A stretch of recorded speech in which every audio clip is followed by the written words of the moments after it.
This is Dauntless. This is what Dauntless needs to be. Doge surfing.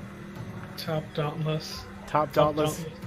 Doge surfer. You know, there's Oh another my god. Guys, we need to clip this. Just Doge surfing. This is the quality content that the world needs to see. Doge surfing. Breathing, or the noise around you has completely stopped, and all you can really hear is yourself breathing. Hearing probably the distant voice of your own saying, "Am I drunk?" Tunnel vision's still there, and you do feel a little drunk, but you don't. It's not something you can't handle. It's just the awkwardness of it all is that you are really deaf right now, and you have sort of a tunnel vision. What did you say to me, DM?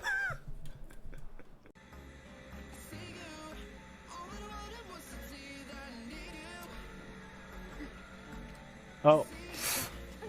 Oh my god. Oh my god. No! No!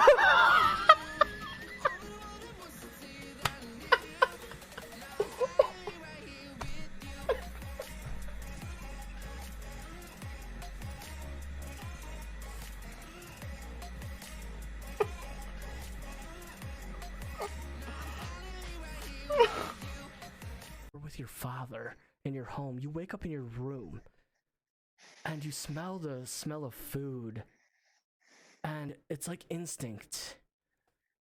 You go down and you see sitting there is your father. Phyllis, come in. Sit down, please.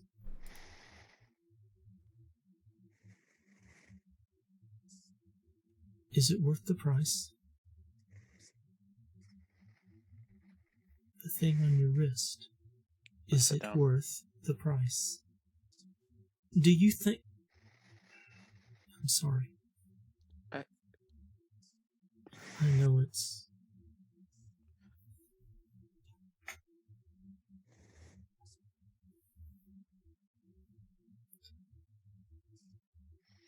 Phyllis, I'm sorry. I've been gone far longer than simply the last time we spoke.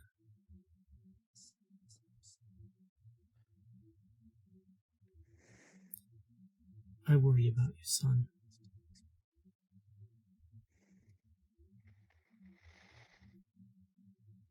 I know that your memories of me are not what they should have been. You were so young when your mother was taken from us.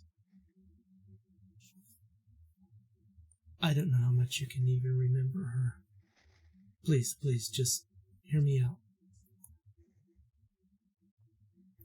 I only have a limited amount of time.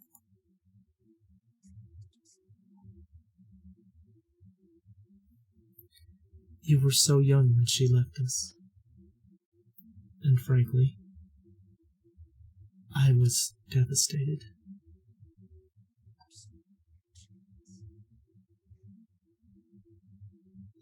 And I poured everything I had into trying to bring her back. For me. I always said it was for you, but...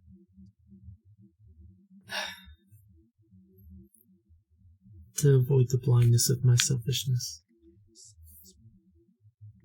It was for me. And you? You were abandoned to your own. And what worries me, what breaks my heart, is to see you making the same mistakes that I have made.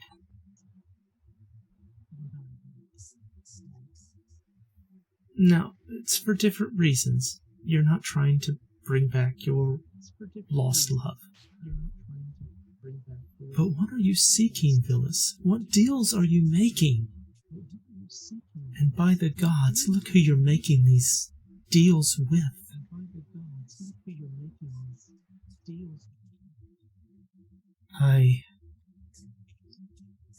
don't want you to end up in the same trap that I did. I did not die a natural death, Phyllis. I paid a price. For services. For powers. For lies, Phyllis. And I am concerned that you are headed down that same road.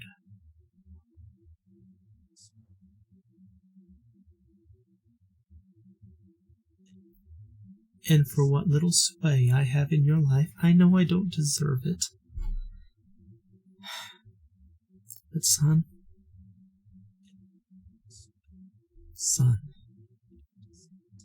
I am trying to keep you from the eternal hell in which I exist. I'm here, I'm watching. And this is probably the only time I will ever have the opportunity to interact with you. Phyllis, don't make these mistakes in spite of me and my memory. Do the things to live your life. Be careful the choices you make. And Phyllis, I'm sorry that I abandoned you all those years ago.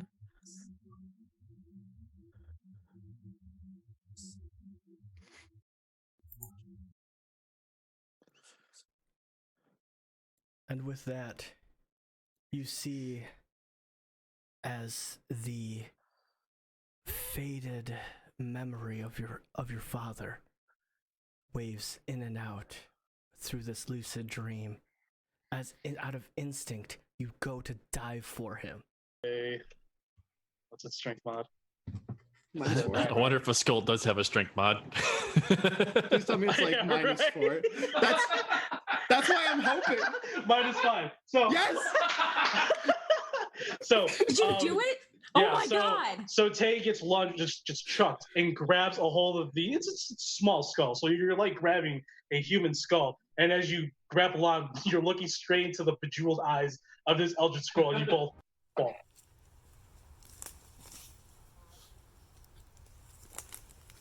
Guys? What are you doing?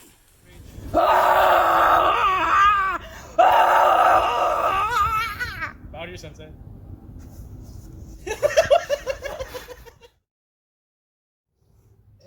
Lawn swords are super better. What is this? Points. It's a rate. That's it.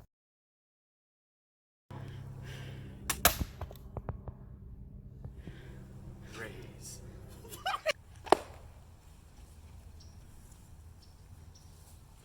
But that doesn't solve anything! Develops the spell. What's with the pile of stuff over there? It's a bunch of treasure. It's a treasure hoard. Kendra's just gonna walk over. He's gonna kick it. He's just gonna kick it and just like move it around while they're just. There's a lot. There's a lot of things in there. It's very.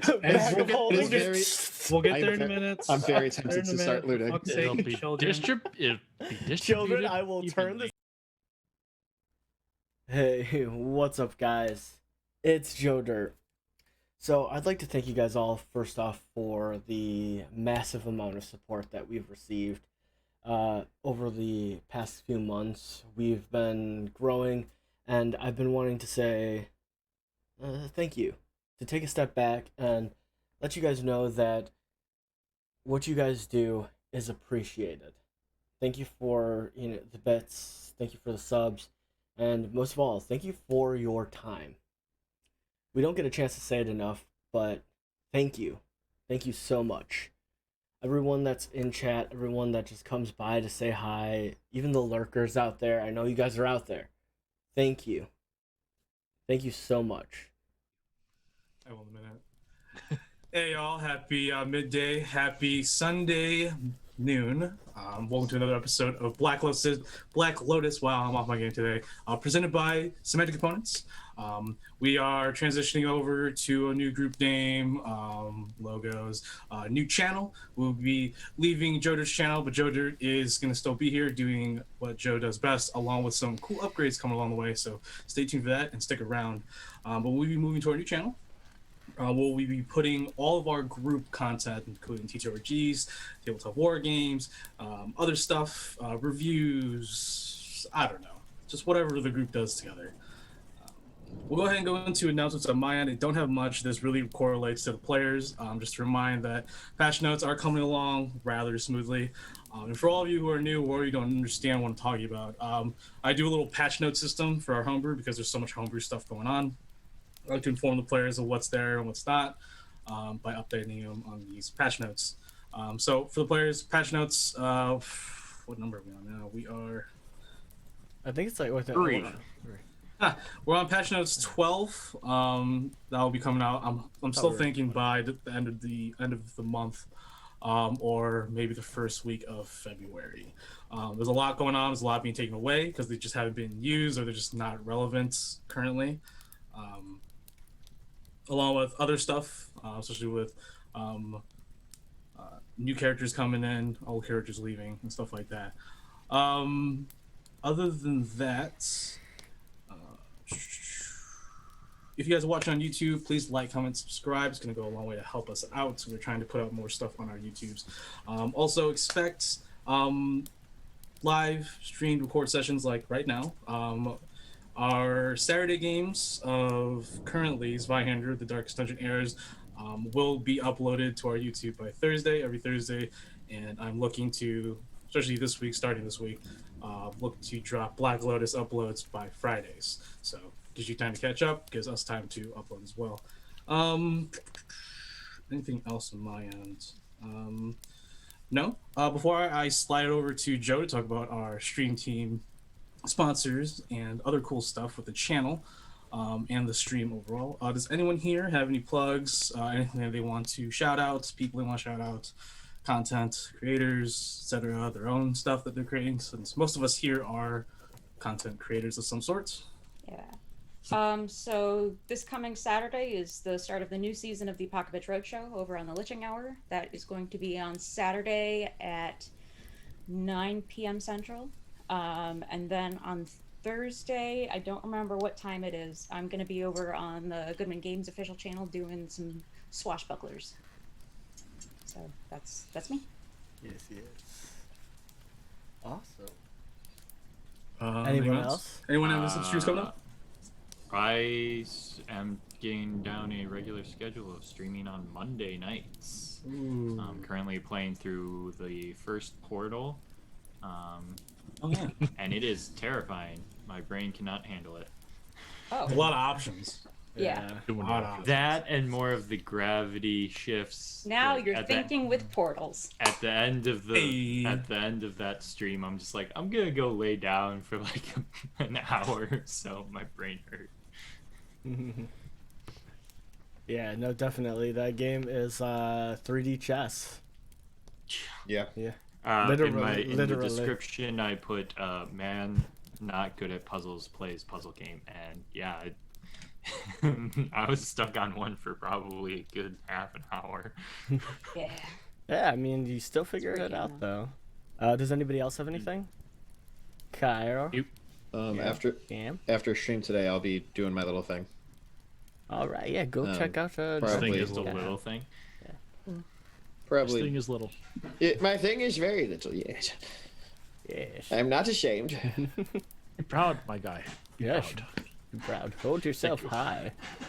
As well as on this channel here, once we make the move and stuff over, we will be doing a rebranding. So if you guys are interested in that, I've spoke about it at Monarchum. We will finally have my dream come true. Now that I finally have connections to do this, we will be rebranding with actual graffiti art. It's gonna be lit. I finally got a hold of a graffiti artist that does digital graffiti. Nice. So there will be a rebranding over here. Bruh, we live near Chicago. Like, you can Oh, just I know a walk up to graffiti some artist. random street thug and be like, "Yo, I know you want to get paid to do something?" No, I know. No like questions several. asked. I know several, but the thing is, they don't do it digitally. That's the issue. You just take a high quality photo. Yeah, Bada no, bing, bada boom. no.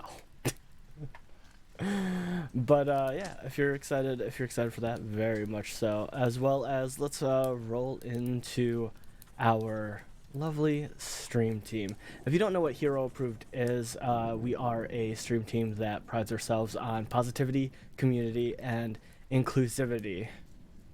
Ooh. Thank you. It's loud. Thank you for the host. Thank you.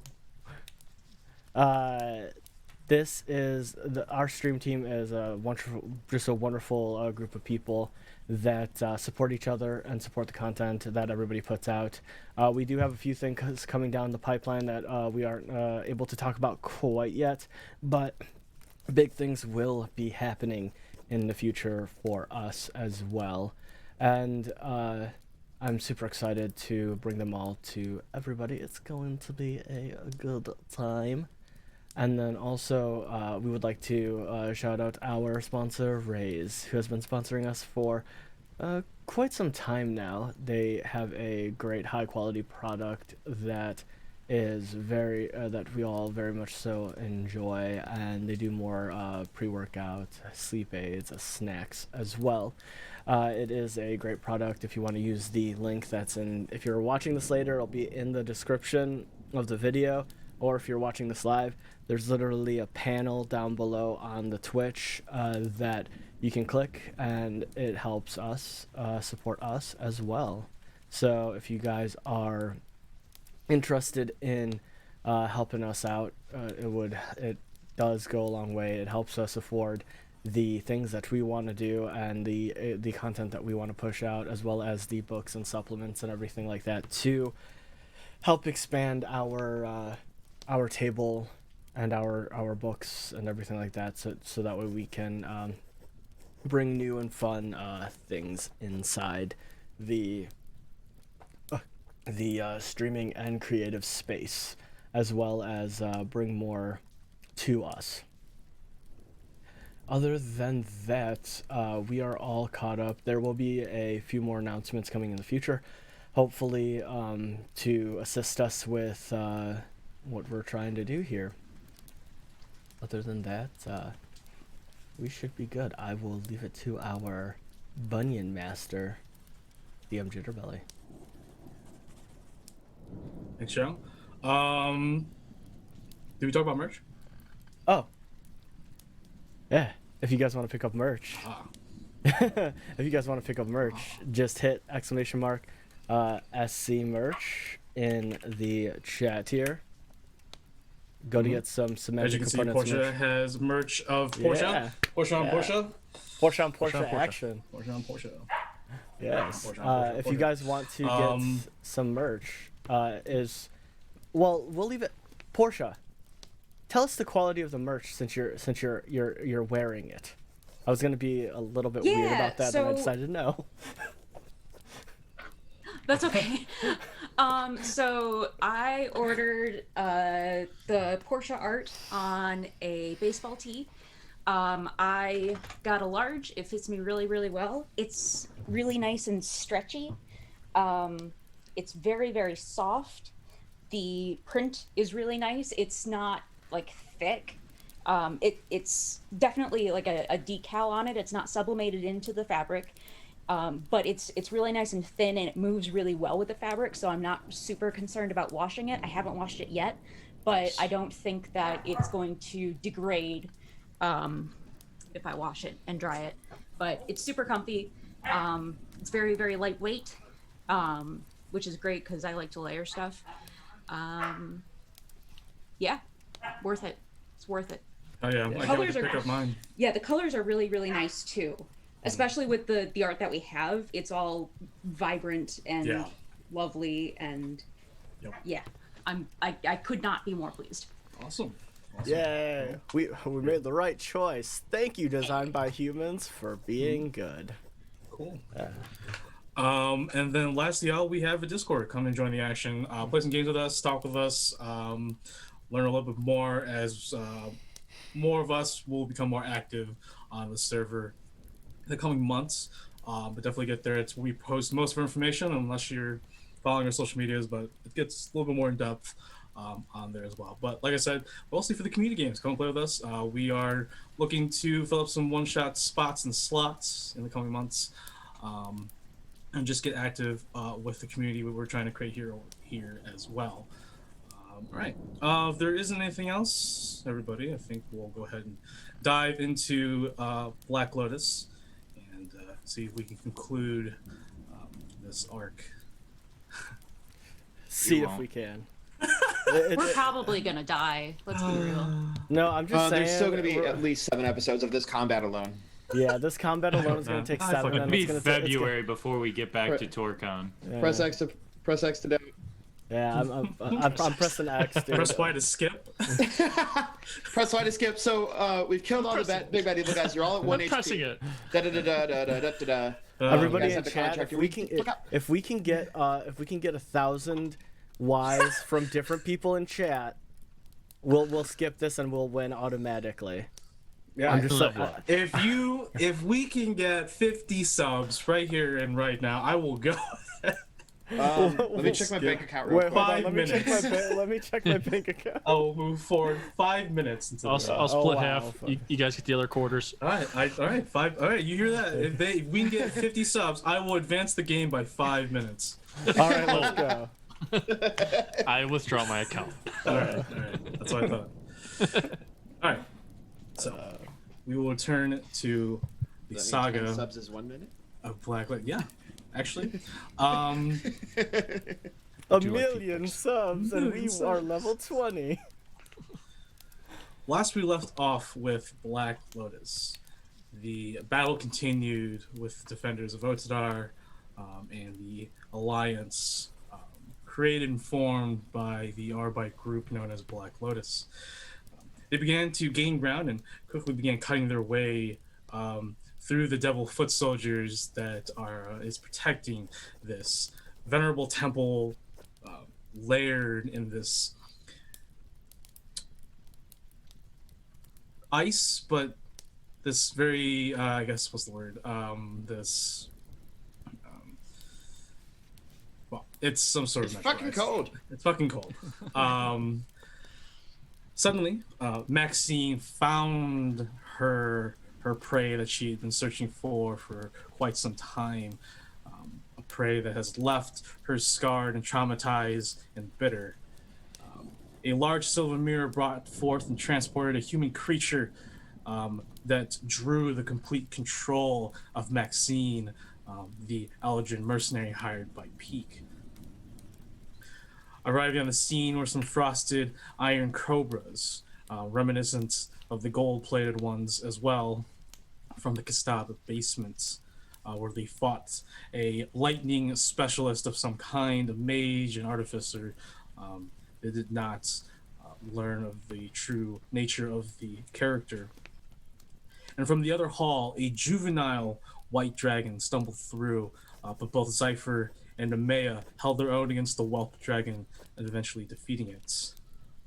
Focusing on Belakara, the entity that Maxine had been looking for this entire time, forced it to retreat through the silver mirror that it came through. But as per Nemea's instructions with her discussion with Peak, the Aesir mercenaries smashed the nearby mirrors to impede the creature from outflanking or attacking from places they could not cover. After killing the dragon and the iron cobras, Black Lotus took a quick break before following the path that Mooncat would later dart through and for. It brought them to a turn where Belakara returned, luring Maxine to a chamber where Peak and Kemdir, causing Peak and Kemdir to be in hot pursuit. There, they also found the elusive Mr. Sloan, a wizard that was apparently the husband to this creature, this entity from the mirror, along with more devils. Kemner rushed in, almost killing the man in one strike, but did not, and found himself surrounded by devils, eventually being assailed by them. And we left off with the battle continuing and Belakara defeated for now. So, we are at Wait. the top. Real quick, Pete, do you seriously only have 1 HP? I do, yes. Holy shit! All right, cool. Yeah. Wonderful. We're doing Very great. cool. We're doing great. So, we are jumping back into combat, y'all. It is top of the order. Peak, you are still surrounded by 2 slightly hovering ice methods. They're still your height, so they're not flying. Yes. What are these new icons? Yeah, so those are the new marker condition icons I put. So the 3 blood types is the new marker for you got hit. Obviously the half heart's still bloodied. And there's a bunch there you can read. There's like resistances and stuff like that, inspiration, I love visibility. them. Nice. Yeah. Thank you. No problem. I got Ooh, cool. bleeding. Oh, flanked. Okay. I was wondering what the other one was. Yeah, you're a Damn. So There's a lot of fucking things. Yep. All right. So, Beak, it is your turn. The battle is raging. Maxine is still looking intensely at the mirror. Nathalie is looking at Maxine, trying to like shake her out of the stupor, this battle lust. And she's looking at you, readying her Zweihander to help assist you with these ice methods. Through the hall, you can sort of make out the bearded devil is still faring not too bad against the 2 remaining, but very weakened and bloodied Azer mercenaries that accompanied Nemea through this temple. Okay. I am. Let's see what we got here. Okay. I'm going to action dodge. Okay. This Kemdir goes enemies, so I can't. Because if I'm just gonna bonus action healing potion because I need heals. Sure. I can't risk the movement right now. Yeah. Okay. So For sure. let me pop this bad boy. Do I have control of Maxine, or is she still like in her in this trance? Like about what percentile remain after you're done rolling your health? Gotcha. 6, 7, 8, 9, 10, 14. Bada bing, bada boom. And percentiles, I did not have those ready because I put them away after Zweihander. Oh, that's a 2. The 2? Okay. Yeah. As you prepare yourself for the oncoming attack, you shout out to Maxine. Help! And you see I'm that dying. her enlarged pupils or dilated pupils shrink back to normal, and she looks at you. She's like, "Shit." Oh, thank Christ. So she's ready to go. Christ. I don't fucking know. Who is this Next. Jesus? Jesus Rice? You're the cleric, not me. It's true. All right, so you have control of Maxine. Is this mirror broken or no? Okay. As much as I want to break the mirror, I think with me shouting out to Maxine, Maxine's gonna come on over. Okay. 2 swipes on this ice method and 1 swipe on the one in front of Nathalie. Sure.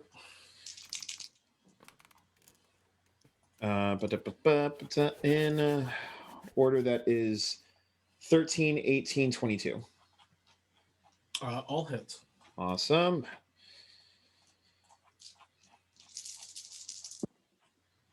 So one of them, so the ice method on the left in front of Nathalie takes 11 points of damage. Okay. The one on the right takes 19 points of damage, both magical slashing.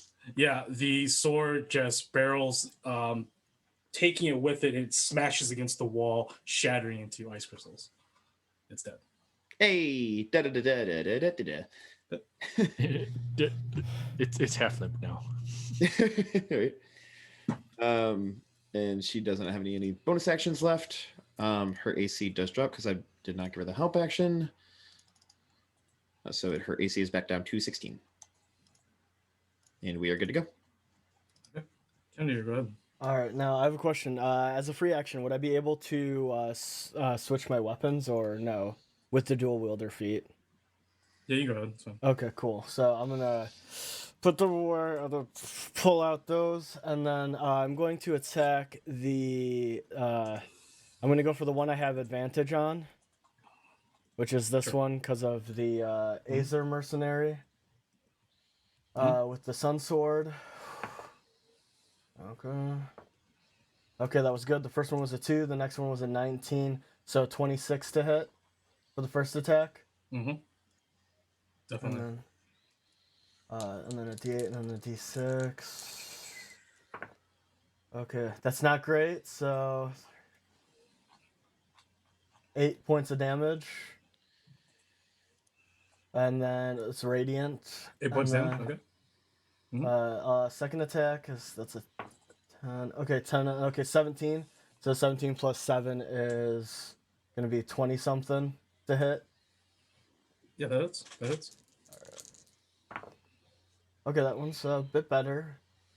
6, 10 points of damage. 10 points of damage. As you land these first 2 strikes with Sun Sword, you see that his knees are beginning to buckle.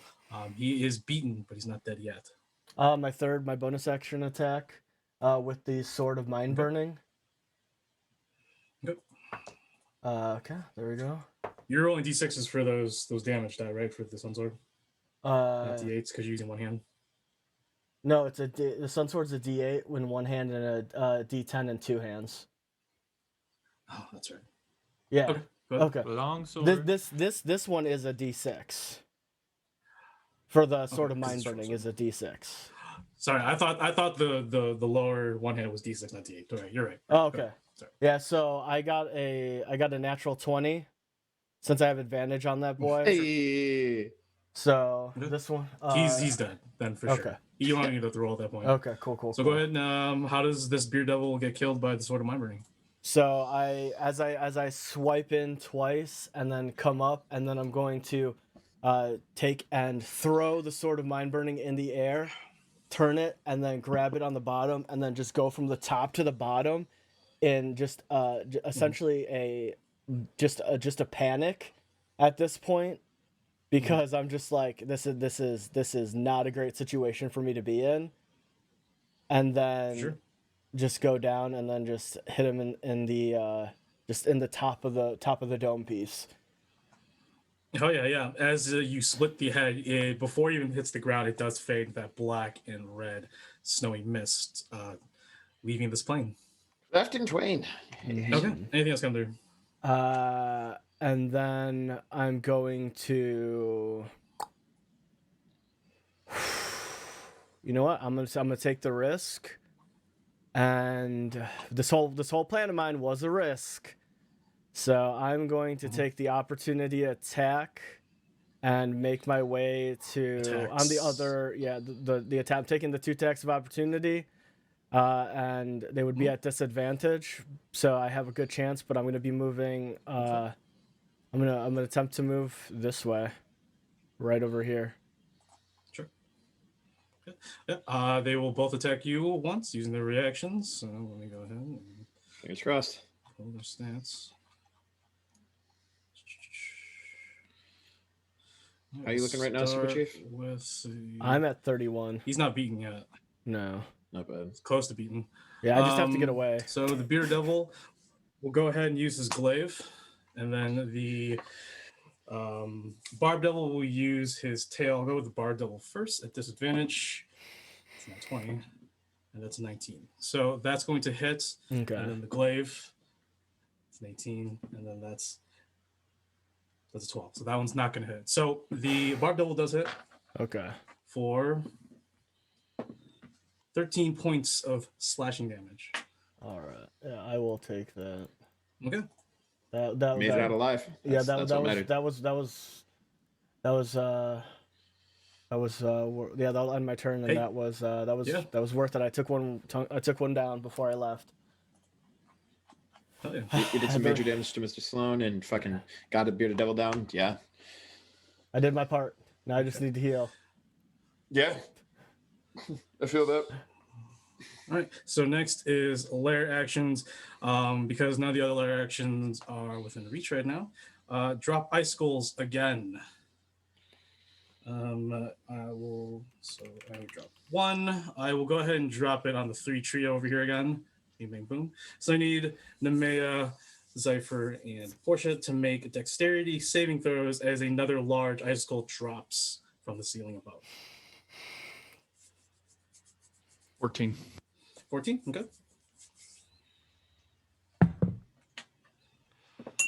18. 18, okay. And Portia? Portia stepped away. All right. So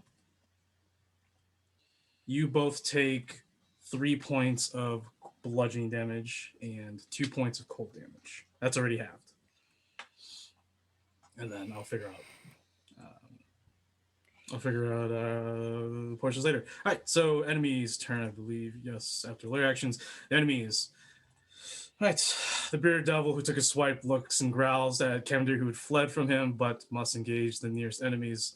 A barbed devil is going to move forward and engage these Azers. Why do I keep saying Azers?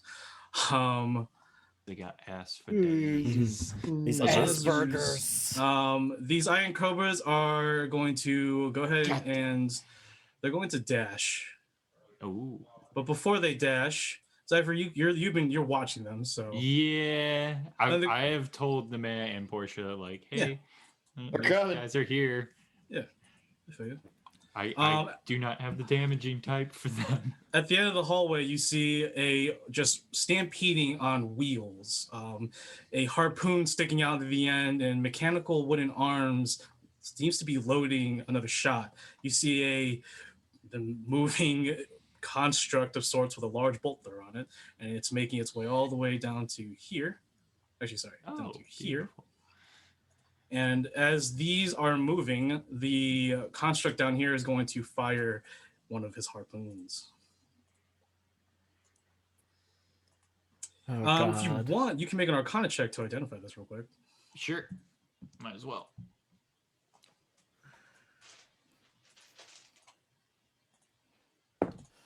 Probably not with a 4. Nah. Definitely a construct or something of some sort. As long as I can identify that. It's going to fire at Nemea, and it's going to launch its harpoon. So, as the harpoon is released, there is a thick rope attached to it. Nemea, as you turn around after Zypher tells you that there are Iron Cobras on the way, as soon as you turn, a harpoon goes straight into your abdomen. Oof. Sticking out probably a good 1.5 feet in your back, and it's attached to some rope. So it does hit. You are grappled. Your speed is reduced, but you can move only in the direction to bring it closer, like towards me. It's the only way you can move. You can't move anything beyond that. But you do suffer 9 points of piercing damage. Okay. After that, the 2 kobolds will sprint towards Zypher, which I believe they are in range. Can I get an aesthetics on how Iron Cobras are sprinting? Yeah, they are tumbling like droidicas. Okay, thank you. Mm-hmm. They curl up into just into the balls. Just... Iron Cobra, use rollout. Dude, it rolls. I think I saw in the anime, Ekans, like someone threw out an Ekans or an Arbok, and it did like a roll attack or a roll attack. I'm like, barrel roll, yeah. If snakes did that in real life, they'd be one of the most if not even more terrifying. It'd be so much more terrifying. We gotta hydrate, devils, y'all. Everybody hydrate. I mean, I can go into Ouroboros. Yeah. So those sprinted, these bar devils are going to move and go beyond their movements. Actually, one of them is. One of them is going to go to the left down. All right, or bottom. Ice Muff's going to attack Peak. Oh. Actually, it's going to do its Frost Breath on all 3 of you. God damn it. So I need Nathalie, Maxine, and Peek to make dexterity saving throws. I think they're dexterity saving throws. Please be dexterity saving throws. Pretty sure it is. Dex saving throws. Thank Christ. 8. 21 for myself and 16 for Maxine. Okay, so you suffer. You and Maxine suffer 2, and then you suffer 4 cold damage. I suffer 0 from evasion. Okay, cool. All right. Since I passed, I would assume. Or Nathalie suffers 2. Oh, Yogi. So Maxine still suffers the 2, but because rogue is shit. Rogue doing rogue shit. Correct. Great hat, Amy. Right, and then moving right along, the bearded devil right here is going to attack the Azer. Missing, and then with the beard hits. I need the Azer to make a con saving throw, unless it's immune to poison. It's immune to poison. It's like dwarves. All right, Nice. So go ahead and roll. Just roll damage then. All right, lowest of Cientos. I'm back now. It takes 11 points of piercing damage. You do have to make a dexterity saving throw. Yeah, I was gonna say I heard something about. Dex saves, icicles. You see the lower one, Mike? Yes, the bottom one. Dirty 20. Dirty 20, you're good. You take 3 points of cold damage. Thank you. And finally, you, Portia, with your natural perception and you just being more keen with your hearing and smelling and touch because you're blind, you definitely hear someone breathing heavily, more so like it's a different breath, like it's a different entity that's entered your field of vision in this hallway that you're in, even though you just heard Nemea scream getting shot through with something big. I'm impaled. Yeah. Oh, would you look at that? You, Nemea, Kemdir, you hear as well as you actually see a fluttering of like movements in front of you, in front of that doorway, and you hear a Belakara, my love, return to me, and he reappears right in front of Kemdir, clutching his bleeding, almost gouged out abdomen. Mr. Sloan? Yeah. Oh, that did. And he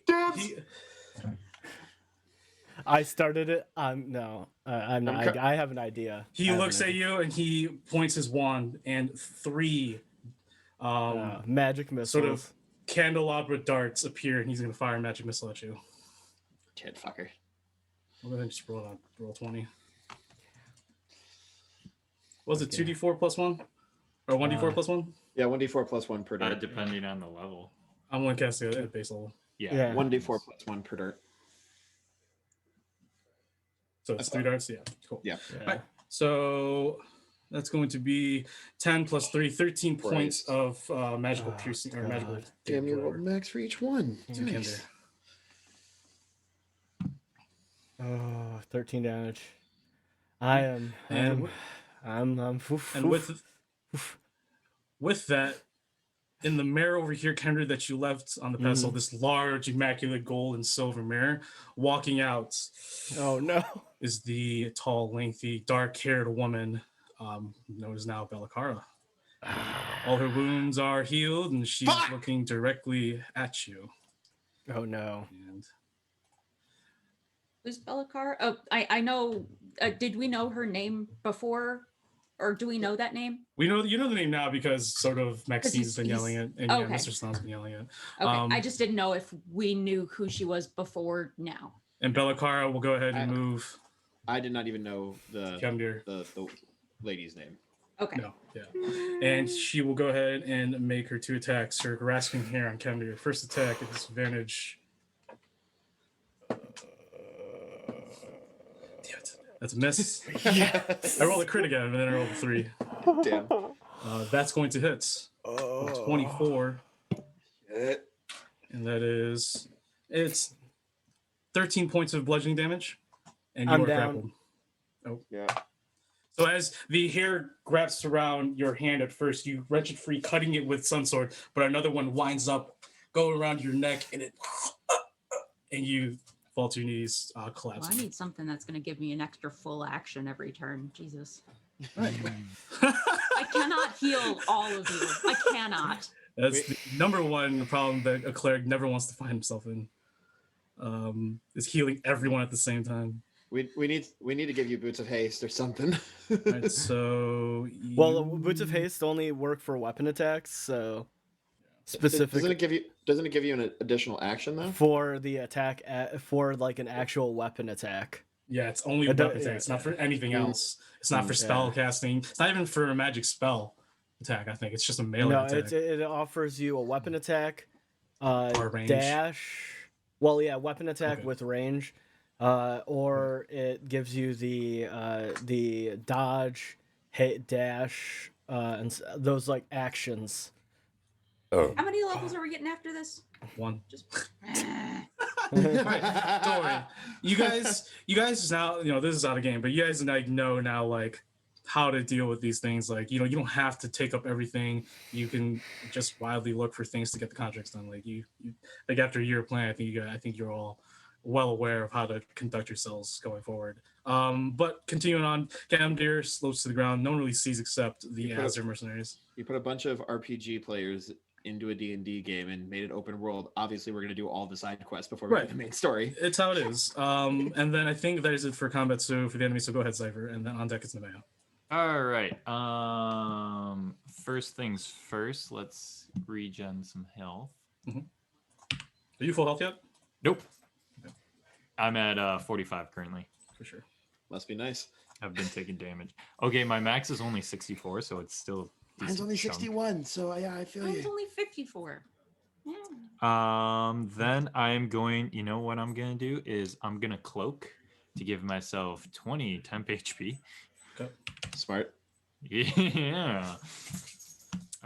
And let's see. With that first claw attack, I'm gonna see if I can cut the rope from Nemea free. Go ahead. On the harpoon. Go ahead. So that is a 7 plus die. That's a nat 20. It's an yeah. I won't even roll damage. You just cut that rope clean in half, and there's still a protruding javelin harpoon. Yeah. But yeah, she is no longer grappled, so I'll take that. Yeah, that's a little bit better. Second attack is gonna be into the one that's right in front of me, the Cobra. Yep. Yeah, all they hear from Kemdir is like, "Oh fuck." Does a 10 hit? And does not hit, unfortunately. Okay. Didn't think so. Let's see. I don't think I have any bonus actions as a. No, that's not gonna work. So yeah. Let's bonus actions. Yep. Nope. That's all my turn can be. All right, go ahead and man, and then on deck is Porsche. All right, so I believe in you, buddy.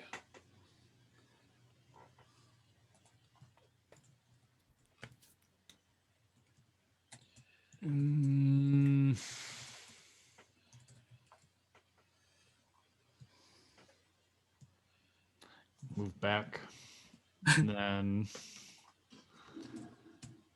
I'm going to use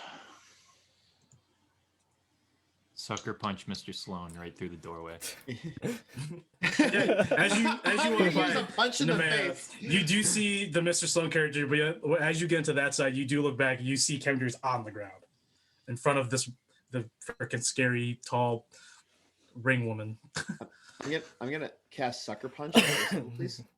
You don't have any spell slots. Yeah, it's a zero. That's what level makes it magical. It's a 0 level spell.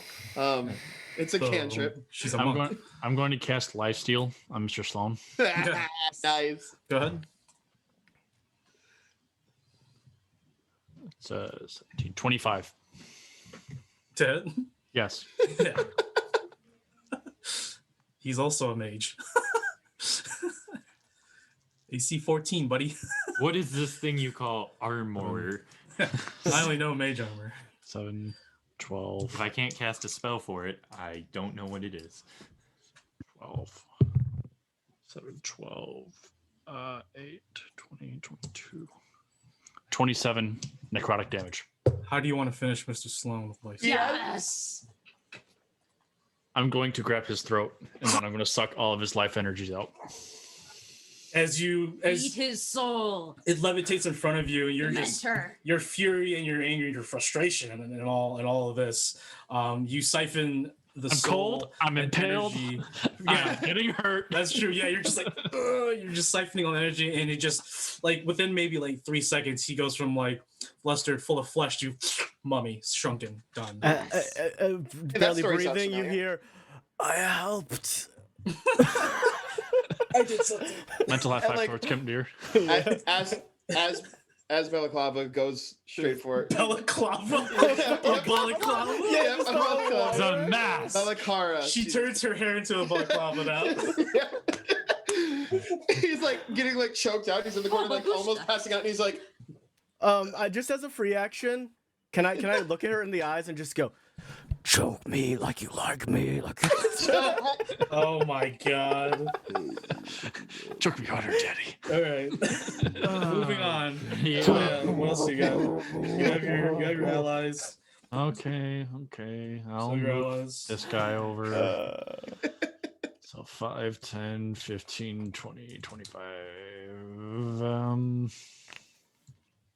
And healing word would be nice right now. Yeah, right. Nathalie is going to move down to Portia. That's 30 feet. That's fine. And then she's going to prepare an attack once the snake gets near her. Sure. So these two Azirs are going to attack. Two Azirs are going to attack. Okay. We're going to start this one. Sure. Attacking the one right across from him. Sure. First attack, crit. Second attack, it's a miss. Okay. For the crit, where's my DA at? 12. 27 damage. Okay. Yeah. The Azer's large maul just smashes its left shoulder inward, causing it a little bit harder for him to hold his glaive out at the Azer. Okay? Azer. Either. Laser.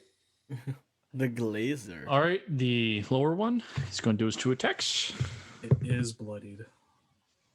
That one's a miss. This one, 15 to hit. 15 hits. And damage. 13 damage. 13 damage. That will do it, my friend, as the Azer takes its maul, swings it once, and then swings it back another time, taking the head straight off the bearded devil. Yes. All right. The 2 on the bottom are going to attack the barbed devil, correct? Mm-hmm. Sure. Yeah. Yes, it's a barbed devil. Yeah. All right, first attack is a miss. 16 for the second one. Yes. That'd be a 7 to hit, and then 6 to hit. Wow. Only 1 hit. One hit. 10 damage. 10 damage as the fire attack. The fire doesn't do anything, but the physical attack does damage it somewhat. I will say that it is magical because he's elemental, so cool. Yeah. Okay. Okay. That will be all, sir. Go ahead, Portia. Okay, Portia.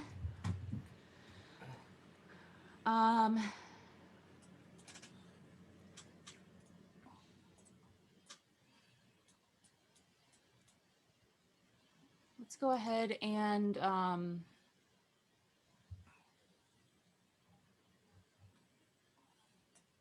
teleport out of this bitch. I want to use my. Sorry, did somebody say Dimension Door?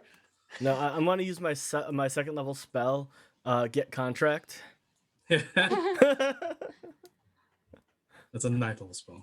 I'm going to assist him with a +4 to it, so it can be a +6. Don't matter. It's a disadvantage.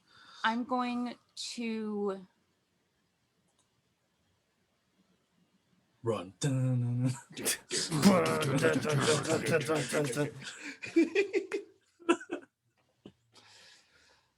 I love Sundays. Yeah, dude. It's just getting real. I love it. I fucking love it. I love you guys. Love you guys.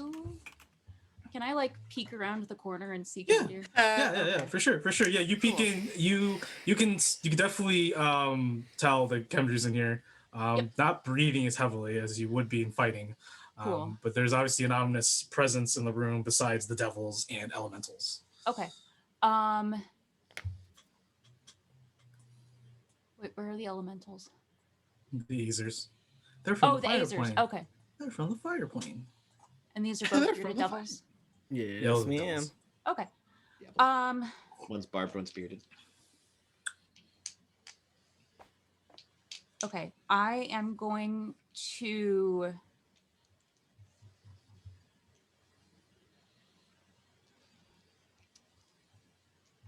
Eldritch Blast. That'd be hilarious. Everybody has Eldritch Blast. Eldritch Blast. I'm gonna toll the dead on this one, please. No. What's He needs to, wisdom save 13. Wisdom. That is a 10. All right. Fails.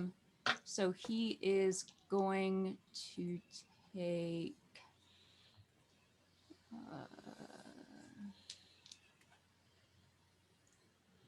And he's been damaged already, right? Yes, he has been damaged.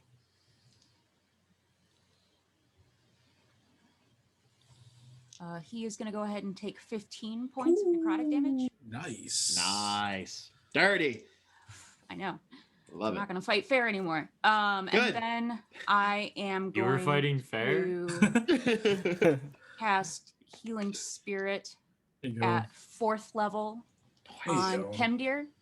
Okay. And as he's got 0 HP, that is going to restore maximum HP. Yes. Nice. So you are gonna get 4 times 8 is gonna be 32. 34 points of healing back.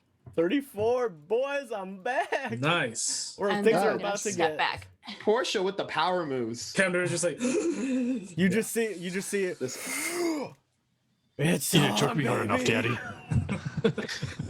Oh wait, hold on. Oh.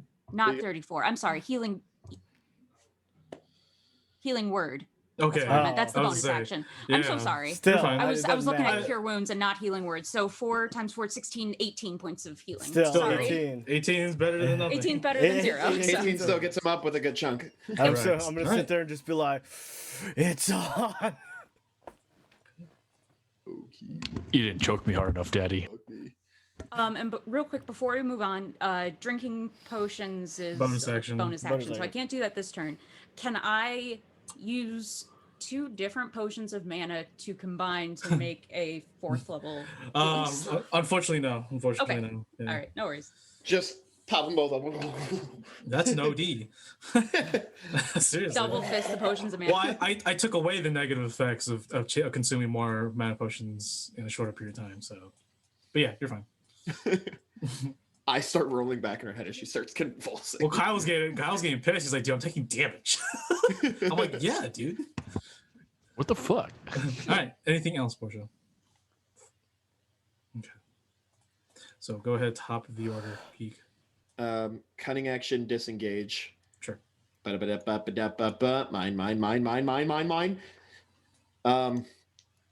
As I'm pulling out Delilah, run around Maxine real quick. As I see, as I hear the life being sucked out of Mr. Sloan, a very faint smile and nod of approval to Nemea as I go for the Delilah shot on Balacara. And I will use the Heartseeker ability for it. Okay. As I literally curve the bullet. You're not fucking wanted. Just curve the bullet. What? You curved the bullet. It literally says the bolt flies around any corners and ignores all cover. I So know. I brought it up way and when I gave it to you. I was like, basically wanted.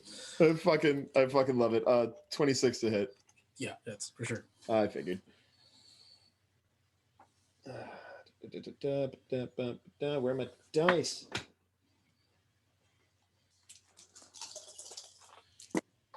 Eight, 19, 25, 27, 34 points of magical piercing damage. The bolt goes around the other protruding end of the harpoon in Nemea around her back through the doorway, just grazing the view of Kender as he's still on the ground prone looking up, and it just hits Belakara, who is looking intently at the corpse of Mr. Sloan, and he goes, she's not even phasing her. Damages her a lot, but she nothing. Yeah. Mr. Sloan just died, so she's like... But yeah, there's like no sign of like any feeling of the damage, but there's damage obviously. Yeah, definitely hurt the fuck out of her. It's like Skyrim when you do a headshot on a high level guard. Yep. I know you from somewhere. Wait a minute. I know you. I know you. You're the one with honeyed words. I know you. You're the one that stole that one flower from that shop. So either pay up the 1 gold or I'm taking you to jail. Yeah. All right. Anything else, B? Maxine, attack on the ice method. 15 to hit. Yeah. 13 points of damage. Okay. Is it still up? Yeah, because it hasn't been damaged yet, so it's still it got attacked last round as well. Oh, then that's that for sure. I thought you put all. Yeah, that's true. No, I put two into the. Yeah, I gotcha. Yeah, it's gone. It's gone. And then the other 2 attacks on the mirror because Maxine's probably just pissed. Okay, that's fine. You don't. Yeah, I just need to roll hit. You don't have to roll damage. 21 and 22. Cool. Yeah, shatters that mirror. Boom. All right.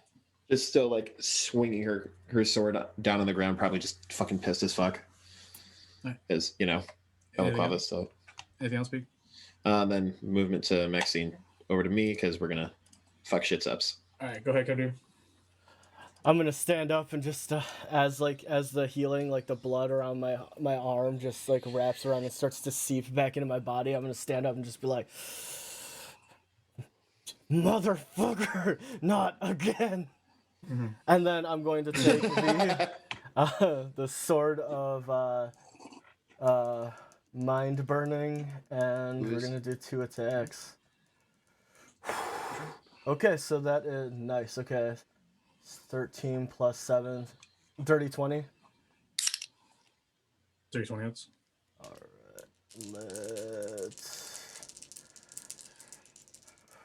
and then that's going to be 16 points of damage. Okay. And then second hit. Oh, natural 20. Nice, brother. All right. So that's going to be... Kick her in the dick. Well, that's going to be 20 base. And I'm also going to use Impale on this, so that's 30 base damage. Go. And then 30... 35, 36, 37, 38. That's going to be, with rolling once, that's going to be 40 damage plus 4, so 44 damage with my my modifier. Okay. So it's going to be 44 damage. Okay. What?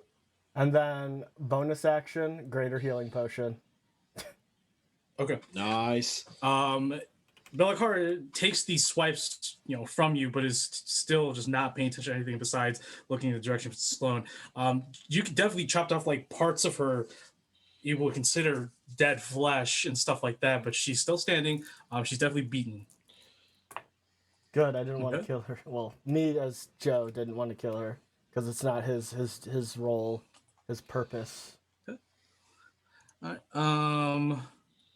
Lair actions. I can't do a lair action because there's nothing in range, and I used drop ice cold already. So we move on to enemies. Belakar is going to step just to your side, and she's now looking straight at you, Nemea, and she's going to unleash both her grasping hair attacks onto you. First one, and the second one. The first one wraps around your waist, tightening the protruding harpoon hitting, and the other one misses as you just sort of bat away parts of the hair with your fury and frustration. You are grappled, and you take 7 points of bludgeoning damage. And also, 7 points of blood damage. Cool. That's it for her.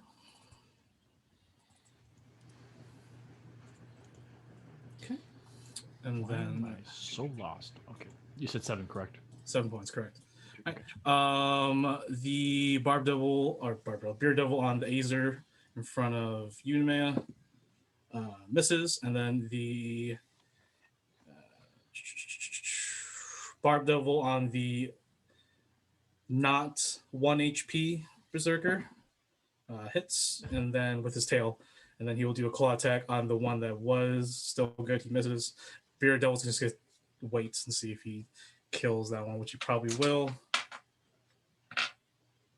So this one's dead. This one's going to move this way and try to kill the last laser. Misses. AC 15 or 16? 15, sir. Yeah, misses. All right. And then we go with the Iron Cobras. Both of them are going to go ahead and attack Zypher. Missed, and then the other one misses. So both sort of just clamber into each other, getting each other's way. And Zypher, you really have no put any effort to dodge that attack. I think that's it. The bolt thrower down here is going to be slowly backing away to the entrance, and he's going to just sit there. All right, Zypher, go ahead. Nemea, you're on deck. Let's do both attacks into the top Cobra. Okay.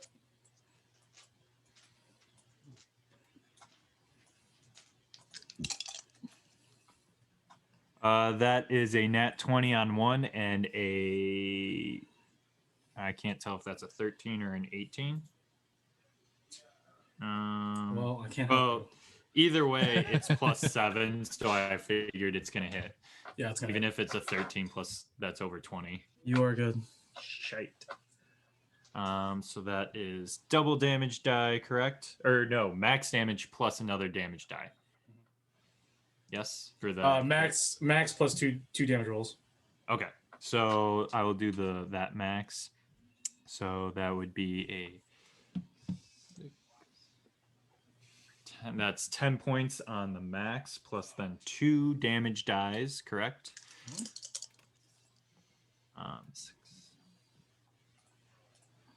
And that is 11 points of damage plus with that. And then Give me the total. Okay. Oh wait, no, I am miscalculating this completely. That's not cool. Yeah, I'm using the completely wrong dice.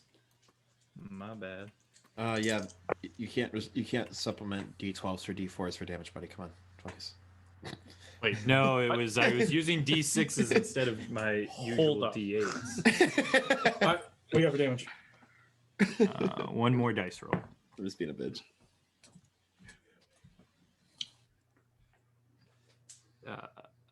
Okay.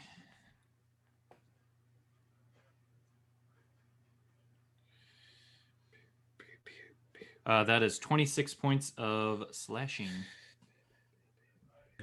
Nice.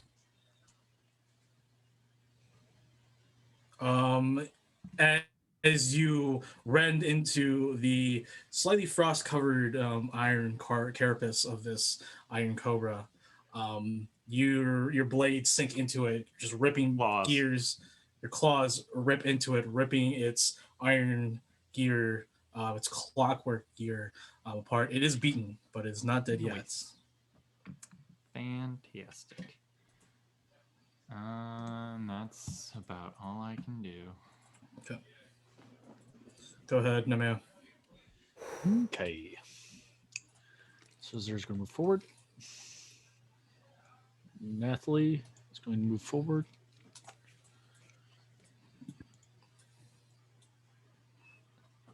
Make a path. I have to. I'm going to break out of that grapple. Yes, go ahead. Make a athletics check. I will not, because I rolled a 4. Unfortunate. And that's a 4. Unfortunate. Fantastic. Yep. All right, so I'm going to do Nathley's attacks on the one on the top and then one on the bottom. Okay, go ahead. The one on top is going to be a 16. 16 hits. You say that was a hit or miss? It's a hit. Oh, it's a miss. Oh. No, it's a hit. It's a hit. Yep. 7. 10 damage. On the top one, okay. Still up. Just still barely clean life. Or whatever it is. 11 for the bottom one. The bottom one, I do not believe hits.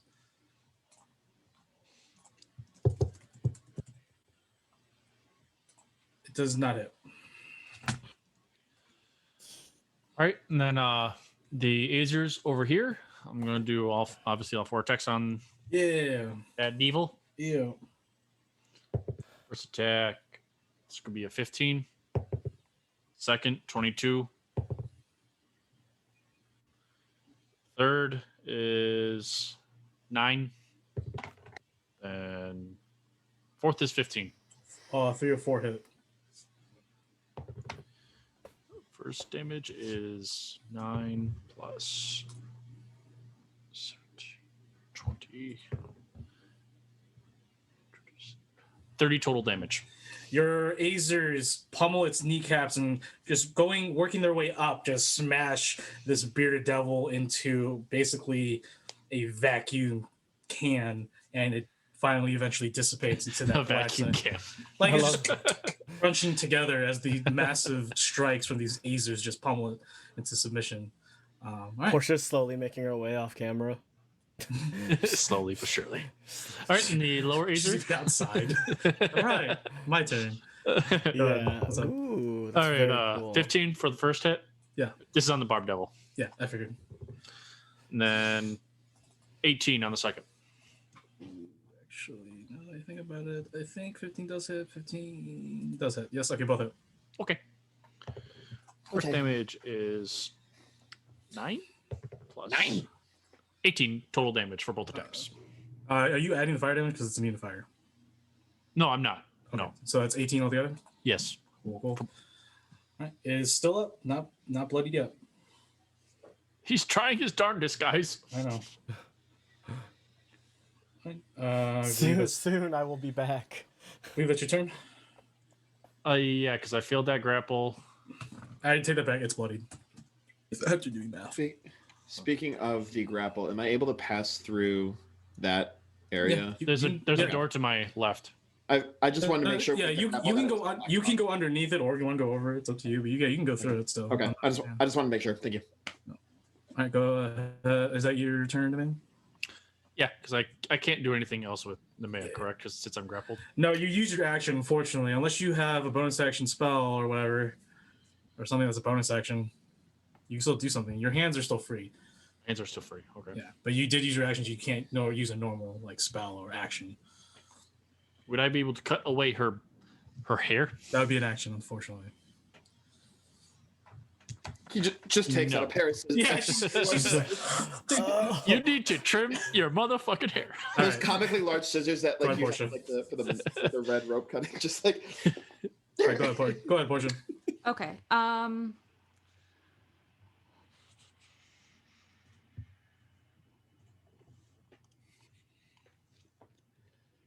I am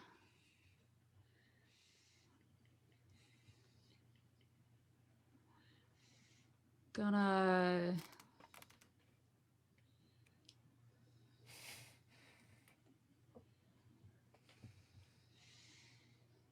step Toll the Dead on what's her bitch? Sure, you can call it that. You don't even. What's her bitch? Balaclava. Bitch. You call it whatever she wants. Wisdom save of 13. Okay. Balaclava. Balaclava. You're welcome. All right, wisdom. No, fails. Okay. And she's taking damage. So D12, baby. 13 points of necrotic damage. How describe to everybody how you finish Bellicara. Okay, so Who's that? Toll the Dead is I imagine that bell noise is coming from the chakra shields. It could also okay, for sure. Awesome. What were you gonna say? I would say it doesn't have to be a bell. Like it does say the spell Toll the Dead, but you can always reflavor it. Be like it could be a string chord or something, or the scratching of wood or something. It doesn't. It could be whatever. Nails on a chalkboard. Yeah. Anything. Yeah, I think I think that it's just the point of it is that basically the holy symbols are being struck, and that's doing the thing. Yeah. And with the divinely imbued sonic boom, Thunderclap. it's gonna hit her and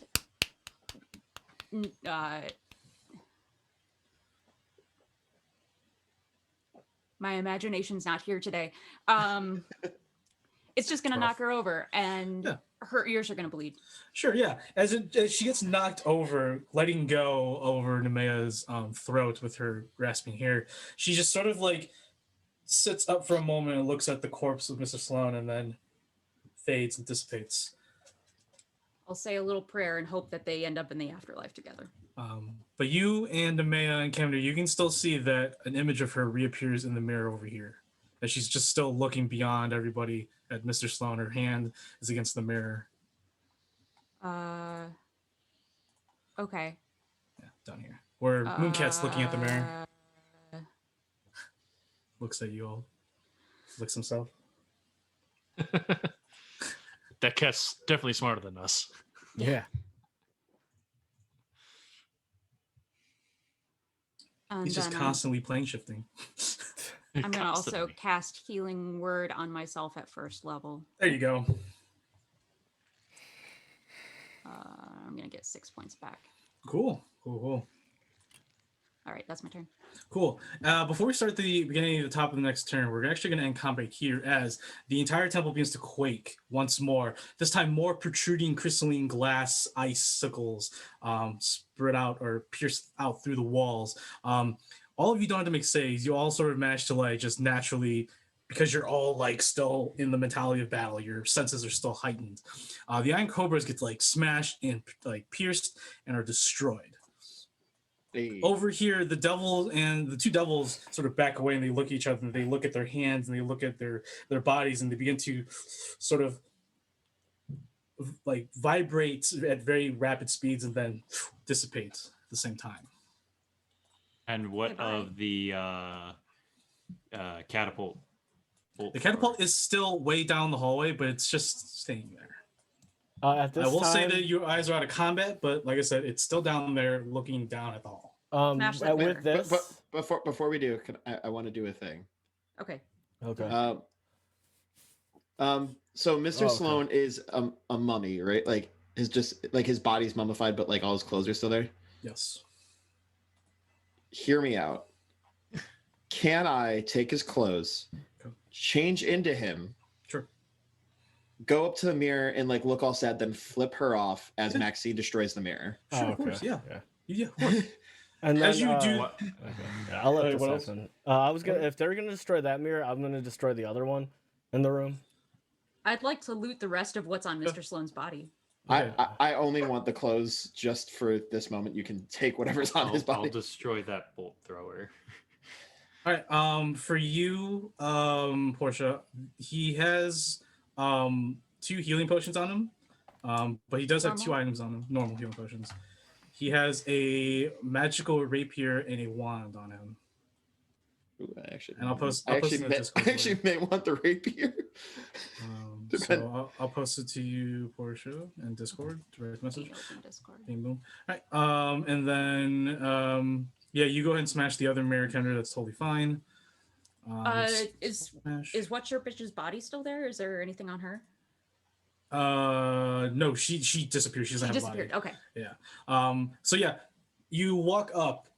You put the top hat on it. You maybe put a little angle. You give a little smirk on your face as Maxine walks on the opposite side of the staircase going up.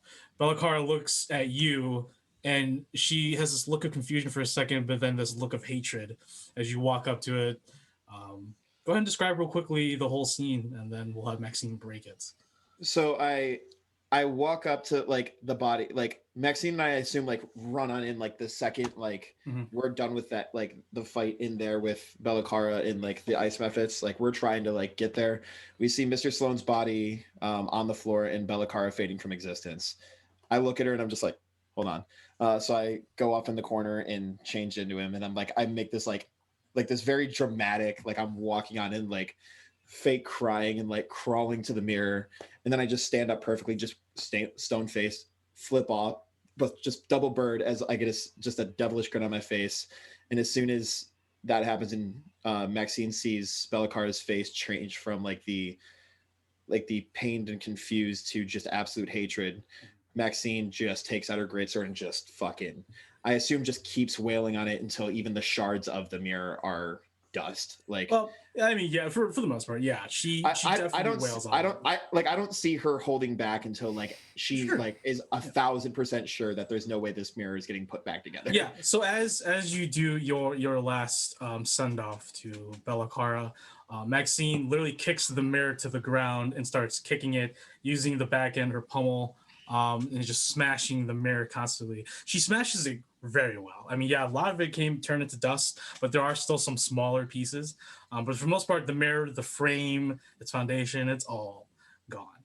And for a moment, you see Maxine just sort of stand there, look up into the ceiling, give the deepest sigh and breath of relief.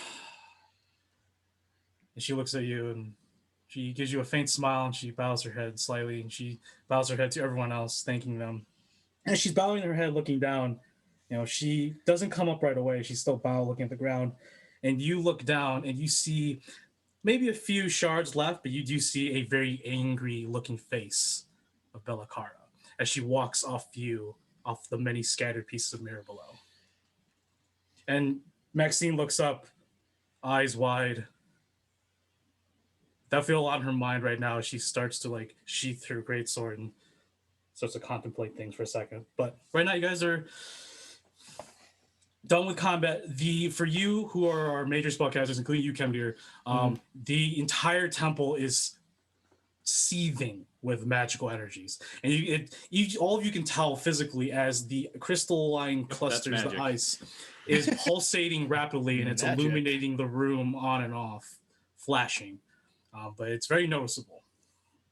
When what about all the, that was going on, there's a comical scene going on in the background of Nathalie pulling the javelin out for myself. Have Nathalie make a medicine check. Also, what's happening with Zypher and the crossbow thingy? We'll get there in a minute. Okay. You know, I'm able to actually keep these spells. These are actually very nice. Give me a second. Whoa! Whoa! Jesus Christ, her medicine check. Go ahead and continue. I fucked up, so. Her medicine check literally teared the set fabric of time and space. 17. 17. Okay. Control Z. I did that. Oh shit. It's okay. Continue. So 17. Yeah, you're fine. Button. I'm looking for an undo button, but yeah, continue. Sorry, just gonna have to deal with it for right now. Yeah, you get the thing out. Zypher, what did you want to do down the hall? I'm just throwing. I moved close enough to firebolt it. Sure, it hits and it rolls damage, and like I said, it's not reacting to you whatsoever. Eventually, if you do keep firing firebolt, yeah, I'm just gonna do it until it's destroyed. Just cool. They're cantrips. Just sure. All right. Fuck. I am. Quick, everybody, just don't look at it. I'm gonna take some of my mana potions. Sure. And I'll let you. I'll just make that happen. Got you. Can anybody? I'm just gonna lean against the door, and just like, can anyone heal me? Are you gonna ask nicely? Give him Please. the healing potions that I got off Mr. Sloan. Yeah, he has 2 healing potions. Does he have a? I don't have that. the deck of cards does he have? Like, is that just magical, or does like? No, so they are just normal cards, and the cards Okay. are blank now. I want to just like be practicing card tricks while still disguised as Mr. Sloan. Is this your card? They're all blank. Yeah, literally. like I'm like sitting there like practicing my sleight of hand as like everyone is like trying to heal up, even though like I am like profusely bleeding. I'm just like, Elena, this is fun. I'm going to give you 2 mana potions. 2 normal? Yes. Thank you. I'm also going to take a regular potion of healing now that I've looked at my HP and like, yeah, I'm gonna need it. Then Nathley's going to use her last 2 regular healing potions. I think I still have quite a couple. I haven't used any healing potions. I know I gave one away. Maxine has a greater and 2 smalls, and I have 2 smalls left. Oh, apparently I have 2 regular potions of healing. Because I downed the last greater I had at the start of the stream. Yeah, like while they're all like doing their thing and stuff, like I'm just leaning up against a wall. I take the 2 healing potions that she gave me, chug them, and then you see you see me put the glass vials back nicely with the corks, the stoppers, into my bag, and then you just see me as I reach in. I'm just pulling out more healing potions and recorking them and then putting them back in. Like, that's what we call a drinking problem. No, that's what we call recycling. Yeah. It's not a problem if we recycle the bottles. So what are you guys doing right now? You're healing and shit? Yeah. There's a lot of magic stuff going on. So yeah. Yeah. I have no idea. Right. All right. So after that javelin's taking the healing potions, where is this magic coming from, or is it just like emanating from the walls and everything? It's emanating from the walls and everywhere around you. Pete, I you would want like this to- rapier? I'm gonna give you this rapier. I could also use a rapier. It depends on who could use it. What the effects, since it's a magical rapier, is it not? Yes, it's a magic rapier, but that's why I'm asking Portia. Yeah, don't give him the item stat yet. If you do give it to anybody, just save it for now. Okay. Then I'll hold on to it for ease of reference. I would like to make an Arcana check to see what school of magic the temple is radiating. Okay. Go ahead and make an Arcana check. Yes, this magic is made of magic. By the way, is this your card? 11. It's strange. I'm blind and I know they're all the same. Come on. The limited knowledge of magic you have, just you're still basing it off, your innate ability to cast magic yourself. But with the help of Thresh, even Thresh sort of ponders on and believes that this magic is reminiscent of transmutation, but at a different level, something sort of variant. It's transmutation for the most part. That's what I figured, because that, or maybe an enchantment, since it covers the... So also, everybody, we have a hydrate, so if whoever didn't do it. That's me. Water. Thank you. Yep.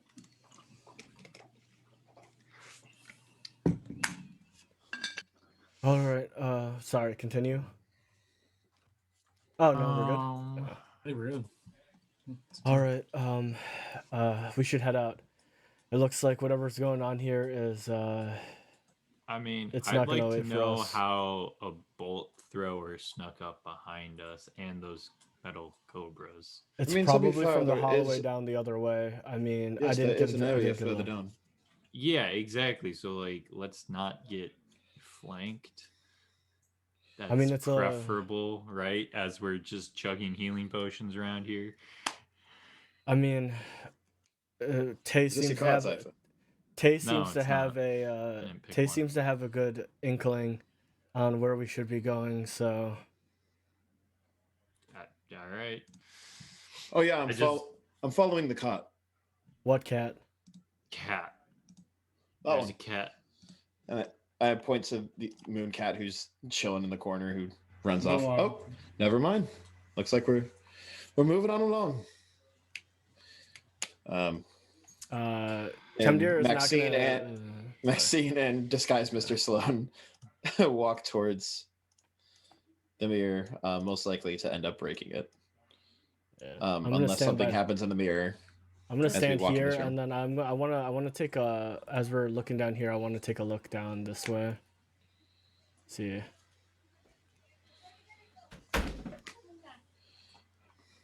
I trust the moon cat. The moon cat is Bay. What? Who dat? Oh, there's nothing down. Oh yeah, there is something down there. Okay, it's just going crazy.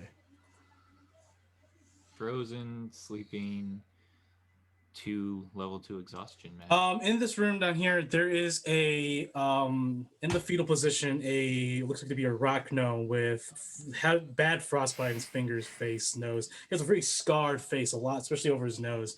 Clutching in between, Nemea, you see this very reminiscent sort of ledger that you would see back in Isatia. Dwayne the Rock Gnome Johnson? I kneel down to him and I start shaking him. As you like push him around, his body's like sort of still frigid, but there is still blood flowing. There is still life in this person. This person's just unconscious, but just heavily frostbitten. I call for Portia to come over. Portia, darling, Yes. come here. Okay. I think I found the person I was looking for, and he is not doing well. So what do you want me to do about it? Campfire, please. Oh, that I can do. So precious. I love your guys' interaction. Campfire, please. Okay, what do you want me to do?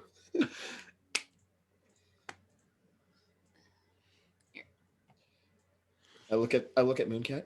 Is this your card? That's fine. Yeah, you don't have to drop the template. You just drop this campfire behind or near this. On top. He's now on fire. He is now on fire. It definitely warms up. I'm and fixing him. The creature, this rock gnome, its fingers are just really badly frostbitten. You can see the boats are really covered in snow and ice. But he's breathing somewhat normally. But he is still unconscious. Still gripping this ledger. Kemdir's gonna hear the sound. He's gonna walk in. It's a raging inferno. Yeah, he's gonna walk in and he's gonna walk up to the dude, and you see his hand. You see him cut his hand with the sort of like with his like silver dagger, and then you see as the blood starts to drip, it goes down. It's almost like this honey. It turns from red to this golden amber, almost like honeysuckle. And then I'm gonna push to this dude's head, like his forehead, and then Simba, and I'm gonna use my racial ability, healing hands. He restores 8 HP if he's unconscious. Okay, yeah, he is not low on health, but you somewhat warm and reinvigor this person. This person is still knocked out.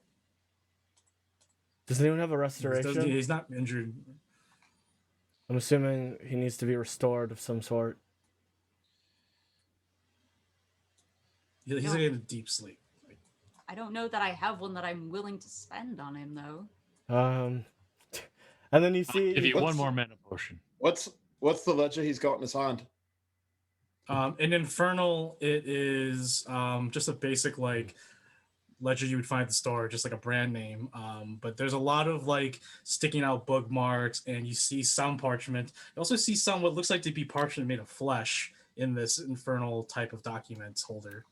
Before I do Nemea, for you, that is definitely some sort of ledger that keeps of accounts on Infernal records of some sort. It could vary. It really depends on what this person is doing. So it's definitely Lady Truffanor's confidant.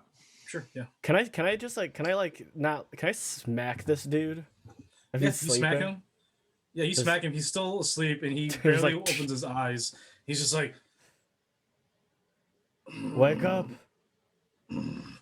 Okay, found the restoration, guys.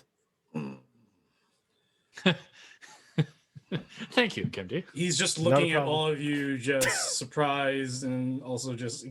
He's very exhausted. He just looks at all of you. I pull out the ring that Lady Truffanor gave me. He glances and I show it to him. He glances at it quickly. He's just like, "So you must work for Lady Truffanor then?" She is working with us. We are arbiters. Interesting. Where's the gnome fellow? Probably with We have the not others. seen. Halfling fellow, whatever he is. We have not seen that other fellow. He's a jolly good fella, but he's a... Most likely, if I had to hedge my bets on it, he's probably with Otidaar. He's just sort of just trying to get his bearings together, but he's just sitting there, not really talking to everybody. But he seems compliant. Can you stand? Can you walk? Nods his head. He walks. He is suffering level 2 exhaustion. So, all right. So he looks at you. He looks at you, and everybody's like, "Name is Zerblik, accountant to the Lady Trefenor Veliola." Name sounds familiar. Okay. All right. Are you able to follow us? I think I can handle that. As he's like trying to warm up his terribly frostbitten fingers. You see he has a little limp, and he's just like, my toes are gone. Yeah, but he follows. He can walk. Okay. I'm going to sit We don't there know and- how. We don't know how safe it is for you to leave, so it'd be best if you followed us. Very well. He's still clutching the infernal documents while he's warming up his fingers. I'll sit there and I'll just go, well, yeah, you look like shit.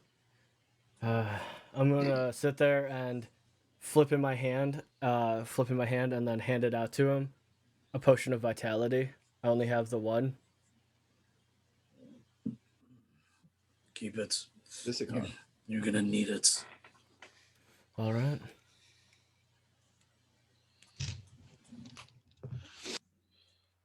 Okay. So, what do you guys want to do? Kamdir is gonna go back around here, and then he's gonna want wait for. to take a long rest, but If you want to. I'm going to keep the Azers by him. Okay. I love it. Walking campfires. Get it? Get it? Yeah. And then I would assume that we have to continue on down the halls. Is this your card? oh my god, it is. Which card is it? You can't even see. What the fuck? All right. So you guys continue down the hallway. Yeah.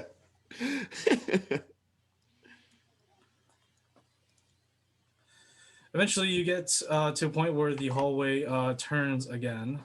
Oh, damn it. Do we want to break these crystals while we're at it again? Or do we want to There are many of them. Like, these are just representations of what's going on. Like, they're all over the walls, the ceiling, some parts of the floor. No, whatever. Mooncat's just, hopping on each one, floating, basically. Yeah. Yeah, well, the faster we get through it, the better. Yeah, let's go. Just running. As you get to this point in the area, that's when you get to feel not only the still cold in this temple, but this sort of static feeling, and you begin to hear that familiar thousand chirping noise echoing from around the corner, reminiscent of the Kasta basements. Oh, And Christ. as you get closer to about here, you see that there's a lot of lights being produced very brightly from this corner. Mooncat sort of darts forward. What kind of funding do you have to set up a whole other lab in a different place? Quite the funding. Quite the funding. Apparently. I want that job. All right. With that job, Well- I might be able to afford something that will give me more actions per turn. Jesus Christ. That'll be nice. It I depends agree. I on would finally what get we the can boots of together. haste that I've been so longing for. Wherever I go, I am in my lair, so I will get my lair actions. All right, so The world is your Portable lair. lair. You have to step in. There is an item for that. All right. Where you guys at right now, man? Oh, you guys made it for it. All right, so you all walk through the chirping sound of static and now bolts of lightning hitting metal or hitting something, crashing of ice and flurries of snow. You eventually come into this large, open, wide chamber. This massive chamber is lined with carvings of dragons and songs of Tiamat's evil reign thousands of years ago. Leading up a set of stairs is a raised area leading to the center where a large platform dominates the room. To the left are more glowing crystal traps on the stone floor, as well as encroaching ice methods, sort of loosely hovering over, just sort of looking at you, just simply observing your movements. Just beyond those methods to the left, which is to the top on your screen on roll 20, is a set of large metal doors with with large lanterns filled with lightning bolts stuck as if it was caught in a moment, radiating from within. Strands like hair of metal rope rise from the center of the platform via crystalline towers that are protruding from below up, going from ground up and up to down. I don't know. Of ice and expands to the ceiling, making its way towards the large set of doors and going underneath it. At the top of the platform, a bright light and the sound of ice hardening and thousands of birds chirping, illuminating this top veiled in white. Another pulse moves, and throughout the cavern, its origins is discovered. At the top is fueling the magic in this temple. The raised platform is about 45 feet up.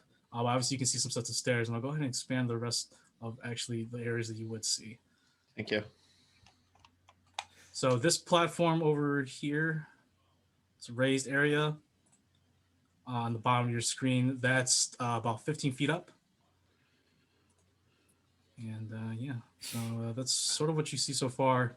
There's that's ground level. You see a little ice method over there. You see crystals protruding out, tears into the stonework, and it sort of transmuted the stone to these ice crystals that sort of now cover this entire area. But like I said, there's lightning, there's electricity, static everywhere in this room, along with frozen, cold, pulsating, magical ice shards. What do you guys want to do? Stairs right there. At this point, I am going to make a verbal thing. I am going to change out my right from thunder. Since I see all this lightning, okay, I'm going to change it from thunder to fire. Okay. So, yeah, Smith, like I said, it's still over here. It's just sort of observing. It does back away a little bit, but it sort of just like goes back and forth, just sort of watching you all. So which way do we want to go? Do you want to go down, or it looks like the massive bright lights coming from up here, or up? I would prefer to take the high ground, but personally, but let's go. If we want to go the other way, we can head that way as well. Can I make a save point right here? No, there's no saves. Can I call down a respawn beacon? None of that either. Right. This is the center of the ring. Fuck. Center of the circle. Cost of gas. Yep. I got my ult ready to go. All right. So do you guys want to go up the stairs, or you guys want to go around? Okay. I start walking up the stairs.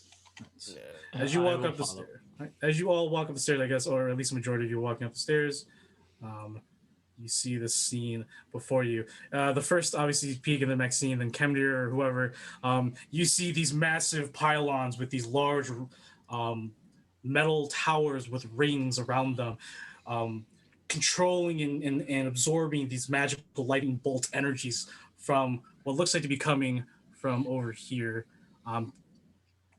in this this blacked out area, but you're not all the way to the. It's a wall, but it's only like 5 feet high, so like you can still see whatever's on the other side, I guess. So I guess I'll feel it. But peek over the wall. This massive glowing green, reminiscent of, actually no, you guys haven't come across that yet. This glowing green star-like structure that goes up almost towards the ceiling, and from here to the ground level, that's about 65, 70 feet. From the ground up. It is massive. At the top is this sphere of electrical energy and massive lightning bolts getting shot. and back and forth between these two pylons. In the center of the chamber, overlooking all of you on another raised platform surrounded by crystalline structures and ice, you see a familiar face, this ebony-skinned woman with lightning bolt tanks on her back, looking at you, holding her hand up towards this massive egg-like looking ice structure, and Otidaar, the white-scarred dragonborn with his staff, the floating white and blue crystal looking onwards at you. He yells out to you as you approach, and he says, Argos was never meant to be here. He deserved better. He raises his unique staff.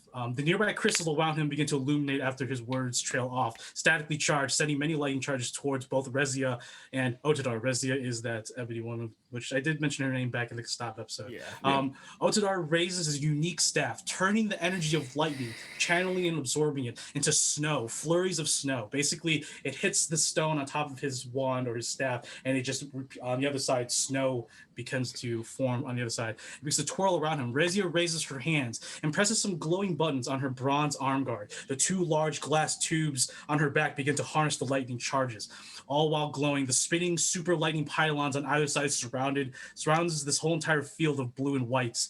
Rezia lets out a screeching lightning blast back at the large horned-like egg structure, made of crystal, in the center of this chamber, cracking down the middle, exposing something. Steam rises out from the incision, and a light beels forward.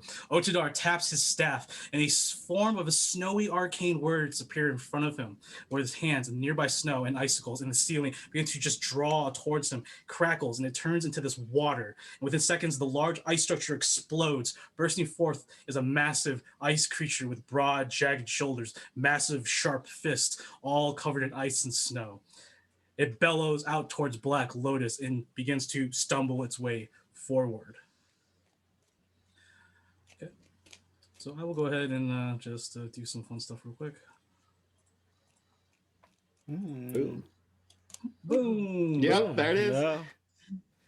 Boom, another one, just because I messed up again. Boom, boom.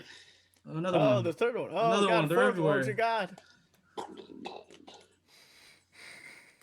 just going to take this away. Let's look at this. And Humbering summoned.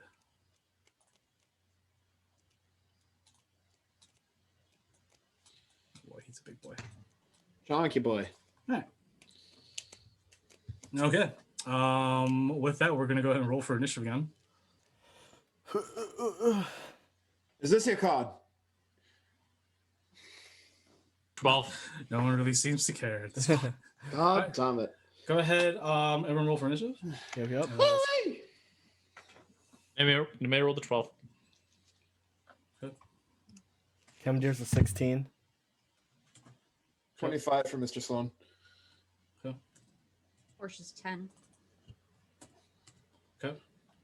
27 for Zephyr. Forgot you have a higher initiative bonus, even though I have a higher dex. Yep. Boomstalker. I know. And I rolled a nat 20. Yes, did I? That's why. I said fucking I. After the initiative rolls, do you want to take break? Yeah, we're gonna do that. Yeah. Okay. And then enemies are going. They even used roll 20 for it, or D&D Beyond. Oh, not 117. 17. All right. Well, we'll take break here before we get into the final engagement with Otidaar. So stay tuned. We'll be right back. Can I flick a card at Otidaar? Yeah, everybody get some snacks and let's go have some fun. We'll see you after we come back. Bye. It's gonna be the next big thing, I tell you. Ah, me, yes, toe surfing, yeah. This is Dauntless. This is what Dauntless needs to be. Doge surfing. Top Dauntless. Top Dauntless. Doge surfer. You know, there's Oh another my God, guys, we need to clip this. Just Doge surfing. This is the quality content that the world needs to see. Doge surfing. Breathing, or the noise around you has completely stopped, and all you can really hear is yourself breathing. Hearing probably the distant voice of your own saying, "Am I drunk?" Tunnel vision's still there, and you do feel a little drunk, but you don't. It's not something you can't handle. It's just the awkwardness of it all is that you are really deaf right now, and you have sort of a tunnel vision. What did you say to me, DM?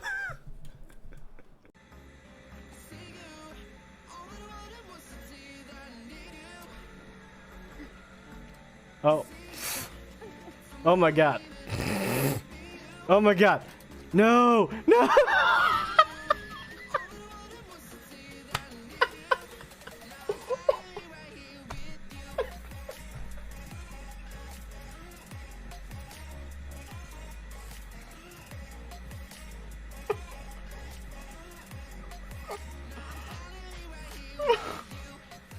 With your father in your home, you wake up in your room and you smell the smell of food, and it's like instinct.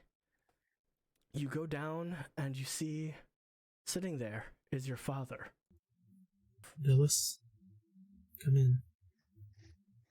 Sit down, please.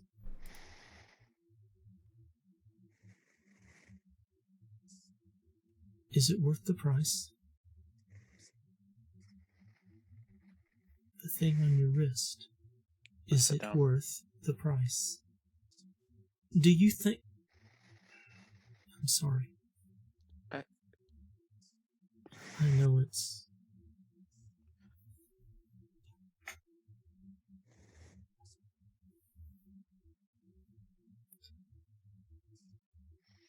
Phyllis, I'm sorry. I've been gone far longer than simply the last time we spoke.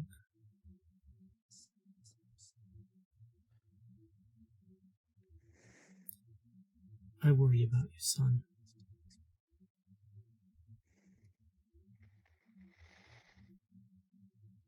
I know that your memories of me are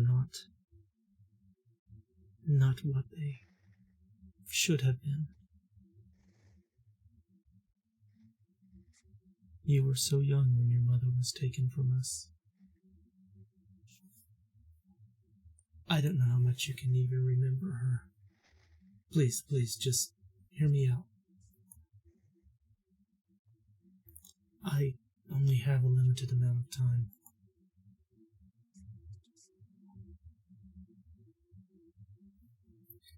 You were so young when she left us. And frankly, I was devastated.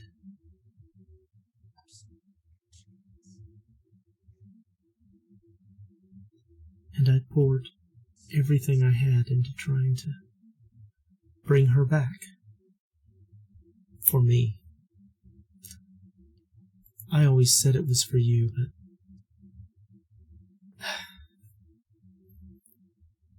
to avoid the blindness of my selfishness. It was for me. And you? You were abandoned to your own. And what worries me, what breaks my heart, is to see you making the same mistakes that I have made.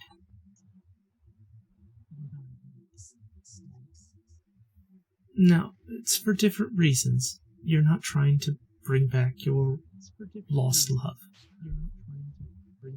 But what are you seeking, Phyllis? What deals are you making? And by the gods, look who you're making these deals with.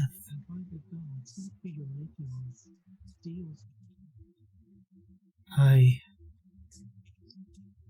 don't want you to end up in the same trap that I did. I did not die a natural death, Phyllis. I paid a price. For services. For powers. for lies, Villas. And I am concerned that you are headed down that same road.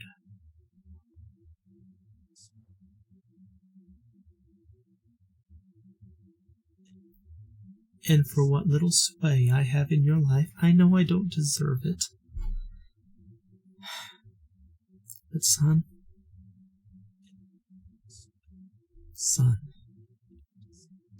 I am trying to keep you from the eternal hell in which I exist. I'm here, I'm watching. And this is probably the only time I will ever have the opportunity to interact with you. Phyllis, don't make these mistakes in spite of me and my memory. Do the things to live your life. Be careful the choices you make. And Phyllis, I'm sorry that I abandoned you all those years ago.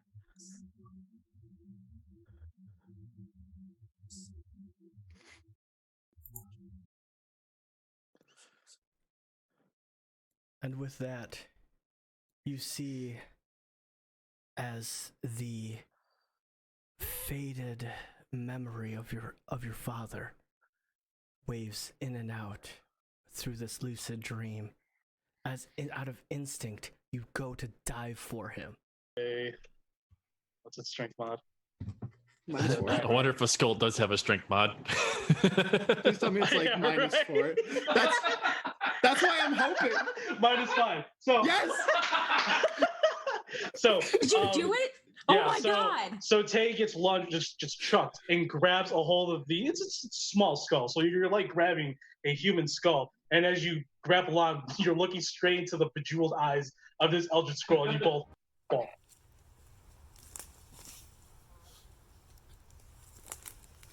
Guys, what are you doing?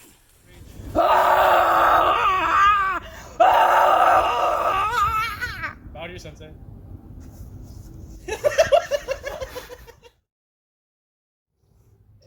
Well, sorcerer super better. What is this? Points. To rate. That's it.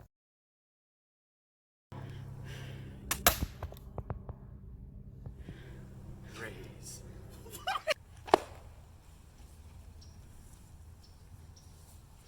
But that doesn't solve anything! Develops the spell. What's with the pile of stuff over there? It's a bunch of treasure. It's a treasure hoard. Kendra's just gonna walk over. He's gonna kick it. He's just gonna kick it and just like move it around while they're just. There's a lot. There's a lot of things in there. It's very. We'll get there in a minute. I'm very tempted to start looting. It'll be distributed. Children, I will turn this. Hey, what's up, guys? It's Joe Dirt. So I'd like to thank you guys all first off for the massive amount of support that we've received over the past few months. We've been growing, and I've been wanting to say thank you, to take a step back and let you guys know that what you guys do is appreciated. Thank you for the bits. Thank you for the subs. And most of all, thank you for your time. We don't get a chance to say it enough, but thank you. Thank you so much. Everyone that's in chat, everyone that just comes by to say hi, even the lurkers out there, I know you guys are out there. Thank you. Thank you so much. We hope to continue to grow, to continue to move forward, and we continue to be able to bring you guys content and just our personalities and just overall everything that we have to offer you. Thank you all, and guys, see ya very soon. It's gonna be the next big thing, I tell you. Ah, me, yes, toe surfing, yeah. This is Dauntless. This is what Dauntless needs to be. Doge surfing. Top Dauntless. Top Dauntless. Doge surfer. You know, there's Oh another my term. god. Guys, we need to clip this. Just Doge surfing.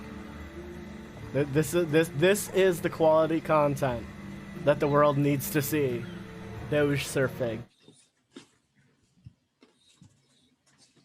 We are back. Hope everybody got some snacks, had a nice break, and is ready to join us on the adventure of back into Danger Zone. Danger Zone. Danger Alright. Zone. I'll quickly post pictures of everything real quick before we start. Of like what Otidaar looks like again. Smaller than normal Dragonborn, white, heavily scarred in the face. He's wearing like red and black and bronze priestly clothing. His staff is the most unique thing about him right now, as it has this floating blue and white crystal. It's not even attached to the staff. Whenever he moves it, it looks like it is attached to the staff. And you'll get what I'm saying once I post the reference image below. And then the massive ice elemental. That's what it looks like there.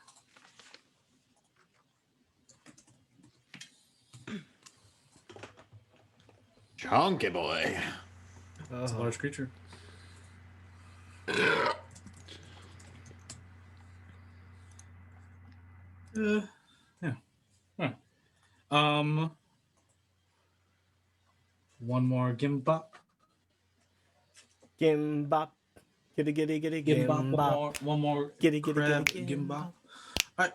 We'll go ahead back into combat. We are at the top of the order. Zypher starting it off. All right. I'm assuming I can't see them from this point. No, you can't see anything because this is like 15 feet up high on that ledge. But you definitely can see like this large antenna with lightning bolts and stuff. You see these massive lightning chains all around this ice-covered chamber. And what is the difference of height in there? Wait, from here to what? From here to here. That's 15 This feet. little ledge. 15 feet. This little ledge of mine. Okay. I'm gonna let it shine.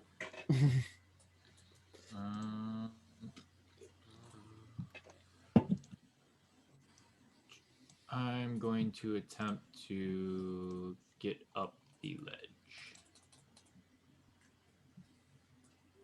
Wait, go and make a athletics check for me.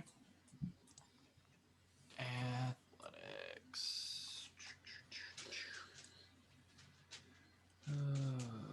Let's hope. That's a 16. Yep, you're up. Coolsies. And then I am going to. Do I have a shot on Mr. Big Man? Yeah, the only shot you have is on the Mr. Big Man, but like I said, there's these crystals, these clusters that are forming slight barriers, so I will increase the AC of the ice elemental, but you can hit it. Okay. You can, yeah, if you want to hit it, go ahead. Go ahead, my dude. Yeah, might as well. Might Yeah, go ahead. as well. Go.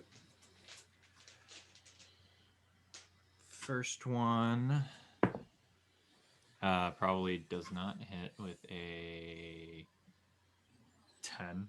Nope. Yeah, I think so. Hits one of the nearby cluster towers. I mean, near the ice elemental. And yeah, the next one is even worse. Okay. You're hiding behind this crystal of ice, and you just launch 2 arrows, both missing. These I did use 2 arrows of burning, so they did. Okay. If that sure did anything. They don't have a radius, do they? They do.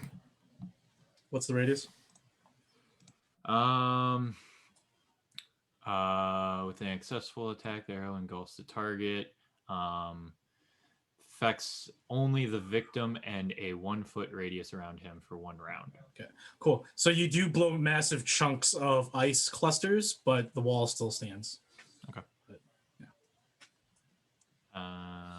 That's gonna be my whole And they're turn. going off. They're not being melted or turned into mist. They're being blown up.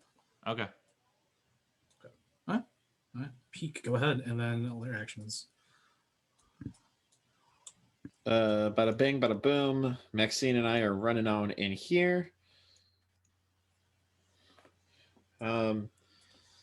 I need you both to make, as you enter the room, this star-shaped structure is giving off this very nauseating, sickly, magical aura. I need you both to make Constitution saving throws. Got you. We've got 18 for myself and 19 for Maxine.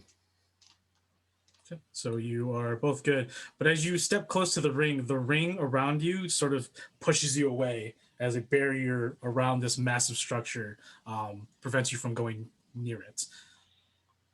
So in the corner, though, you see a sleeping halfling. So would it be stopping us like right here, like on the outside of like that blue ring then, or am I just not able to... It stops you like... Yeah, you're just not able to go through it. I can't be within that space, but I can be right here where I'm at. Yeah, you're fine. You're okay, fine. yeah, that's okay. Totally. You're basically being pressed against the wall unless you want to really have some space and go next to the doorway. So it's up to you. No, so what I want to do is I want to shoot Delilah at this beacon. Okay. And Maxine is going to try and take 3 great sword swings at that beacon. Okay. Our thought process being, if we can dismantle like this lightning chain, hopefully we can stop some of the effects within here. Okay. So crossbow shots. It's an 18 plus a lot. 10. Hits. Yeah. 13 points of damage. Sure. As the bolt just gets stuck in this metal structure. Right. And the great swords. 13, 23, and nat 20. Yeah, they all hit. Okay. Just give me total damage. Got you. Fucking. So we've got 17, 37, 40, 45 points of slashing. Okay. Yeah, she manages to like cleave good portions of this iron that has been sort of formed together. It's like solid metal, kink. But yeah, she's doing damage to it. Cool. Cunning action, help Maxine to give her the AC bump, and we're just going to kind of hunker down in there. Cool. As we're just trying to chip away at these structures. Sure. Okay. Go. Okay. So next is lair actions. Otidaar is going to let a large howl. He's going to raise his staff and hit the ground, and protruding from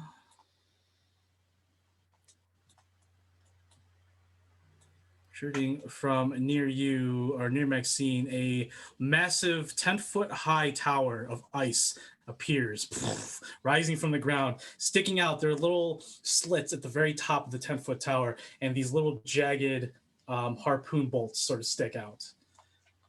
And another one protrudes from the ground near Zypher. Right there. And also 10 feet high. Things that are not okay, that's on it. And you see all these little harpoons stick out. And they will fire. This one's going to fire at Zypher, and then this one's going to fire at Maxine. So first one on Zypher as it lets loose a ice bolt.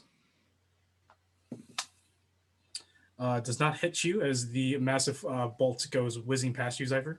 And then in Maxine, does not hit as it just goes in between you and Mr. Sloan looking peak against the wall. Tink, tink. All right. That's it for lair actions, and that is to enemies. The large ice elemental.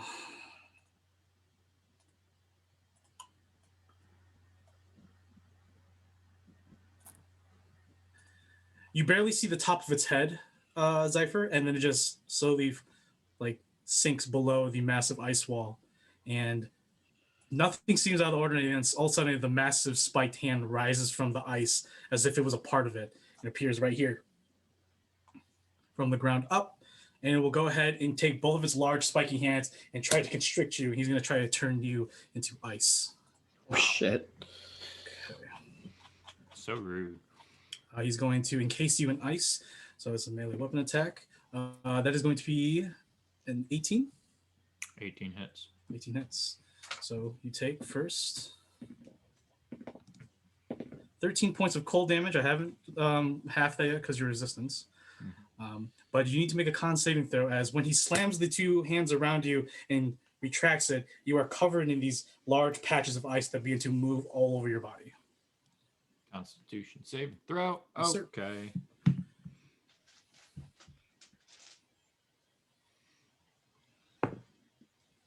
Probably not. 8. Ice begins to form around you, and you are considered restrained. It's rapidly covering your entire body. You can still move for right now. You just can't, obviously move away. Yep, you have another save next turn, and we'll see what happens afterwards. So that's it for the Ice Elemental. The Rezia, the little mage lightning person, is going to move this way, and she's going to... No, she's going to move this way. No. she's going to move this way. Yeah, she's going to move this one. To move that way? So she's going to make her way this way. Otidaar is going to stand firm, and he's going to actually walk atop the crystalline structures as if he is a part of it as well. You see Zypher sort of stairs build in front of Otidaar as he walks up these different shaped crystalline structures of ice. He's going to look down at...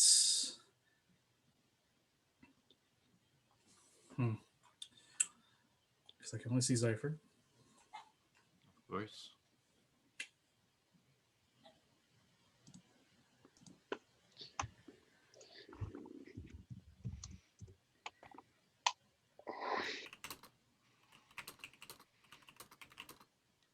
He's going to flutter some arcane words in front of him, and he disappears.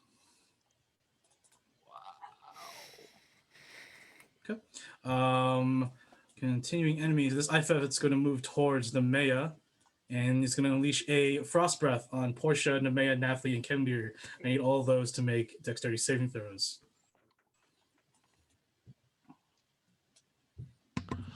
13. 3. I rolled a 1. Okay. 13, 14. You said dex? Okay, so that would be 17. 12 plus 5. So whoever failed takes 6 cold damage. Everyone else takes 3 cold damage. What was the save? And that's it for that. And that is you. Oh, sorry. So everyone besides Portia takes 3. Okay. Portia takes 6. All right. That's going to be the enemy's turn. So go ahead, Kemdir. Can I attack the ice dude from here? Because I'm right next to him. I can't unless can I get? You are not right next to him. Now you can. Now you're right next to him. Yep. Okay. Yep. Now you can. Okay. Cool. I'm going to. So you are. What? Okay. So actually, you're technically right here because he's on the stairway. Okay. Yeah. That's why I was sitting there. I couldn't. Yeah. I wasn't sure where next to him would be. All right. So. He's the closest thing to me, and he's kind of in my way, blocking my way. I will take a swing. Ooh. 14 plus 7. I'm assuming that hits. It probably hits. Yeah, it's like over 20. Second attack. 11 plus 7, that's 18. Hits.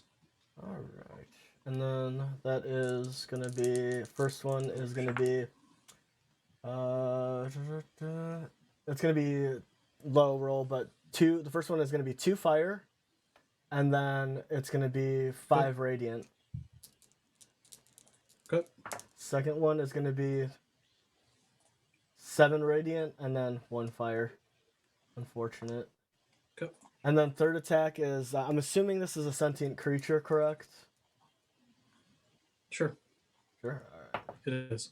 All right. Ooh, nice. Some- 14 plus 7. Sentient is over in some 20. way. Sentient in some Yep, way. that hits. All right, and then okay, that's better. So that is going to be 10 piercing, and then 10 piercing. It would be actually Just give me total. 15 piercing, and Just give me then total. 5. Oh, okay. Just give me total. Yeah, just give me total. 11. That's 16. 20 damage total. Nice. Yeah. Kemner, you glide up the staircase and start wailing with Sun Sword and the sort of mind burning at the I guess the side one side of this massive hulking ice creature, chipping away at the ice shards going everywhere, not causing any damage, but you do inflict quite a bit of damage. It definitely took a beating. Do I see the not fire bloodied or anything, but yeah? Do I see the fire doing extra damage or? Yeah, it is. Okay. I'd be like, fire! And then that's my turn. But you notice that the fire isn't melting the ice, it's exploding the ice. Not leaving Fire. any mist trails or anything, not like normally. All right.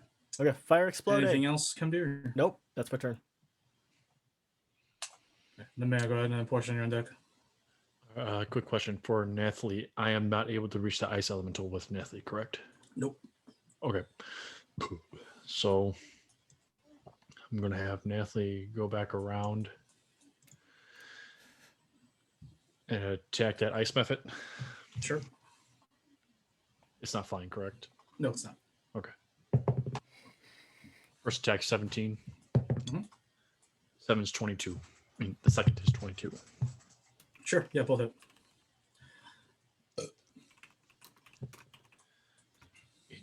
11 damage for the first one. Mm-hmm. And 11 more for the second one. Yeah, it is annihilated as Nathalie she first before she hits it with the pommel of her end, breaking its face, and then just cleaves it in half. Nice. Okay. All right, and then so that'll be 5, 10, 15. 5, 10, 15. Then 20. Then I will cast. Do I see anything further along that little corridor right there for the stairs? No. Okay. I'm going to cast Eldritch Blast at that ice method right there. Sure. First one's going to be a 12. Hits. And then crit for the second. All right, both, yeah.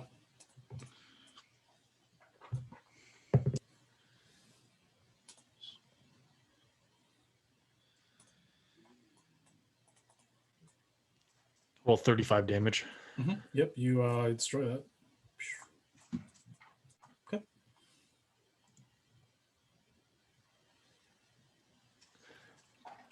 Then, as a reaction, I'm going to say over the earpiece that I'll be going around. Okay, sounds good. All right, Portia, you are next. Sorry that I missed it. Where did Otidaar go? Otidaar disappeared. Okay. And this is what's her fuck number 2, right? Sorry, my Yeah. Fuck number 2. Yeah, pretty much. Okay.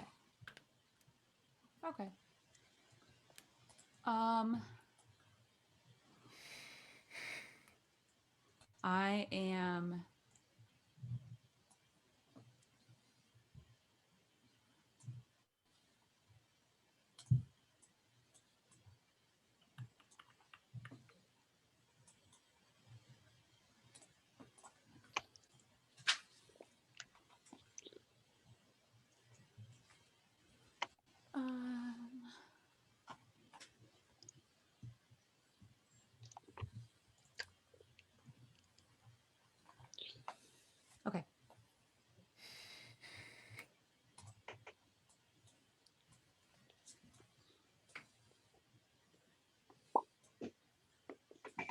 I'm just gonna do Toll the Dead on the ice guy.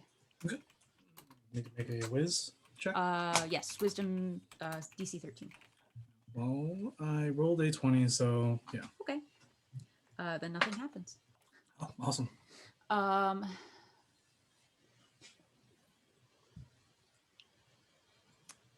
And then this guy is 15 feet up, you said? He is 45 feet up. 45. Okay, that's Yeah. a few more than that. 2, 3, 4, 5. Okay. I'm gonna follow around. I'm also planning on coming up this way. You see Mooncat staring at what looks like to be probably an impasse. And all of a sudden, Mooncat sort of gets on its hind leg and just book it past all of you. Oh, bye, And Mooncat. he just runs over here. Okay. Any, is that it? All alone. Yep. All right. All right, Zypher, go ahead. Ghouls. I need to make a check, don't I? Correct. You need to make a check. Before I do anything or after? Yeah. At the start of your turn. Okay. Con, correct? Yeah, con. Correct. At 20. At 20, all right. You will not be petrified today. Nice body. Get it. Good job, bud. Big boy numbers. All right. That's your action. No, I'm just kidding. Start your turn. Yep. Okay, so that's all of your things. That's all you're doing. You're fine. Okay. Good luck. Have fun. First two attacks with Demobald's Kiss.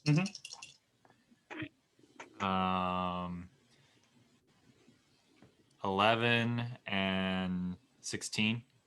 One hits. All right.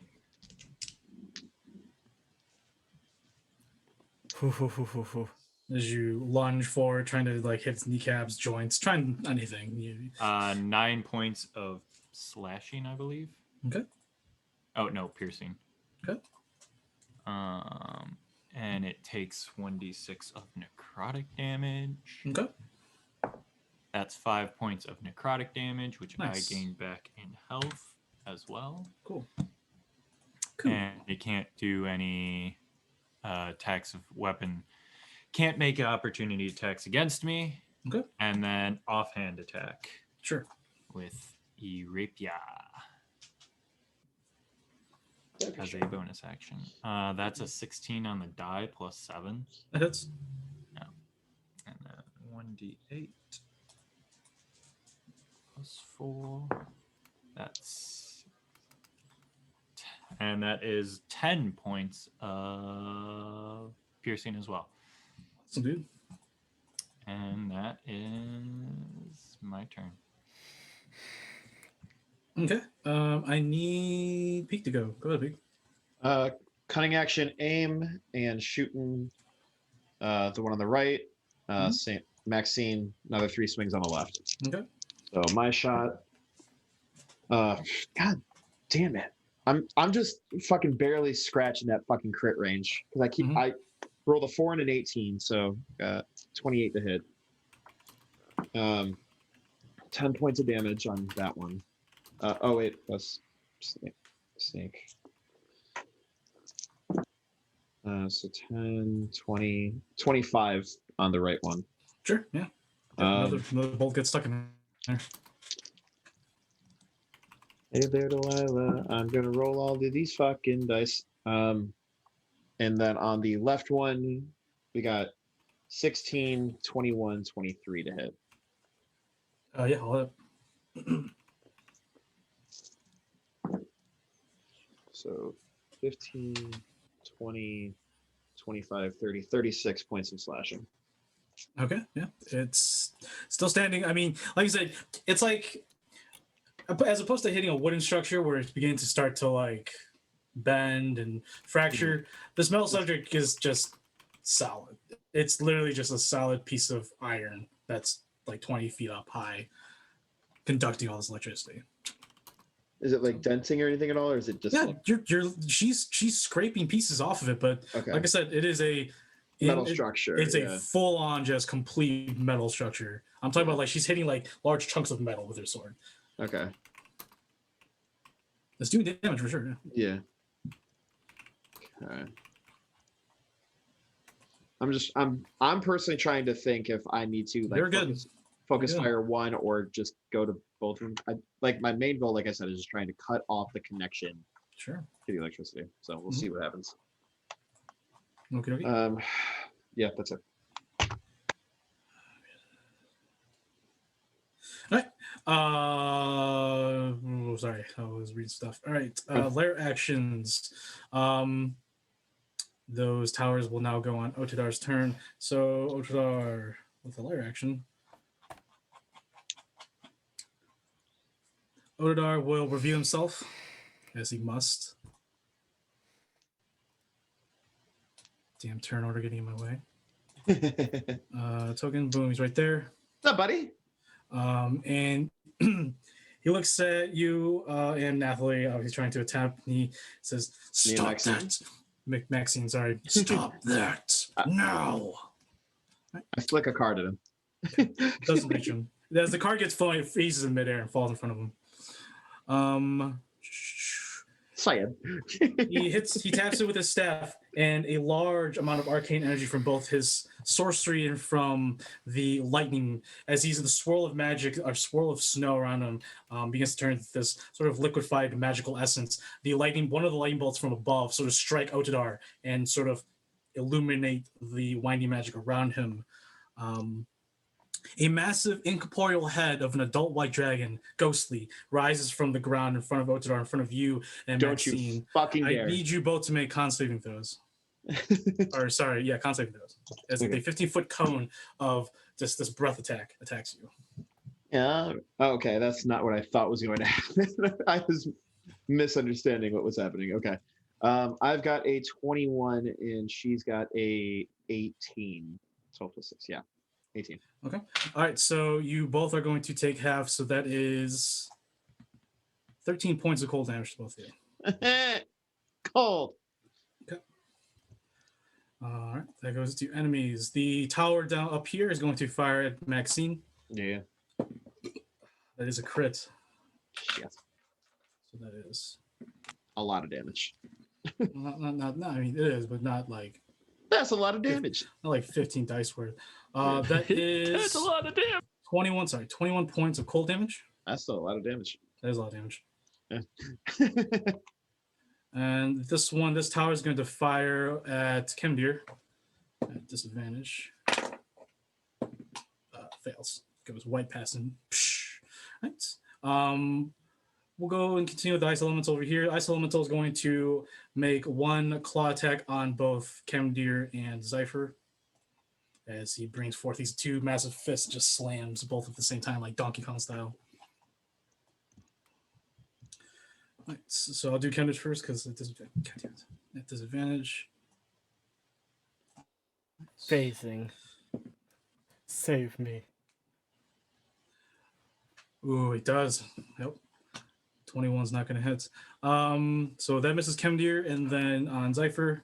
I'm bumped up to 18 AC now. That's fine. He misses. Hey. Regardless. All right. Moving right along, we have our girl Rezia making her way downtown, and she appears in the doorway, looks around, and she is going to take out a vial and throw it in the air. It's going to spin in front of you or next to you, Peak, and then it's going to uncork itself. It's going to uncork itself, and she's going to cast Acid Splash. Oh. Yeah. Con save, right? I don't remember. Acid Splash, I believe that it is a dex save. Hey. Dex save. I love those. It's going to choose both you and Maxine. Shit. It can choose two. Damn.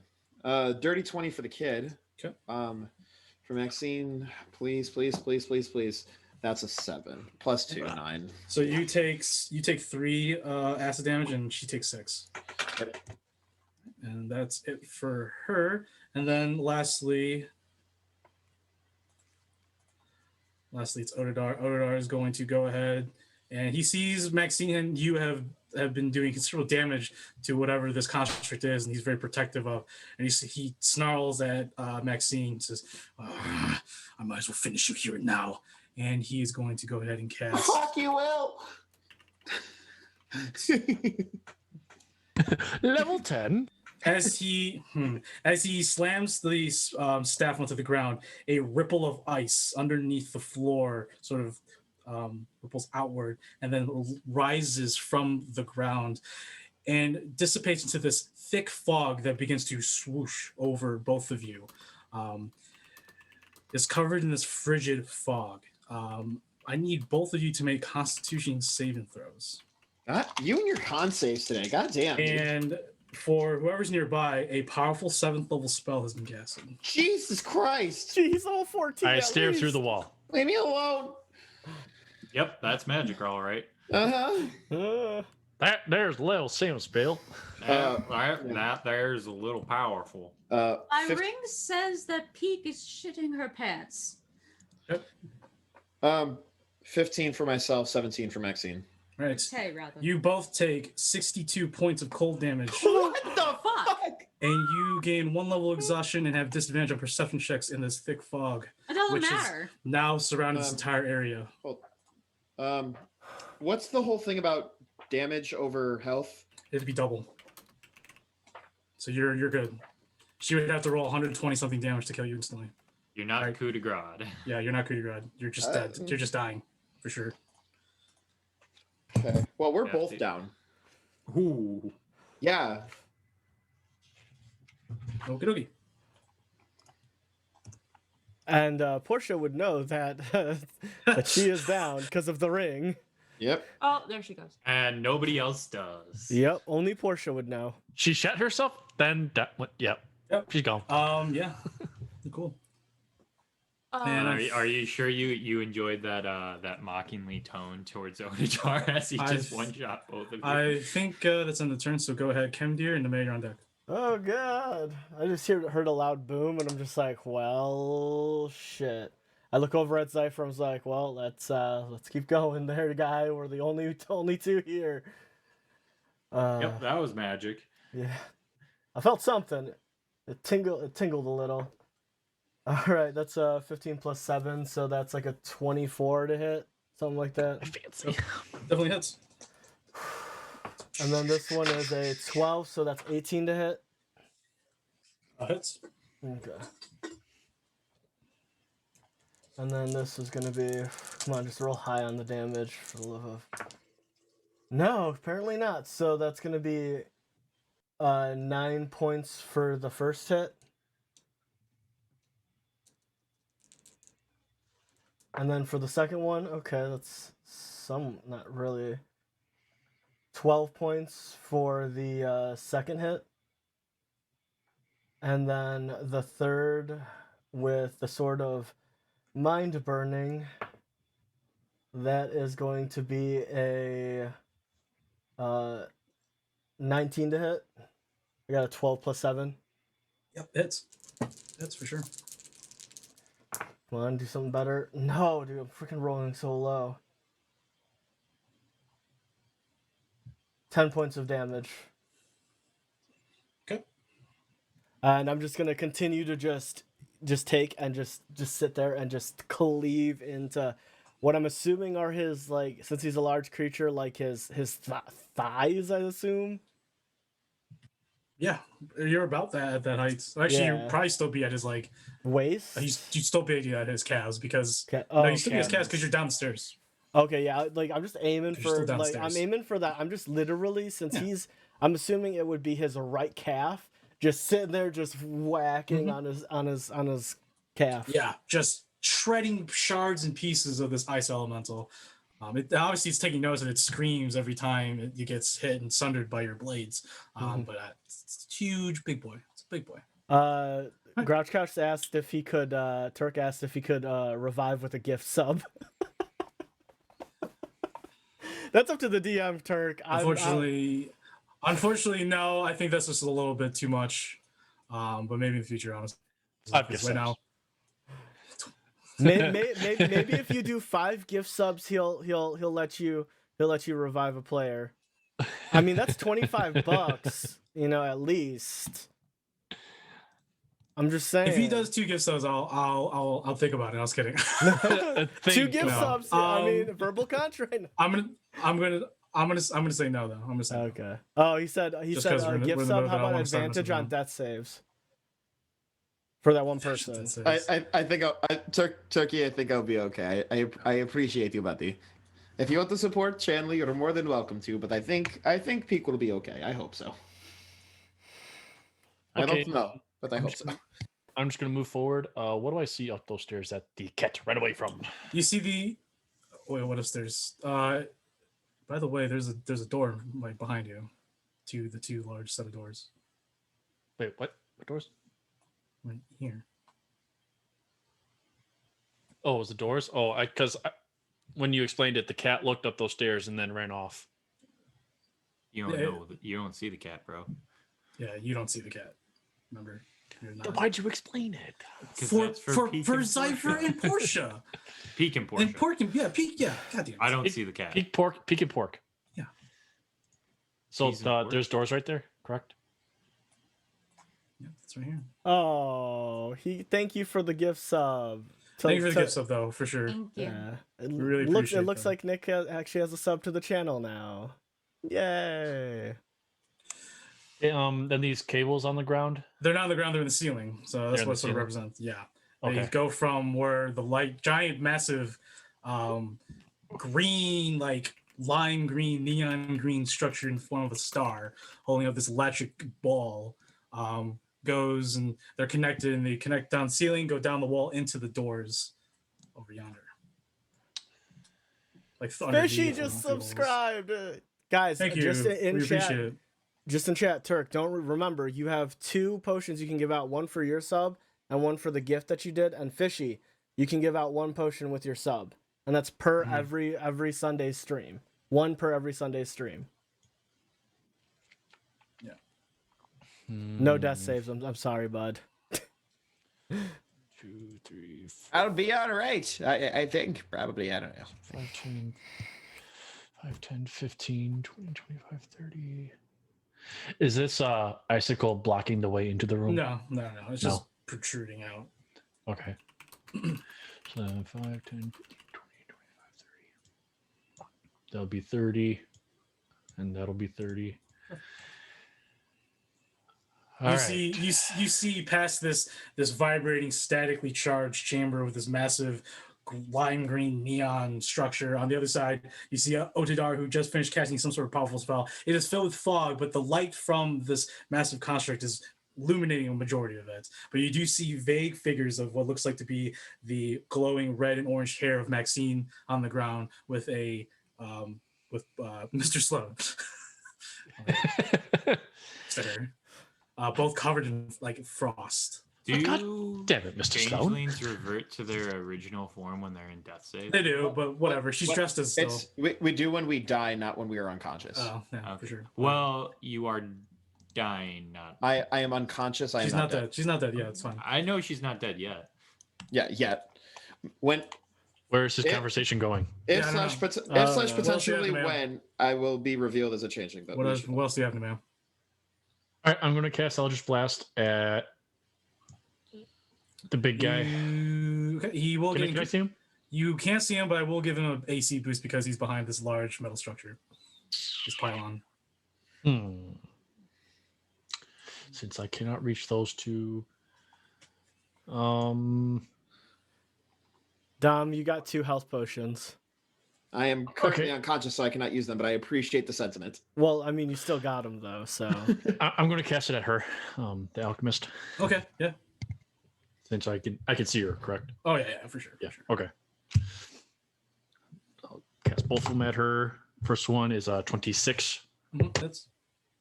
Then a 24 for the second.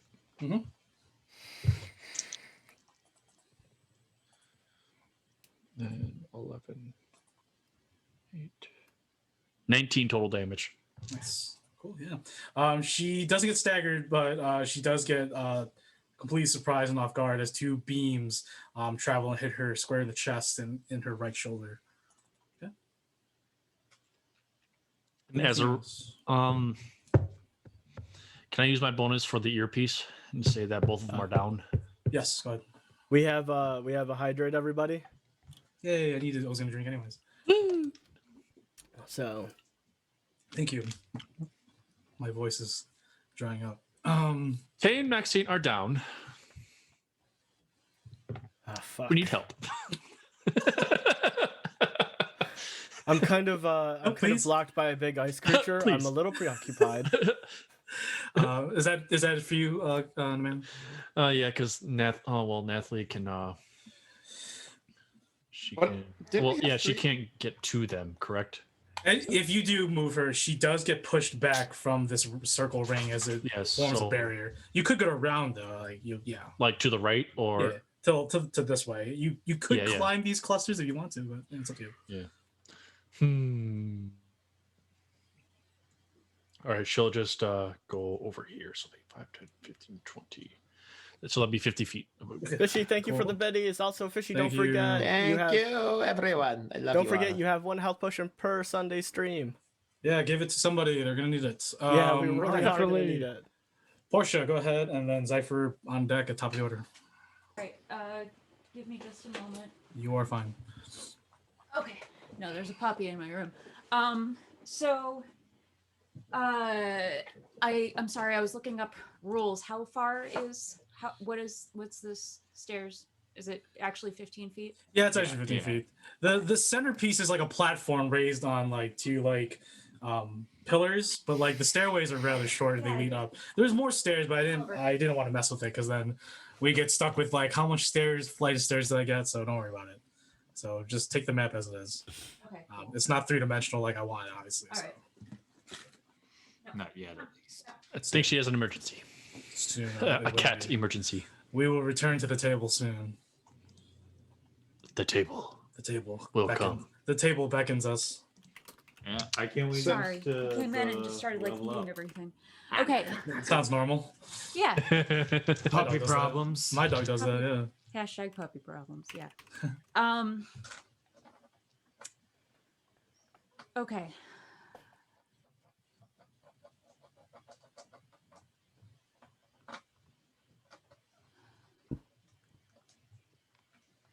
I am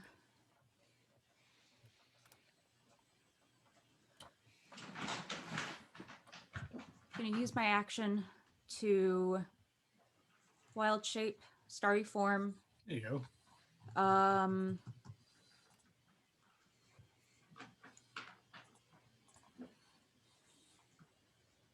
guess we'll do the chalice, because I'm like the only person ever who can heal. 1, 2, 3. What is a warlock supposed to do? Maybe Peak will return in her next life as a cleric. Who knows? 6. You get pushed back as the circle illuminates and a force field is erected. Okay. Just barring you from going towards the large, massive structure in the center. That's fine. But you can go around. No, I can't. I'm out of movement now. Okay. So bonus action. Spare the dying on Peak. Peak is now stable. Okay. What wild shape did you go into? Chalice. Chalice. I have no idea what that is. Basically gives me better healing. Oh, okay. Cool. All right, that's my turn. Awesome. All right, top of the order, Zypher, go ahead. Bonus action. Portia, you get a healing potion. Hey. Oh, thank you. Thank you. All right, go ahead, Zypher. Bonus action, going to cast Zephyr Strike. Okay. So I can move to right here to give advantage to me and Kindir. Okay, cool. And then I can still make 2 attacks. Both with dimmable hits.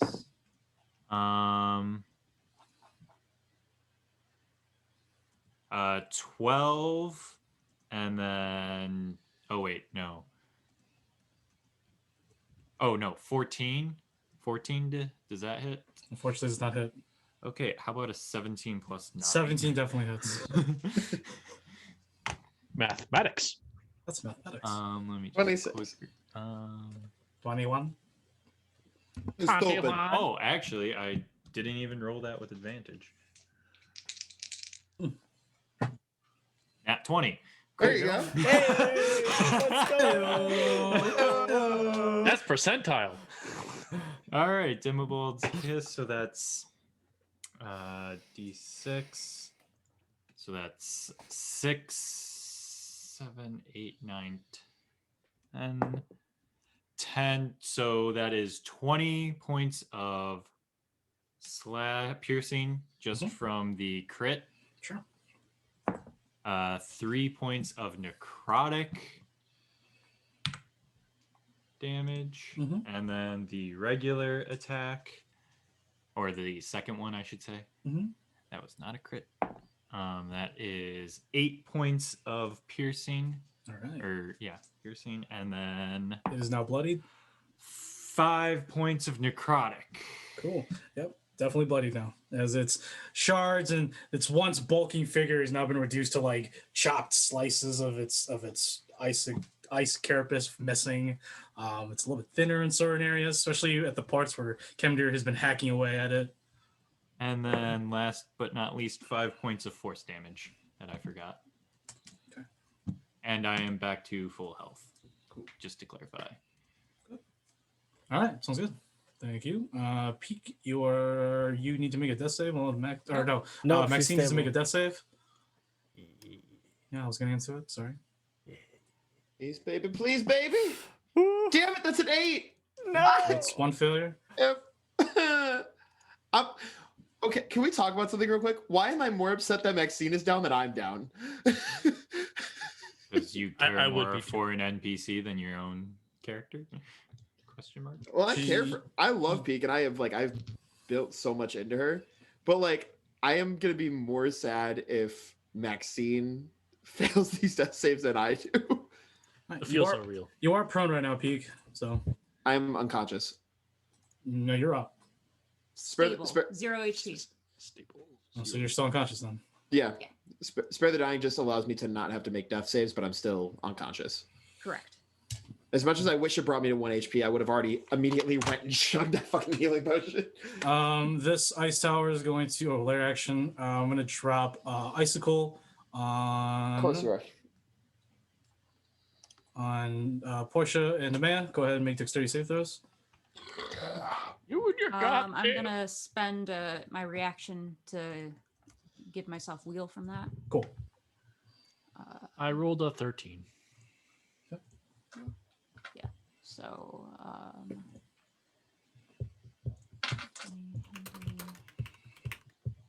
You take 2 points of cold damage, Nemea.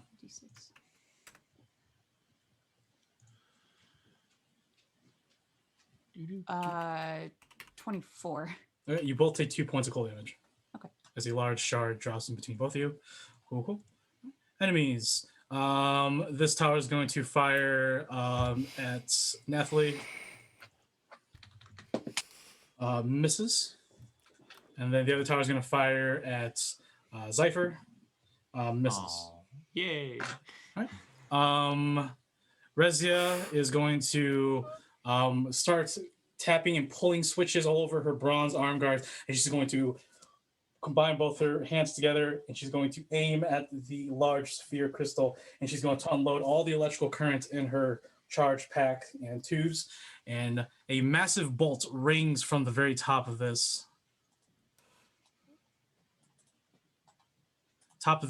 construct, and it barrels forward past Nemea and Portia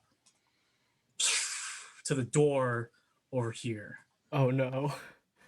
I know what's coming out. I know what's coming out of that door.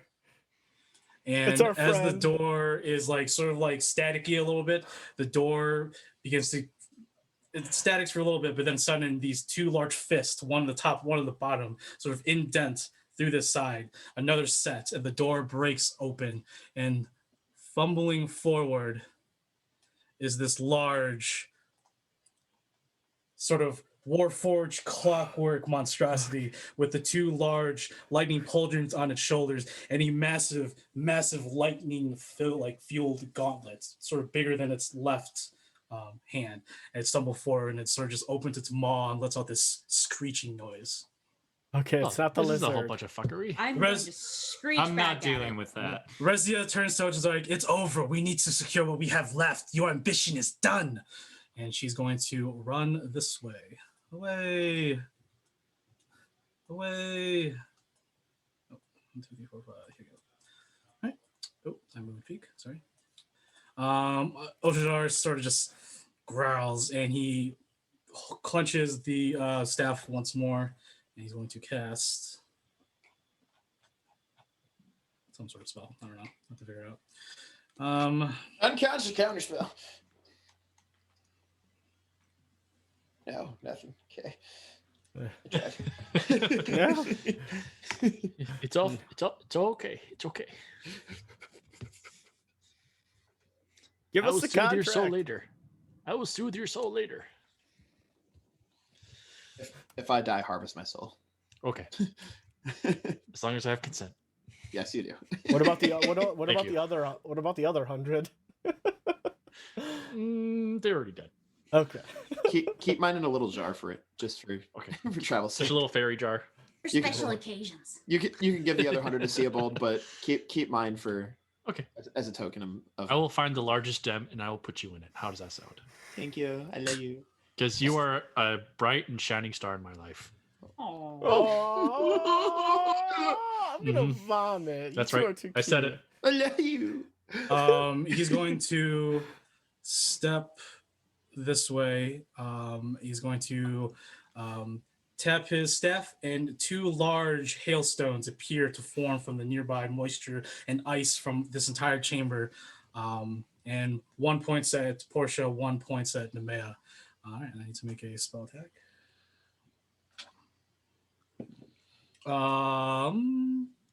Portia, your AC? 19. And Nemea, your AC? 16. So, Portia, you managed to lift your chakrams out of instinct, and the hailstone goes flying above you, missing. The other one hits Nemea. Of course. Sorry. What doesn't hit me? I've been impaled. I've been hit by every single goddamn icicle falling from the ceiling. 6 bludgeoning damage and 8 cold damage.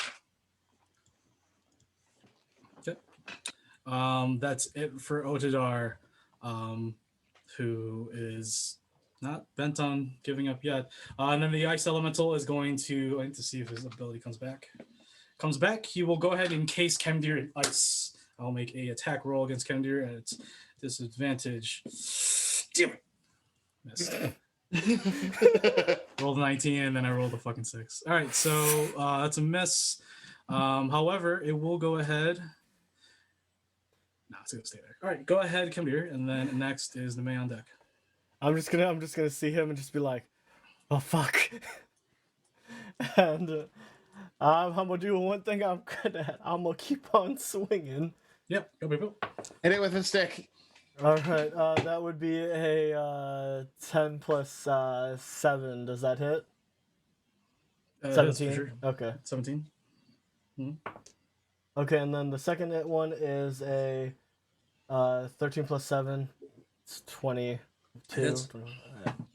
And then let's come on, freaking roll higher on damage. Oh, okay, F yes. 8, 12, 17, 17 points of damage. Yeah, that's right. I already added the plus 4 to that. And then the second one. Oh, fuck yes. 8, 12. 16 points of damage for the second hit. Okay. And then third It is hit. beaten. Third hit is an. You're rolling those with advantage, correct? No, I'm not. Oh shit. Okay, well let's. You dumb. Okay, let's no, that one. My other roll was better. Yeah, 12 still hits. So this one I will. Wait, what? Rolling with advantage because we're flanking. Oh, you're rolling advantage. Sorry. Yeah. I rolled the first two over again to see if I could hit a 20, but my other ones were better. So, all right. Oh, nice. Okay, so that's good because the first one was an 8, the next one was a 16. So 16 plus 7 is 25 to hit. It hits. It hits. All right. 7, 11, 13, 18 points of damage. Are you... Okay. And that was for the last attack, right? Yeah, that was for the Sword of Mind Burning. Yeah, the last attack. Yep. Because okay, cool. I have 3, so I already took my 2, and then I just re-rolled. I know. That's what I'm saying. I was confirming. Yeah, it was your last attack, your third attack. Okay. Yep. So he is. Yeah, this thing is barely standing still. It's definitely beyond beaten, close to fleeting this plane of existence. Okay. Go ahead and man. All right, Nathalie will go around, and she will use her last greater healing potion on Tay. Okay. So you can roll that, Tay, for your greater healing potion. You just dumping it down my throat? Yep, pretty much. Nice. Uncorked it, and I slammed it into your throat.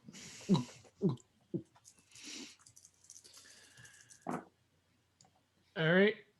I see that big hunky behind me, and I pissed myself. Mm-hmm. I will go right there.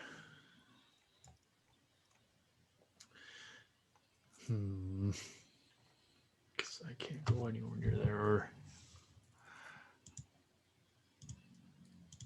I am going to cast Phantasmal Killer on that big guy. Okay.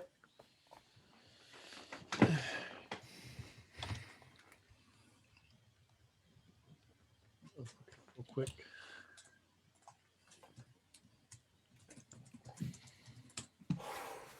It's been a minute.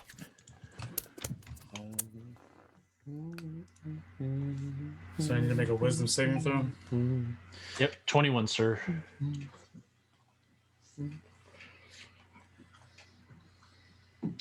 Okay. As you cast the spell, it automatically doesn't do anything. It is immune to frighten. Shit. Yay! Okay. Then I'll continue moving. Okay. 25 feet. All right. That will be all. Spell is still up, by the way. It's just immune to it because it's a concentration spell. Yeah. Just to let you know. Okay. And then at the end of each turn, he must succeed a wisdom saving throw, or he'll take 40 temp damage. He's immune to it. The frightened. Who? Wait, what was this before? Sorry. Yeah, he's immune to frightened, right? Yeah. Oh, okay. Then I might as well make the wisdom save though. I'm sorry. Yeah, it's a fail. Okay, so he will be taking that psychic damage. Okay. Sorry, take that back. He's immune to psychic. God damn it. Okay. Sorry. Christ almighty. It's a clockwork, dude. Yeah, construct, man. Constructs. That's an oof. Penetrate. Well, I mean, now you know, so that's how it works. All right. Yeah. That's it. Okay. Nothing from Nathalie? No, because you won't be in range if she made an attack or anything like that. Okay, sounds good. All right. Portia, go ahead. And then Zypher starting at the top of the order. Yup.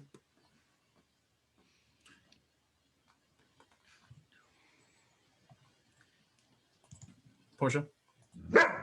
Oh, you're muted. Sorry.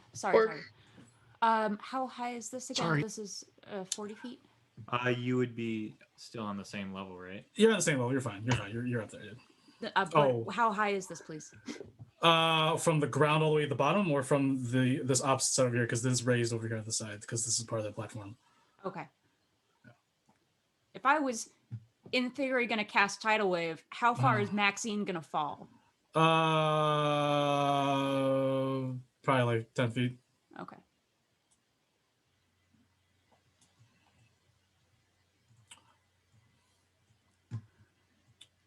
Tidal wave. Here-ish. Because I want it to. How high does tidal wave go up? Up to 10 feet. Okay, for sure. So I'm basically making a 10-foot cube right now. Okay.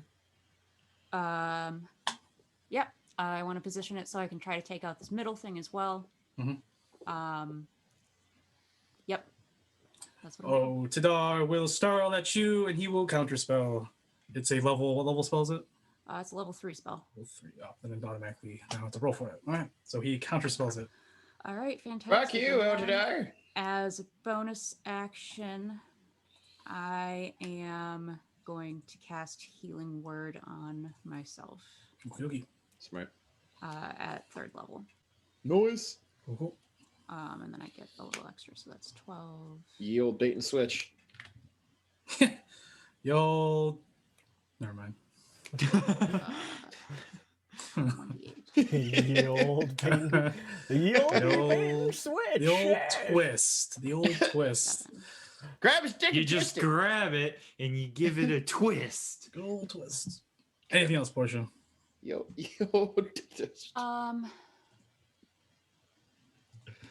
That's gone now. Gonna move.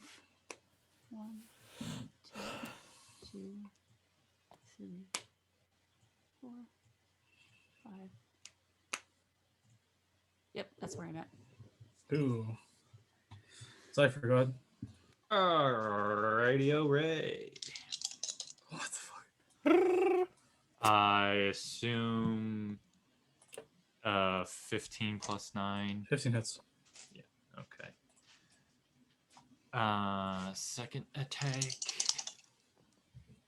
2 16s. Hits. And bonus action. You know what? Let's just calculate the damage on that one first. So total for those first two.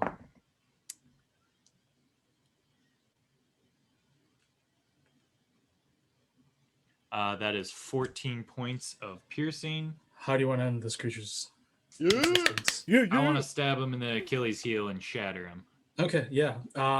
As you rip apart where an Achilles tendon would be on a normal humanoid body, What is the anatomy of an ice? It looks down and it just shatters, drops, collapses into small little ice spectacles. I don't know. Cool. And then covered in snow. Gonna block this doorway. Unfortunately, the grid doesn't really. That's fine. You know, it's fine. function You're that way. blocking the doorway. It's cool. I got it. And then I'm gonna stab Otidaar. Okay. I am assuming I don't have advantage on that. No. Okay. You wouldn't regardless because she's incapacitated. True. 7 plus 7 is a 14. It's Nice.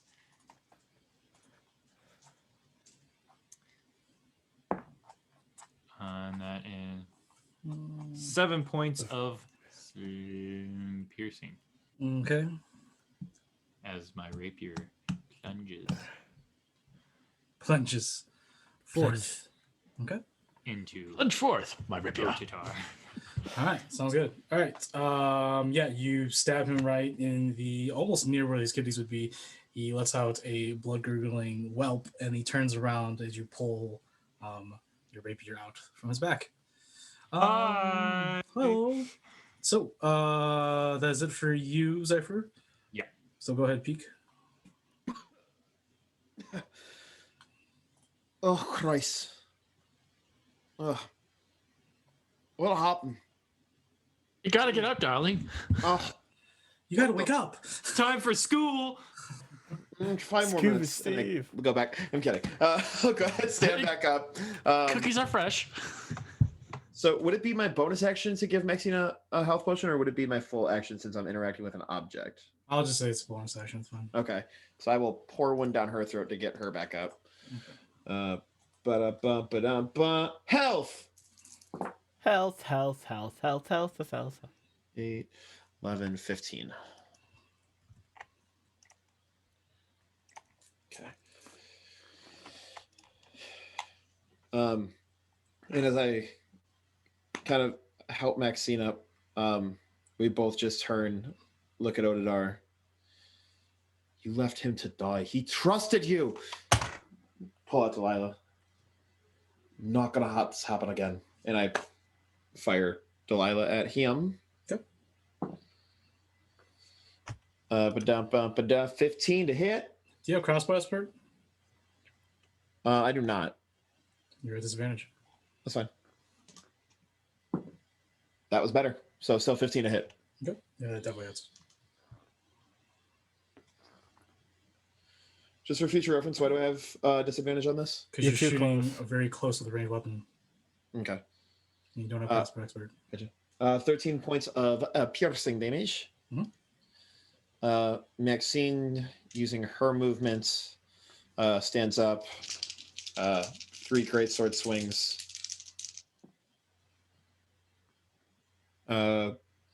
15, 18, 26. Yeah. Yeah, definitely. Yeah. For sure. I figured after that when I was just working to grab the D6s. So 15, 20, 25, 30, 33, 34. 34 points of slashing damage. Okay, yeah. He is after Maxine sort of slices through his kneecap, dropping him to one knee, slicing down his chest, sort of breaking some of the daggers that was on his armor guard via bandolier sort of belt, slashes his face, almost like just like cutting off his mouth. It's sort of hanging a little bit. He's just barely standing as he's just on the cusp of life. What kind of bonus actions does she have? Can she do anything? No, she has nothing. Damn it! She already used her action surge earlier today. Oh, okay. You already used used it. action surge. It's the same battle. Yeah, that's right. It's the same battle. Damn it! Cinematic. I wanted to have. No, that's fine. She will take a regular healing potion for her bonus action because she fucking needs it. For sure. Sounds good. All right. Legendary action.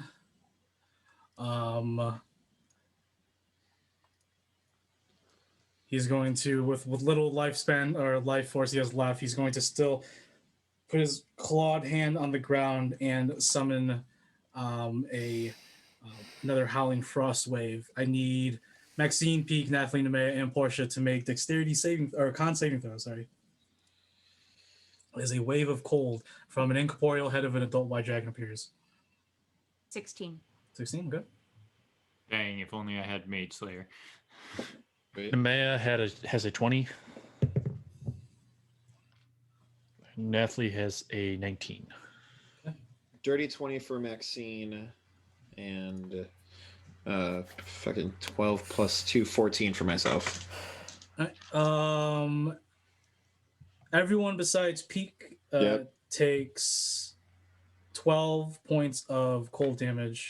I take 24? You take 24. I'm right back on the ground. Oh, God. I had 18 from the fucking greater healing. That's true. Okay. So, Peak's down again. Now it's enemies, the last enemies. This bolt tower is going to fire at Nathalie. No, it's going to fire at Zypher.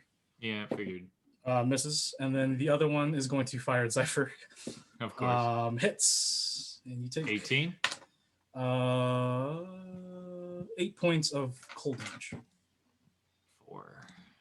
Right. And then Otidaar will use his action to disengage, and he will plunge himself through the portal or through the barrier into the large structure's base. And as he plunges through, his staff leaves him, dropping him on the ground nearby. And as he places his arms around it, it begins to singe and burn and melt his flesh to this massive neon green starred structure. As he yells in pain, he speaks in Draconic, "Long live Yolothus, long live the freedom of Dragonborns." And he eventually just fades into this green light and is absorbed by the structure. instead of him jumping in, can Maxine use a reaction to No, like he disengaged. Okay. Disengaged. I did not pick that up. My apologies. Unless she has Sentinel. She does not. No, she does not. All right, so yeah, he disintegrates, and the structure begins to go overload. Those that can't see it probably would be Nemea as you're like moving away from this now sort of pulsating, rampant magical siphon of something. You look down the stairway, you see the massive clockwork Goliath of sorts drop to 2 knees and then fall to its side as it is now inert. It is beginning to shake this entire cavern, and suddenly the electrical energy and the ball up above this entire structure pummels through and shoots straight through the dirt, the ice, making its way, and it eventually vanishes out of sight. And all the lightning stops, all the ice and stuff, the artificial magical ice begins to dissipate slowly, and you're still in this somewhat pristine white temple dedicated to Tiamat. You're out of combat. I will walk over here. Yoink. And then I will sit there and say, where's the contract? We don't have much time. Let's go. I'm gonna check this guy right here, as All right. I assume he's a little Greek. I'm also gonna do, checks on him to. Nathalie and I are going to try and find that alchemist. Maxine's gonna pick me up with a regular healing potion. Okay. I'm gonna head down this way to see, after I yell at them, to see what's down here. Yeah, give me a second. Yeah. I'm just gonna go ahead and shit, that's the wrong one. Okay. Okay. What would you want to do, Portia? Sorry. I want to pick up Otidaar's staff. Sure. You pick up the staff. You pick up the staff, but the crystal is no longer attached to it. This large, still glowing white and blue crystal. It definitely radiates magical energy. But it's just a crystal. Mm-hmm. You pick up the staff. It lays there, but you pick up the stone. It's like about the half the size of a football. And yeah, you have this nice glowing, pulsating, magical blue and white stone. Did you want to check what else was on Otidaar? Yes, please. All right. Real quick before I forget, peak heal 11 more points of damage. Thank you. On Otidaar are nothing. Well, actually, there's nothing left of Otidaar besides. Oh, he didn't just like strip before he threw himself. No, he completely disintegrated. Yeah, but all he had on him was that staff. So that's pretty much it. Is it just a normal quarterstaff? Yeah, it's just a normal quarterstaff, but it's just obviously customized. But the crystal is probably what made it really cool and stuff. Okay. Little Creek Cypher. Little Creek is definitely frostbitten. He's definitely unconscious, but he's alive. Cool. Okay. Cool. Is he awake? No, he's sleeping. He's unconscious, but sleeping. Okay, I'll just pick him up then. Carry him. Yeah, he's a small halfling. Nemea, you're looking down this tunnel, and you see a set of stairs going up. It looks like there's another room up ahead. I'm going to continue forward then. Hey, does anybody want to go try and see if they can find Honja to relay that their main guys are dead? As you step into this chamber, you see very unorthodox looking structures, tubes made of glass and iron carved into circular cylinders. You see this large emerald and tan construct with a large glowing crystal above with glyph circles surrounding it. It seems like through these pipes that there was some sort of green substance or green goo or ichor that was once in it. And you obviously see this tank on the other side that is empty. However, still glowing are 2 large size stones of the same color on the opposite table. I will go over to that table and look at the stones. Okay. I need to pull my real notes. Okay. My non-combat notes.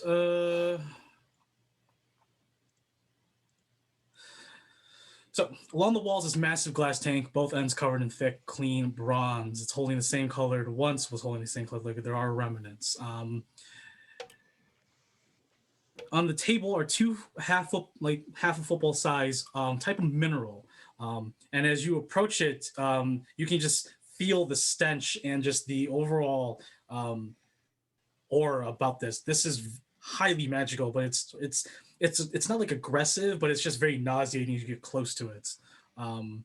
For you, Portia, you can sort of see it glowing at that same distinct neon green light, and it's something familiar that you've seen in your dreams and what you meditated to when peering your mind to the stars. It's very reminiscent of the same color that is the Ether River, pure magic that flows through the night space above the planet of Lanzoria.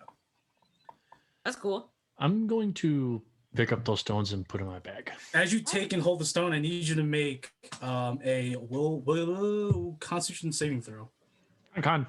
At disadvantage. Con. That was a 10. All right, I need you to roll a d10 for me. 1. Even with your gloves on, as you hold it, your entire hand becomes to be burned and blackened as it begins to corrupt your entire arm, all the way up to your shoulder. As soon as you let go, your entire right arm is numb. It is blackened. It is shriveled. And is in complete pain. You do suffer 28 points of necrotic damage. Jesus Christ. And this is non-resistant necrotic damage to your necrotic damage. There's a reason for it. So. Yeah, don't touch that. Those are full of like pure magic. Let's not. You both can make Arcana checks if you want to, or history checks if you want to on these two things. Or actually, the Arcana. No. If I can Arcana it, or if I can try to Arcana it. Yeah, you can observe it from a distance and put it to your mind. You two as well, man. 17. You speculate that it has something to do with the Ether River, as per your prior knowledge. Okay. 25. This is the fabled Anzor. It's ether in material form, also called warp rock, witch stone, weird stone, emeraldine. It is raw magic compressed within a thin layer of fractured ether, caused by large layers of night space, like night space rock, going through, carrying, being coated in this ether magical dust, hitting the surface of the glass sphere, which is the atmosphere, hardening it, compressing it, and it lands deep within the Underdark. This is something that is prized by many people, especially the Under Empires below in the Underdark. It is magic incarnate. It is magic pure in material form. So, would I be able to know how to handle it? Like, is there anything in this lab that I could spot immediately so I could handle this? I mean, you do see a bunch of like tongs and stuff, and like large ones for like casting like large vats of metal and stuff in factories.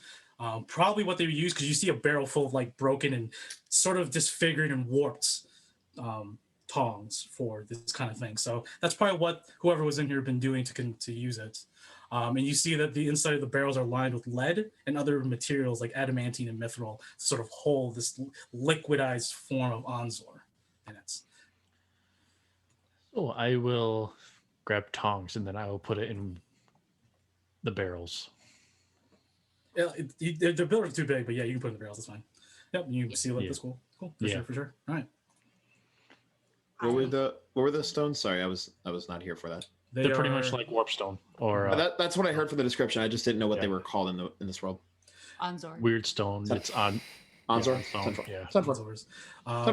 You also know, Nemea, that they're powerful reagents for crafting stuff, but obviously it's very volatile, very dangerous. But mad enchanters obviously seek them. I think these destroy these. There's no reason that these need to be here. Do we see the contract in here? Anyone make? I'll say that you guys are actively doing that. Yeah. You eventually find it over on like one of these desks. You do find the contract rolled up. You also find a note not too far away on the desk. Whoever does it, find it.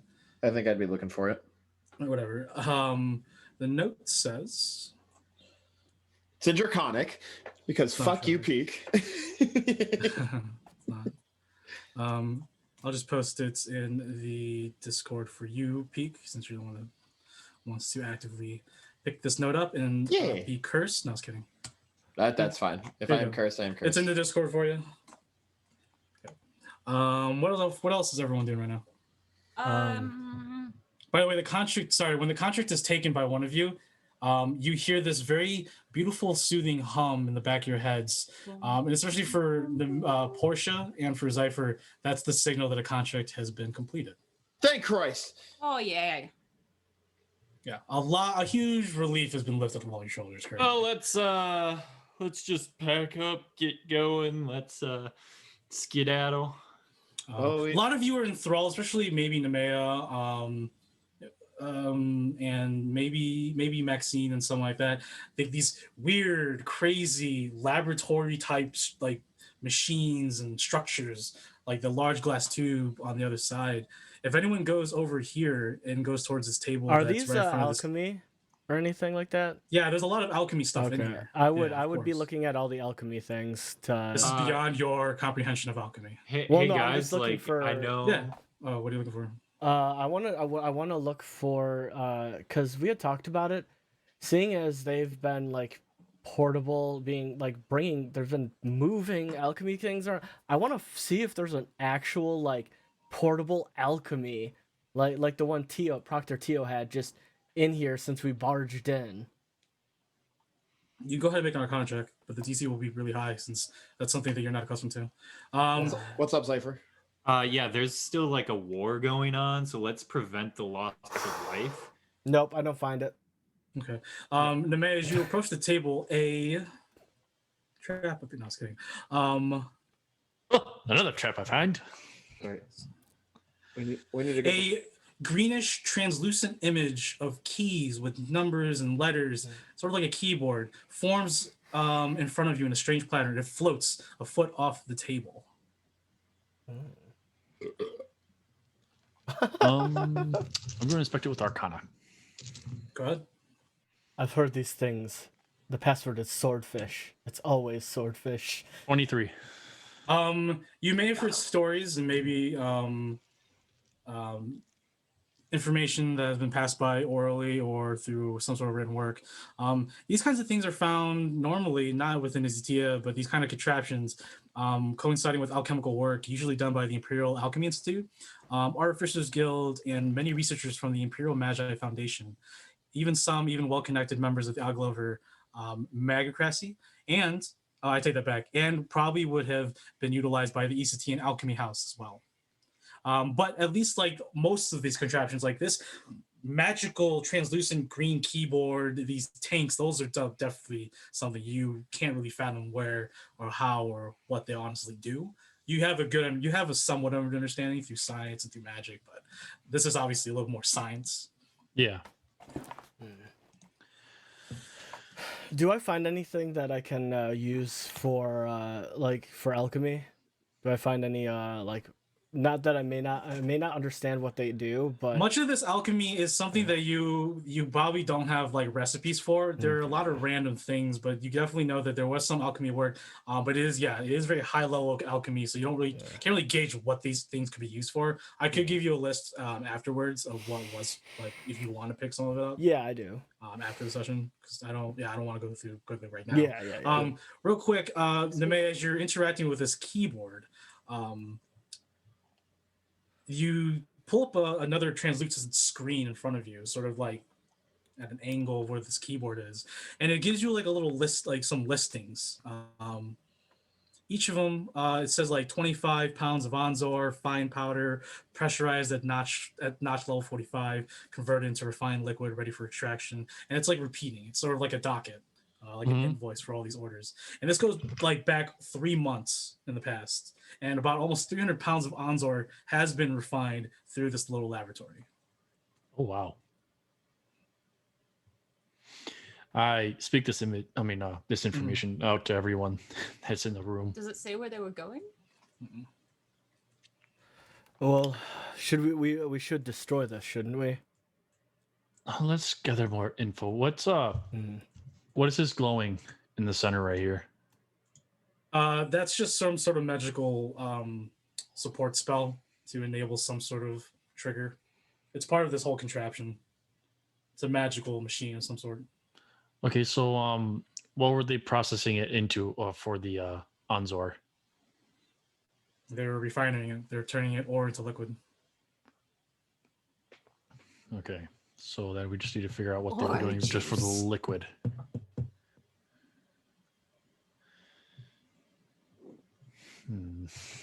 Well, what do we want to do with this information? Is there any way that you can take it for later use? Can you seem to know what you're doing with it. Is there any way that you can take it with us? Would there be a way that you could... I'm going to continue interacting with that key? Yeah, like I said, it literally just lists all these invoices and orders What on the was screen. there current like work that they tried to do previously with just those two right there? It seems very specific on this one job. There's no like job orders or anything. It's not really as organized as you would imagine in real life. Yeah, yeah. But it's just a solid screen that holds information of some sort, imagery. Well, unless we can process those two ores right now. I mean, I would prefer if were able to take them because, you know, we don't know what we're doing with them. This They're is barrels beyond my, right now. That's can beyond my lift pay. a lead-lined barrel, however. Everyone sort of, because it's inline, so it's inside, so it's not gonna be drastically dangerous. No, but how heavy is the barrel? Probably like 25 pounds. It's not bad. So I think these you don't have to worry about carrying these. It's not an issue. Okay, so let's take this with us, and that way they can't refine these ones that we have, and we'll figure the rest out later. Would you be Somebody able to? who can see, remember these. Remember how this is all hooked up. All right. Yes. Cool. And would you be able to get the information off of something like, you know, that's like a physical drive of some sort?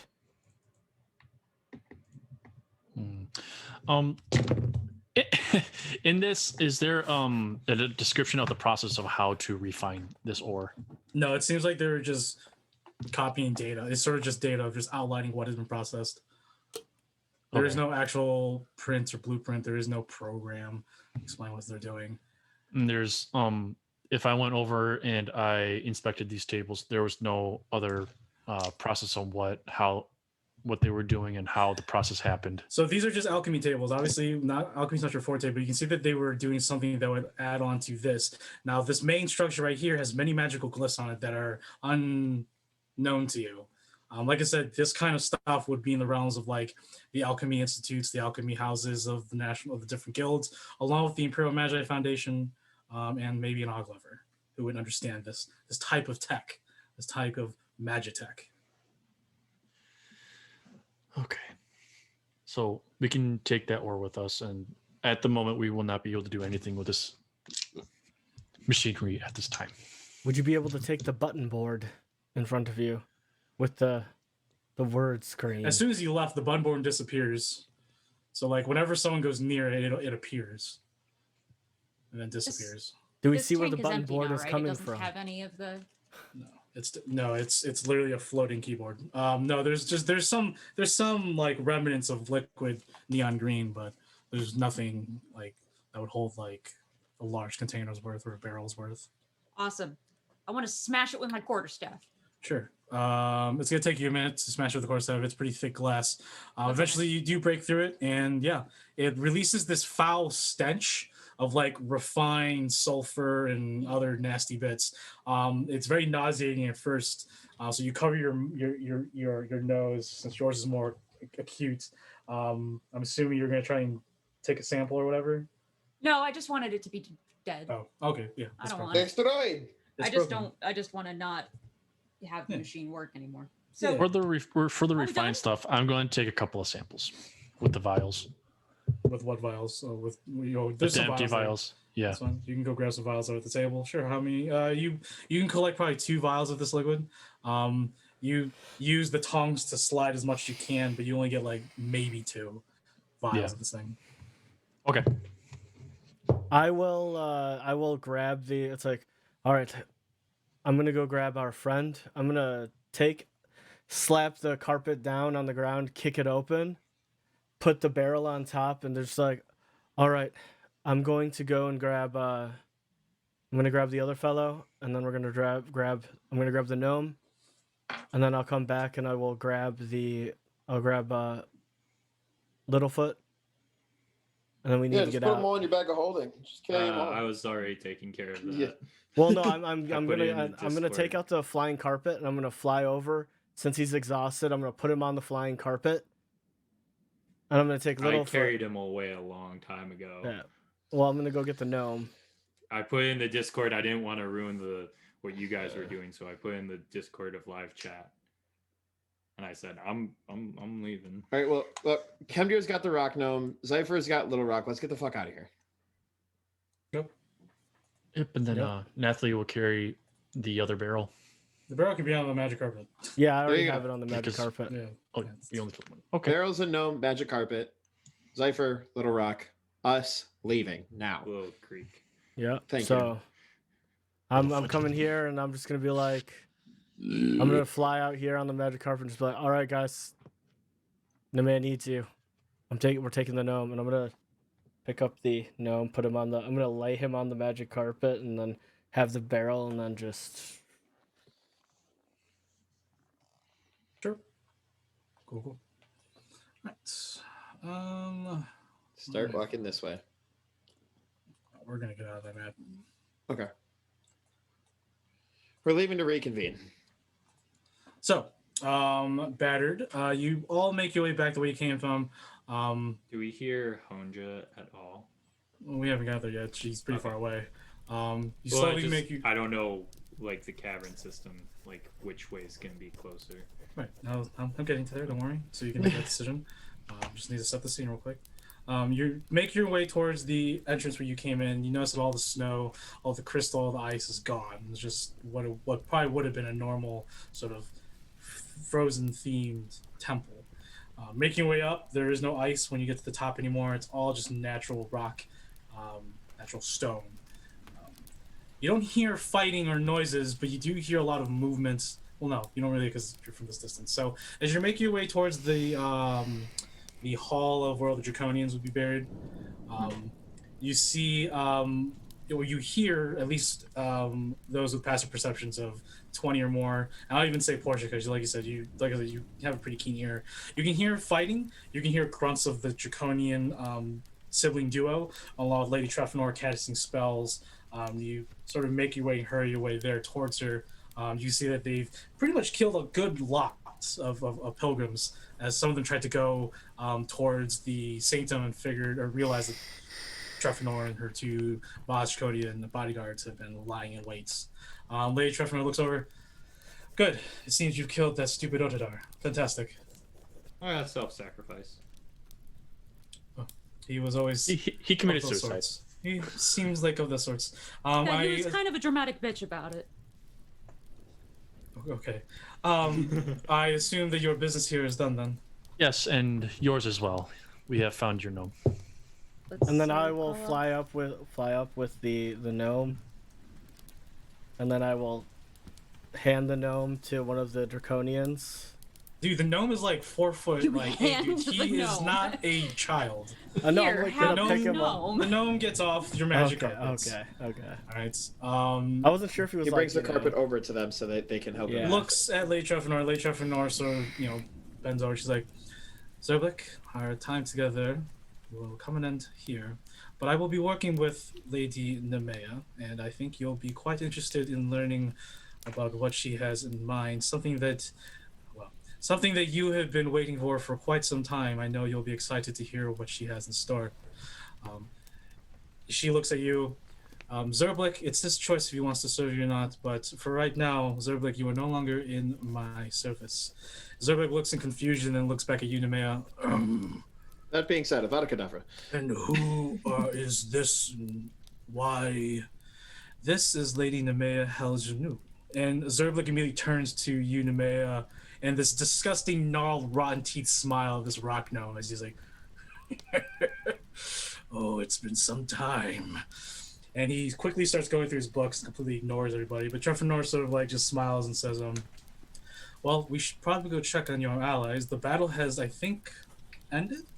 I have not been up top to see what the conclusion was, but... I approach her with the ring and I hand it back to her as I set it in her hand and say thank you for everything so far. Keep it. It might come in handy one day. I bow my head and then I put it on my finger. Okay. So, whole thing about like Mr. Sloan being your ally, that didn't help. Well, like I said, he was a hireling, so I believed he was on my side for the most part, but he was. But hirelings and mercenaries have their own hearts. Yep. Do you happen to know where the rest of his mirrors are at, by the way? I'm in tape for him, still wearing his tuxedo. Scheme for a friend. Right. Because I still fucking love the look of it. She sees that you're dressed as Sloan, which confirms that he's dead.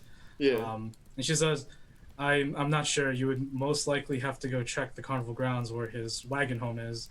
I don't know why you would be so interested in such an awkward hobby. Awkward hobby? Well, it's more than a hobby. I'm not really interested in the mirrors per se, more so of the disposal of them. Well, all right, let's walk and talk, buddy. Yeah, walk and talk. Let's go catch up with the battle. We are walking, talking as you guys are making your way out from the secret entrance. Fantastic. Creatures were crawling out of the mirrors and attacking us. That sounds unpleasant. Yeah, very. Is this your card, by the way? And it's just a blank card. Shite. She looks at you and turns around, continues walking. I will continue walking with Nathalie. I will hold out my hand to anybody that wants to get on the magic carpet, because I want to fly over. Lady Trefenor would definitely accept that. Okay.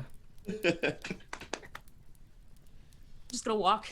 I don't know how I feel about flying carpet. I'll walk with Portia. Okay. I'll walk with Maxine. I want to just So kind of me and decompress with her. apparently me and Lady and Trefenor, we are gonna go out there and then up over the battlefield. Give me a second. Yeah, I'm just letting you know what I'm doing pre. The new fantastic point of view. I'm just looking for my sheet of who died. A lot of people. Oh god. Where did I put it? Swear to God, if Essential dies, I quit. I quit this game. If Essential dies, we riot. If Essential dies, I will front the cause for his resurrection. Oh yeah, I forgot we could do that. All right, we're good. I mean, we'll have to find. If you got preserved body, then yeah, we can. We'll have to find people probably in Tarkon that or a true resurrection spell. Because that works with just a name. 50,000 gold. Let's go. Maybe more. Probably. Because revived isn't gonna work because he's been dead for longer than a minute. If so, Revivify. Thank you. Like revive? I don't think you know what I meant. Revivify. Yeah, resurrection.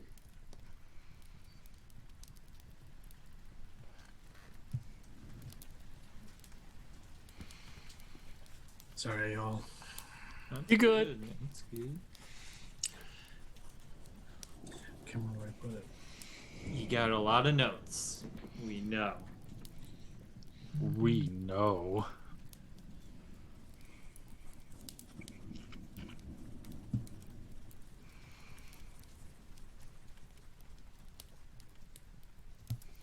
Did you know Buzz Lightyear said to infinity and beyond only twice in Toy Story 2?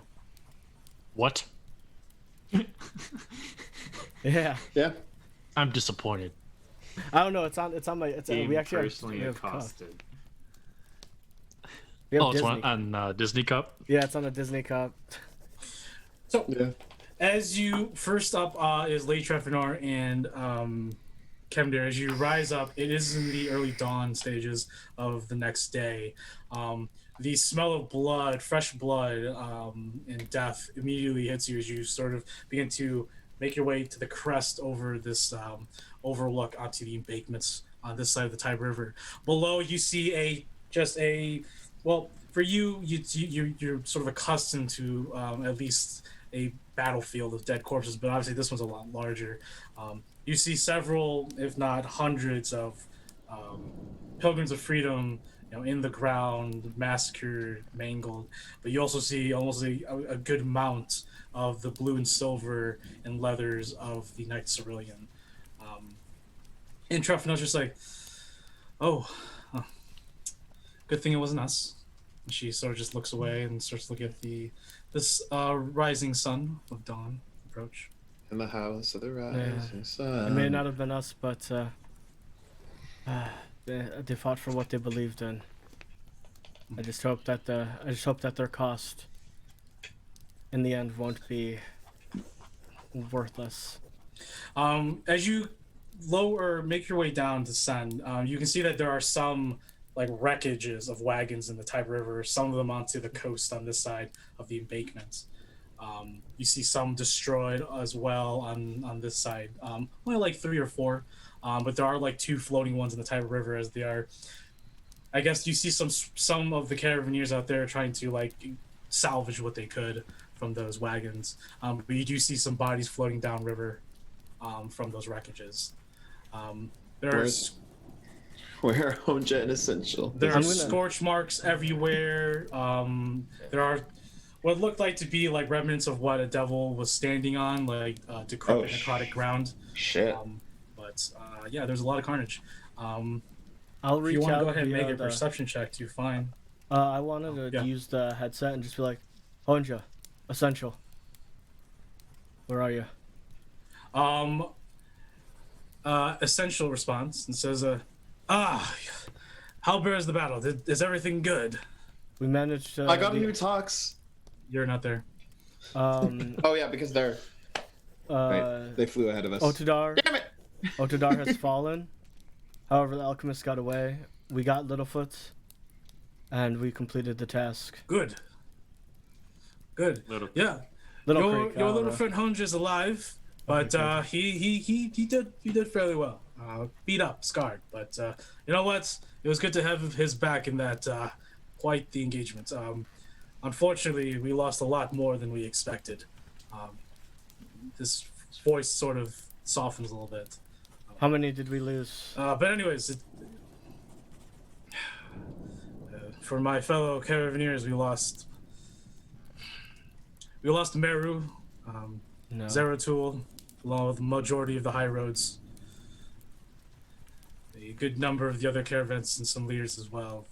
At least 80 or more. We're still finding corpses and finding their bodies. And it doesn't look any better with the Knight Cerulean.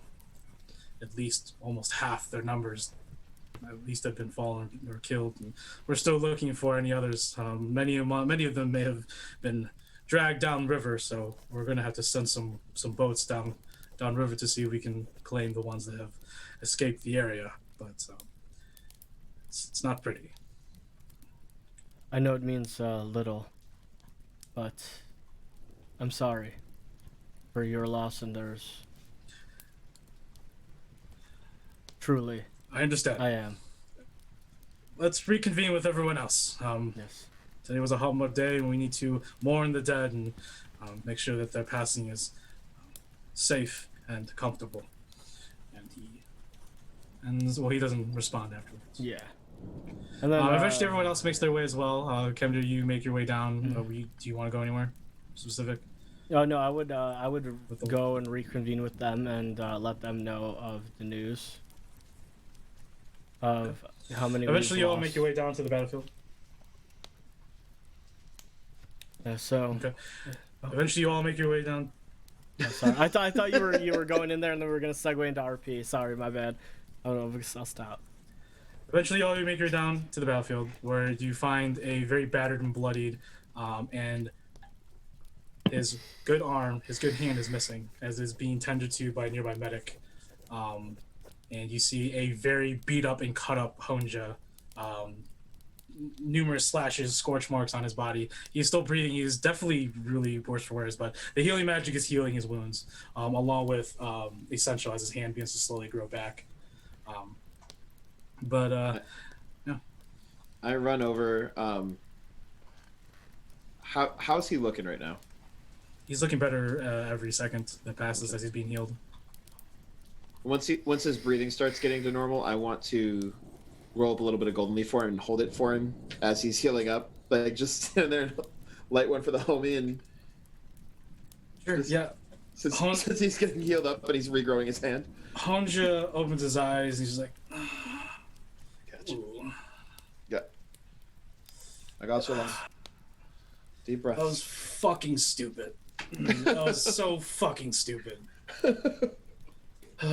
Which part? The whole fucking thing. The whole fucking thing was stupid. Yes, but we finished the contract, darling. We made it. We're done. We're getting the fuck out of here. I heard you were. I heard you. I heard you were pretty cool. Yeah, I was watching this big fella who was at the forefront, just taking on everything. Idiot. Yeah, how'd the gauntlets handle for you, Essential? Not bad. They did throw some disgusting diseases, but these things apparently can harness it and throw it back, which is quite useful. I won't lie. I fucking told you. Oh, by the way, Essential, no takebacks, darling. I'm actually perfectly fine with that. Hey, finally! He finally took him! But, Yay! That was the real contract. A silver-haired, dark-skinned tiefling. You remember her as well, at least Kendra, you remember her as the woman that you had to get money for Andrizu. She's one of the caravan leaders. She whispers in Essential's ear, and Essential just nods and says, turns to you, I'm going to help transfer the rest of the dead and wounded across. I would, as he looks over yonder at some of the officers that are surviving of this nice feeling, I wouldn't speak to our allies just yet, but several leaders did die. So as he turns around, he makes his way towards one of the boats to cross the Tiber. You're all there standing. Portia is gonna start doing her battlefield dead thing. Okay, for sure. I'm going to find the mercenaries so I can return the mercenaries I borrowed. Oh, they came with you, so I mean, like, yeah. So Hallion and a good half of his company has been destroyed. Hallion's still alive, sorry. But Hallion and his battered Azers walk up, and the other Azers that were with you are like, "Ha, you survived!" Give each other hearty hugs, and Hallion sort of bows as like, "Well, looks like you took care of everything. I guess all things are in order as our contract." Yes, they are. And your warriors were very good in combat. They helped greatly. That's good. I'll tell the Cinder Lord that his men were exceptional today. If I ever need your services again, how do I get in contact with you? Cinder? He gives you a note, and he quickly jots down a place of meeting. He says, "Come here. Don't be discreet about it. My kind of us kind of mercenaries are a little hard to acquire, so this place is where you'll come and find me and others like myself if you're looking for mercenaries." It's an address, and I'll give you the address after the session. Okay. Hey. Hey. I bow my head and I will take my leave. And I will stay away from the leadership of the Knights Cerulean because I did not like how they looked at me prior to the battle. Okay. Out of the entire leadership that's now across the bank, shit, where did I put it?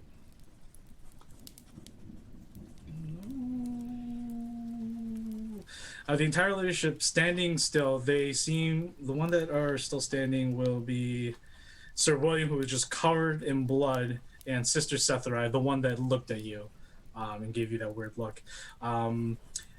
You see that Sir William is covering the corpse of his granddaughter, Knight Karuha, and they seem to be covering the body of an older knight who was actually Sir Adun, their master-at-arms. But Master Talved's over there, sort of giving his little silent prayer in his head as he overlooks the carnage. He looks at all of your direction. He simply just bows his head, and he turns to one of the nearby caravan wagons that's taking his wounded ashore along with his dead. I will nod back. So, what do you guys want to do? I am going to wait until we get back to the city. I want to touch base with Maxine and see how she's feeling about the whole Mr. Sloan situation. She's been silent this entire time, and Maxine is sort of just looking at the the battlefield. And as you approach her, you touch her forearm for a little bit. She sort of looks at you for a second and looks at the battlefield, and she's just like,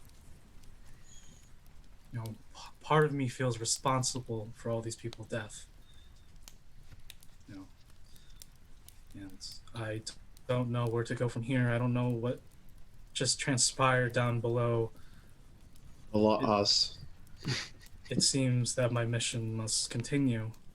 I need to find a way to eliminate that entity, that creature from this world, from everything. Belakara is still out there.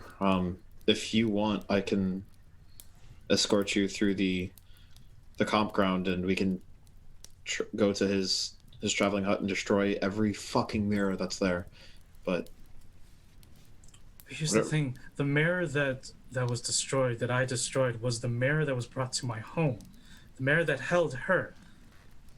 I don't think it matters at this point what mirror it is. She can come out of any mirror now, and that scares the living shit out of me. I need to figure out a way to target her and end this. I cannot rest until I can. I need to go home for a bit, figure things out. Is there anywhere that I would know in Otidaar that where I could get sending stones? You could try the Temple of Ziphalin if you can somehow finagle one of their own sending stones from them. Look, She turns to you. Is there any possible way that you have your Arbites, right? So yeah. you have resources. You have a network, right? You have contacts and stuff. We can do our best, yeah. But whatever the case may be, whenever you're ready, let me know and I'll be with you. No, I need to continue forward. I can't rest. And I'm not going to stop you. But when you have an answer, I'll be by your side.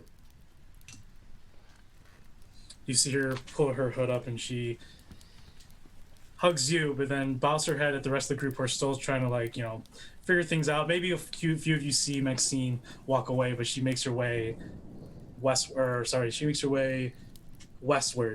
away from everybody by herself. As she begins to walk away, I'm going to run up to her and hold her hand, and I'm going to say it was a great pleasure in meeting you, and I will look out for what you need. I hope to see you soon. And she quickly turns abruptly and continues walking, heavy footsteps behind her, as she makes her way towards the rising sun. I would like to find Essential.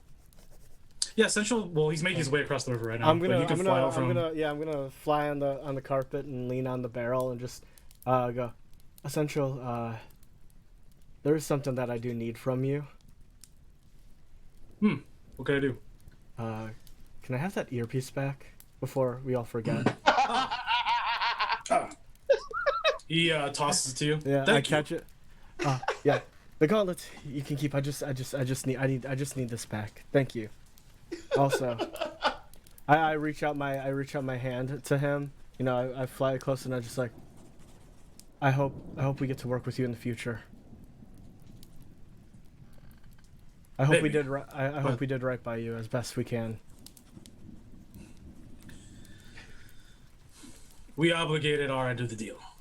And he gives you a faint smile, and he bows his head towards you and continues helping with some of the wounded and the bodies on the wagon boats.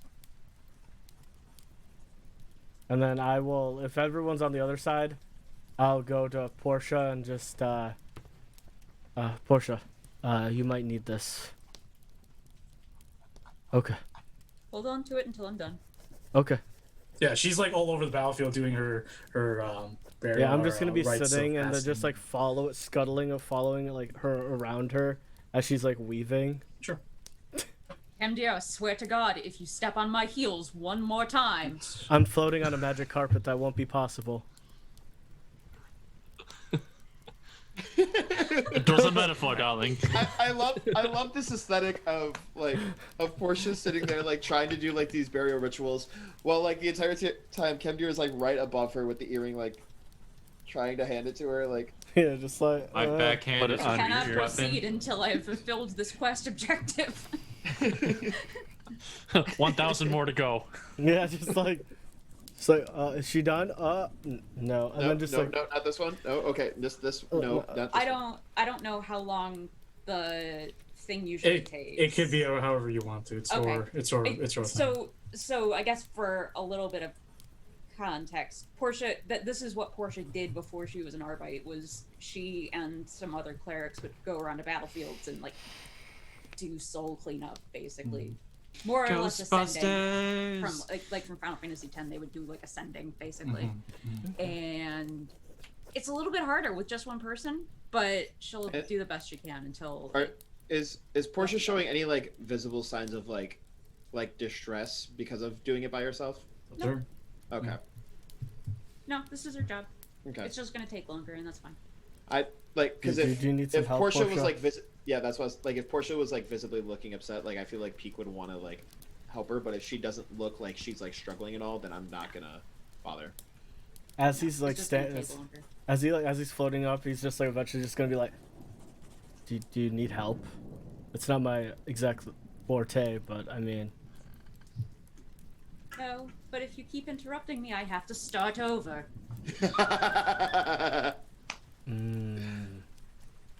He just sits she's there. gonna be at this for hour and a half. I go over to Nemea. I'm gonna miss her. I give you a hug. It's okay. It's okay, Dad. You'll see her. I hope so. I hope she writes. Well, it's too bad you didn't get her address or where she's going. Yeah, but she knows where to find us.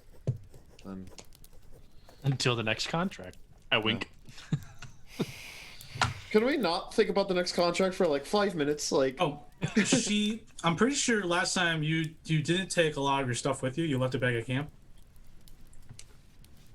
Or am I not thinking right? Wait. That was the when we went to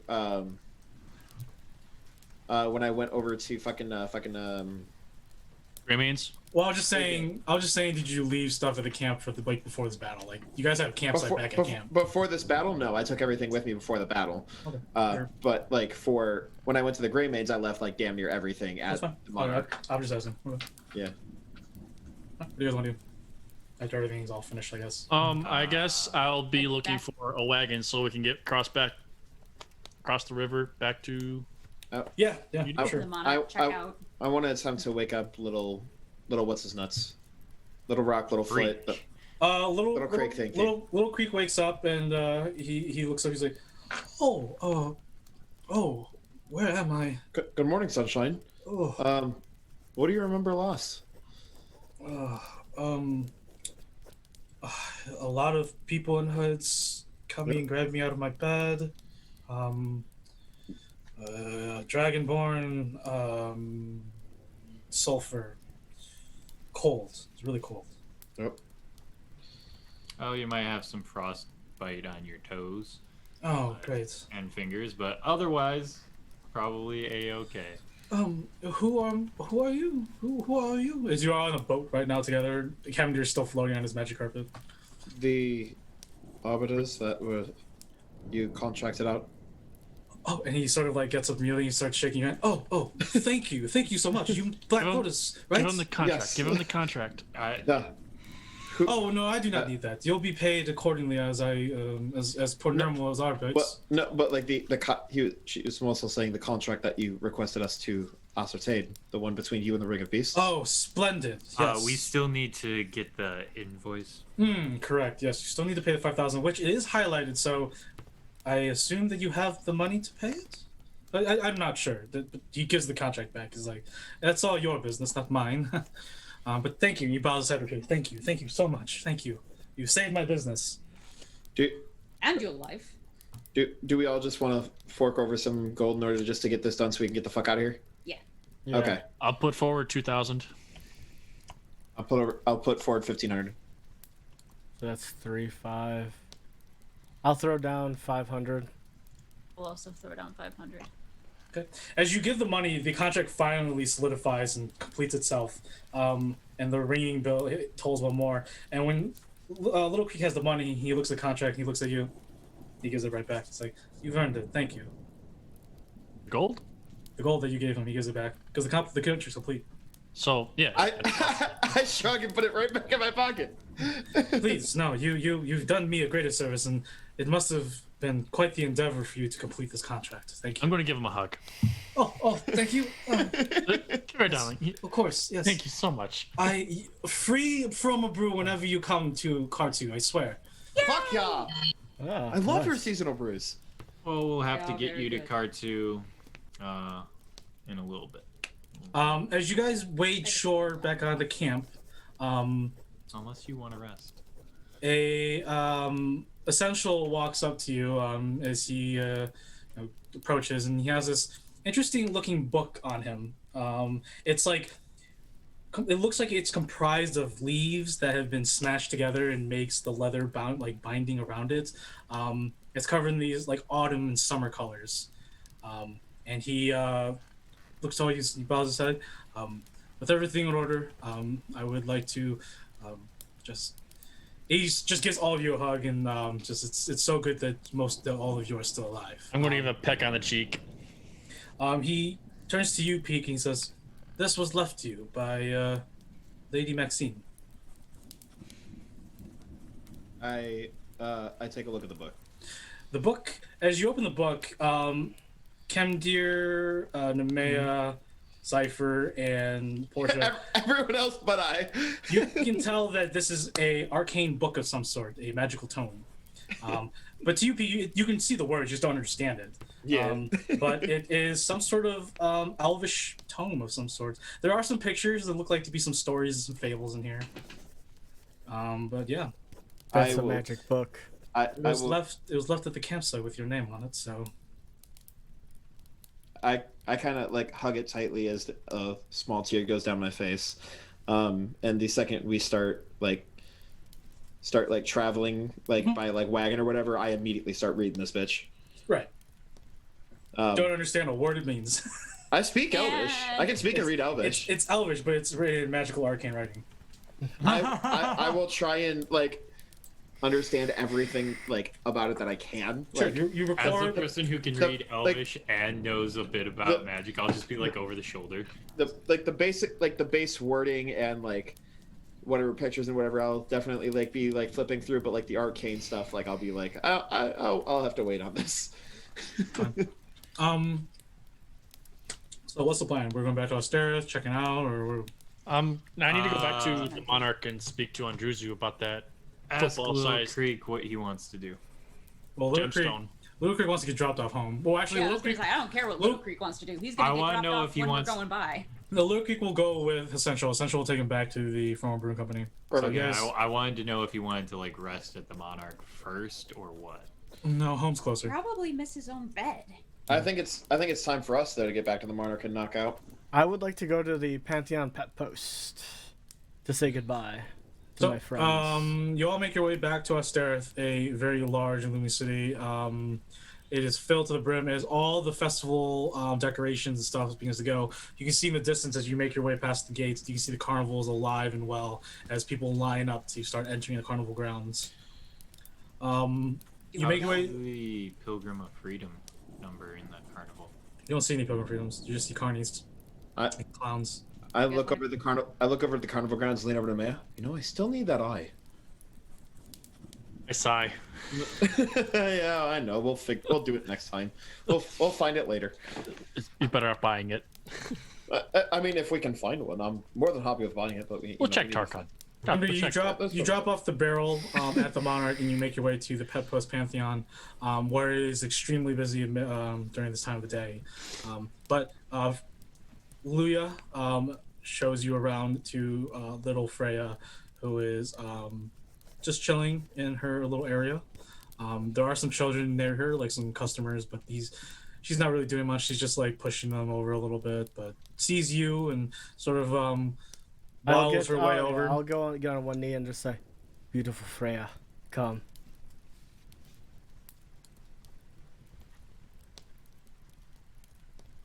Okay. And then I was gonna let you continue. Yeah, but did you want to do? I just wanted to hug her, mm-hmm. and then just let the, give her one last, I guess, light touch and just be like, I will miss you. I have to go. I have to go for some time now. See that, when you say those words, like her eyes sort of tear up and she becomes very sad. And she sort of turns around and pretends to ignore you. And then I'll come up behind her, and then I will take out the sunblade and just like set it on her back. And then just it automatically summons some sort. And then I'll set it on her back and then just rub her side and just like, I'll be back soon. She pouts heavily, but she obviously relinquishes and lets you pet her, and you both share whatever time you want to share with her. Mm-hmm. You can stay there as long as you want. Leah, like even when night comes, Leah just looks out. She's like, "If you need any like tea or anything or something to eat, just let me know. We're closing in a bit, but you can stay as long as you want to come here." I will stay. Okay. She leaves out some like porridge and some like hot tea with some milk out. And then I would say goodbye to Luya and the rest of them as well, and just take. Well, I hope you come visit again. Freya really is attached to you, and I fear that with you being gone, she may go into some sort of depressive state. So, please visit as often as you can. Yes, I'll visit as much as I can, unless there is a way for me to take her with me. If you would trust her with me. Kendir, I trust you, but I don't trust you enough to relinquish a creature such as her. I'm the one that found her and gave her an early upbringing, but I don't completely trust you yet. Obviously, I do trust you, but not enough to have her with you by herself. Yes, understandable. At least not yet. I will be by as often as I can. I hope so. Hopefully. Or I fear she's just gonna break out and just find you somehow, and she walks back in. Okay. Well, everyone else is resting. We'll quickly go with Nemea. Nemea, you call a meeting with Andrizu, and Drazix takes you up, opens the door and says that she's still a little sick, but she's able to talk. Thank you. You open the door and you see Andrizu is in this wheelchair of sorts, very exhausted, very just like leaning against, and she barely turns her head. She's like, Lady Nemea, please, sit. I walk over and I take her hand and I do a little curtsy, bowing my head. Like, I hope you're feeling a little better. For the most part, I don't know what has come over me, but it is something on something not of this world, or nothing natural. It feels targeted, but it may be also that my times, the twilight of my age, is getting to me, and I may be losing a little bit of my vitality. But aside from my health, I'm okay. Thank you for asking. Thank you for your worries. The crystal, correct? Yes. What was the color of the crystal again? Sorry. Blue. Blue. Blue crystal. And what did you ask her again? I paid 3,000 for her to find out what was We're talking about Otidaar's crystal, right? No, the one I gave Andrizu like 20 sessions ago. Well, that's the crystal from Diligent, right? Yeah. She summons Drazix, and Drazix comes in with this chest and opens it, and there's the crystal. Andrizu, and Drax sort of pushes it towards you, and he bows his head and stands at the corner, and Andrizu's just like, I've used all the contacts and resources that I had, but none of them were willing to investigate further on what this stone is. It seems that they are scared of it, and I don't know what or how or why. So unfortunately, I do not have the information that you seek, as she snaps her fingers faintly, and Drazix returns the money that you paid for it. I'm sorry. I'm crestfallen as I stare at the crystal, and I say I appreciate the refund. And then and I appreciate you looking for the info that I saw. I can tell you for certain that it is magical. I can sense it myself, but there's just something different about it. And you look at this crystal, Nemea, I guess you looked at this many times, but looking at it now in a different light, it is slightly smaller than the crystal that was over Otidaar's staff. Yeah. But you now fully realize that like it does have a faint little white glow within the blue crystal, and you sort of put two together. This might be like another one of that crystal that Otidaar had on the staff. Okay. Noted. But for context, are they part of like the same bigger crystal, or just two similar crystals? It's hard to tell. Similar. Okay. But they are similar. Okay. Now that he saw a crystal like that in Otidaar's possession, and now compared to the one this, because this was the only time that she'd ever seen something like this. Yeah. And she grabbed your hand sort of instantly, and she's like, Nemea, whatever that is, you must be very careful. Some of my most powerful contacts. She leans in. They have gone missing. They've gone silent since I asked about them to inquire about your stone of yours. I suggest you keep this discreet, and hopefully you'll find someone that can help you. I apologize once again, but I cannot help you. I bow my head and I squeeze her hand as she's holding mine. It's like, I'll take this into great consideration. I'm sorry about what you're saying to me. Whatever this is, it's not good. Be careful. Along with your companions. As she sort of like retracts back in her seat.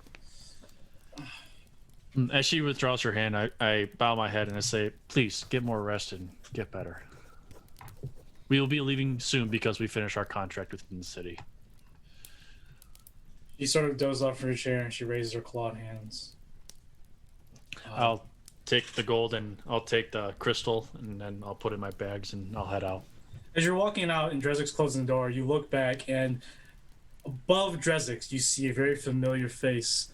Crimson skin, sharp looks, jet black hair, slick back as he smiles and the door closes behind. I flick him off. Okay. What is everyone else doing? Jessica goes, yo, what the fuck? Who are you, Splat? What the fuck? Squirrel. What is everyone else doing right now? We could move on to the morning and We're just packing up. Sure. Enjoying the hot springs one last time. Sure. I would just be waking up. I would have spent the night at the Pantheon Pet Post with Freya. Okay. And then made my way over for breakfast. Sure. So, I think I would have waited outside of Kemdir's door because I wanted to talk with him. In the morning, I would most likely Sherlock Corner. Thank you for the raid. Yeah, raid. Yes. Yay! Come the morning because I probably would have waited for him to get home, but he never came. So I'll probably be sleeping in a little bit later than everyone, but I'll be sleeping sat next to the door. Sure. Because I was waiting for him, but since he slept at the pet post, then nothing. For sure, yeah. Eventually you'll probably meet him down in the lobby where everyone's sort of eating breakfast. What is Do you want that? us to buy you a pet? Is that For aesthetics for the evening, Who? though. you? Me? No. Yeah. Oh. This is Okay. something completely different. Zypher, what are you Okay. doing? I'm gonna make sure that I find Zobo the fox and. Yeah. They're with you. They're with you at the time. I wasn't gonna have anything special. They're a bit frozen and cold, but obviously they've warmed up eventually by the time you wake up the next day. And then I'm just gonna go back to the top of the Monarch and use the monocle alongside and still just check out the carnival. See if I can find that shapeshifter guy again. Sure. You do not see the shapeshifter. You don't need to make it because you're looking around and you're spending the time to do so. So I'm not gonna have you roll. But you do see that there are some pilgrims in there, but they're not noticeable. They're like behind the tents where like the employees would be, where the carnies would be. But like I said, it looks like a normal carnival ground with a lot of going on. There's a lot of clowns, a lot of fire, a lot of tricks, a lot of magic tricks, games, a lot of people eating out. How about the Eldritch Flame Skulls? Well, you can't really tell. There's none patrolling the grounds anymore. There's no one really patrolling the grounds. There's just people at those sentry towers at that point. Actually, if we're taking the day and not leaving straight away, Portia wants to go to the Ring of Beasts. Damn it. Okay. Damn it. Whole food. Thank you, Chill, for the biddies. Thank you, Chill, corner.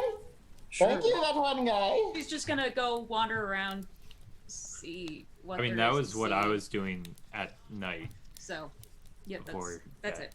So. Wait, you went to the carnival grounds at night? Cypher? No. I was checking the carnival grounds. Yeah, she wants to go into the carnival. Yeah, I I wanna go know. enjoy the I just wanted to Yeah. confirm I'm for not gonna Portia look for that anything. I'm not waiting hunting for anybody. a whole I just want to go and have a good time. That's up to you guys. Yeah. Thus I shall during Okay. the day when everybody else is there, and then at night enjoy the hot spring, pack up, get ready to leave. Oh, for sure. Yeah, there are some people that like sort of, it gives you this weird presence, but for the most part, there's so much going on. It's a normal carnival ground, so you go and buy mead, some funnel cakes, normal carnival stuff. There we go. If anyone goes, you do see that there are some pilgrims lying about watching, but they don't make any moves towards you. Damn straight. But I'm going to talk to Lady Trofenor and the Rock Gnome. the Rock Gnome is with, they're both in Lady Trofenor's room. Lady Trofenor is actually leaving today. As you see the two Draconians pulling her luggage. Zerblik makes his way towards you, bows his head. Lady Trofenor is like, yes, I was just heading out. It is quite apparent. So, what are we going to do about our... I will be heading to current Torcon. relationship? I will be heading to Torcon, but I will be leaving now since I need to go and set up shop. By set up shop, I need to go find a decent home to live in. And after that, I'll come find you. You can find me. I'll send word to once I find a home that's reasonable for a person such as myself. Then we can smirk. we can talk business further. Zerblik, you will stay with Lady Maya, I assume. And Zerblik's like, yes. I have a lot of plans, a lot of people that are willing, unwilling, but people that you may find interesting, Lady Nemea, on your road to redemption. I smirk at him and I say, I'm looking forward to our businesses together. Oh, I am. I have a list of people that you may have known or may your family knows. And I have some devils in the nine hells that we could talk to, some cambions. We could start making relationships and some deals, but there's some things we need to take care of, which we can do when we return to... where are we going? Torcon? Cities. We'll discuss further, but I will join you if that's okay, or I could head with Lady Trofenor now and meet you in Torcon. You can head with Lady Trofenor for now. I don't require you at this time. Very well, lady. Okay. Trofenor looks at you. She's like, well, I will see you in Torcon, Lady Nemea. I will see you as well. Bows her head gently and makes her way downstairs. And I give her a little courtly bow. Okay. Ponjito! Thanks. Did anyone want to do anything else before we do a quick little montage travel back to Torcon and finish the session today? Say bye to Pound World. Yeah, sure. Yeah. I want to touch base. Skip the lines. I'm gonna take a very short potty break. Yeah. I want to touch base with Honja and see how he's doing. Yeah, Honja's great. He's smoking outside, drinking heavily. I'm gonna just chill and drink with him. I probably won't smoke, but I'll just hang out with him. I would like to touch base with everybody, like after before we head to Torcon, before we get to Torcon or something. Or do you want to do it like right before you guys leave here, or like on the way, or when you? What do you want to do? When probably on the way. Okay. So whoever wants to go to, whoever wants to go to Pound World and say goodbye to Master Dogus, you can. He's quite busy, but he does find time to have tea with you for a short time. thanks you for your patronage and hopes that you all visit him once again in the future. I'll pat all of his sons on the back, telling them that they're doing a fine job. Okay. Sounds good, yeah. I'll say that I'll get back into contact with him for my new tiara. That I just need to get the crystal eye. Sounds good. Okay. If there is nothing else, go ahead, Kemdir. You guys make your way. As you guys round the corner, around Oxcall, making your way towards we'll lock in and then eventually Topia. Go ahead, Kemdir. Take it away. Yeah. So as we're approaching Torcon, he's just gonna. Topia. We're not talking. Topia. Yeah.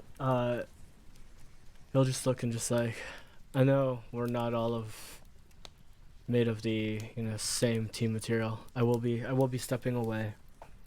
Once we get back to Torcon. I will be around, as I mentioned before, whether you care or not. I will hopefully be an Arbite still. Call on me if any of you need aid. Okay. If any of you need aid in your future endeavors. I see great potential in each and every one of you. You all have a hazy but good foundation for a path forward. Unfortunately, we all do not, as a team, see eye to eye in the way our goals are meant to be paved.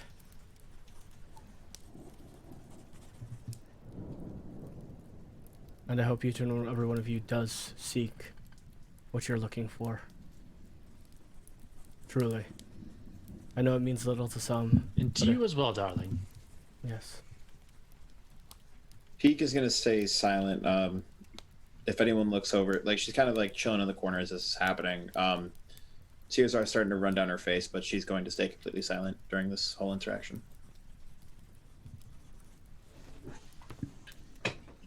Owen just sort of looks at Kemdir and he nods his head, saying, "Yeah, I get it. It's been wild, Kemdir." As he sticks a paw out. Yeah, I'll grab it and just be like, Honja, know this. You have a very dark path. I've seen devils, demons, and fiends do some bad things. If you get to a point where you can find a way out, or if you want, or if you get in too far, reach out to me. It's a field that I excel in. He gives you a nod and he says, "Of course," but you can instantly tell it's a lie. Yeah. It's because he doesn't know. He's like, "Of course, yeah, of course," and he sort of looks at the wagon wall, keeps smoking, goes in his thoughts for a little bit.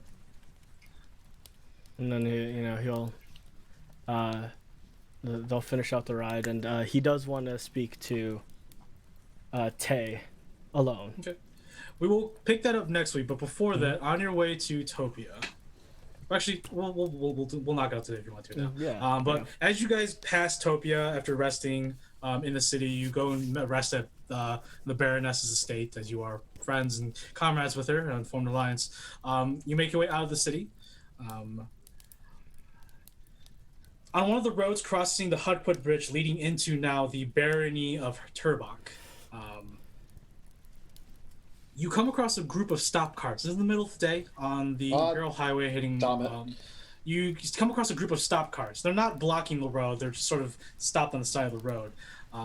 And what appears to be beyond them, not too far away, is this small airship with elvish-like designs, but with dark steel with curved spikes protruding from many sides of it. It is heavily damaged, destroyed. The magical glass sphere that once held some sort of air elemental, some sort of magic that powers these airships to maneuver up in the air, is shattered. On the ground, as you slowly approach on your wagon and stop as there's a crowd in front of you, on the ground you all see a orange velvet-robed humanoid with pale green skin, gaunt features, scales on the sides of its temple running down to its cheek. Dark brown hair with dreads, pointy ears like an elf, and the strangest feature of all, lack of a nose. Or rather, it appears it's a nose, and it's missing. Voldemort! And the only thing that remains are 2 holes. At the humanoid side appears to be a broken metal wand of some sort with ruby inlays. There are many travelers and even a few Barony militia encircling the wreckage, and you see some of the Barony like, oh, okay, let's give some space. This is obviously some sort of accident. We will take care of it. I need everyone to just step away. There's an active crime scene. If anyone wants to make an arcana check, they can on the creature, as it's not been covered yet. I can't do shit. Why not? I'm not good at it, but yeah. ooh. Except for Portia and Nemea. All right, so that would be. So am I typically able to make one then? 19.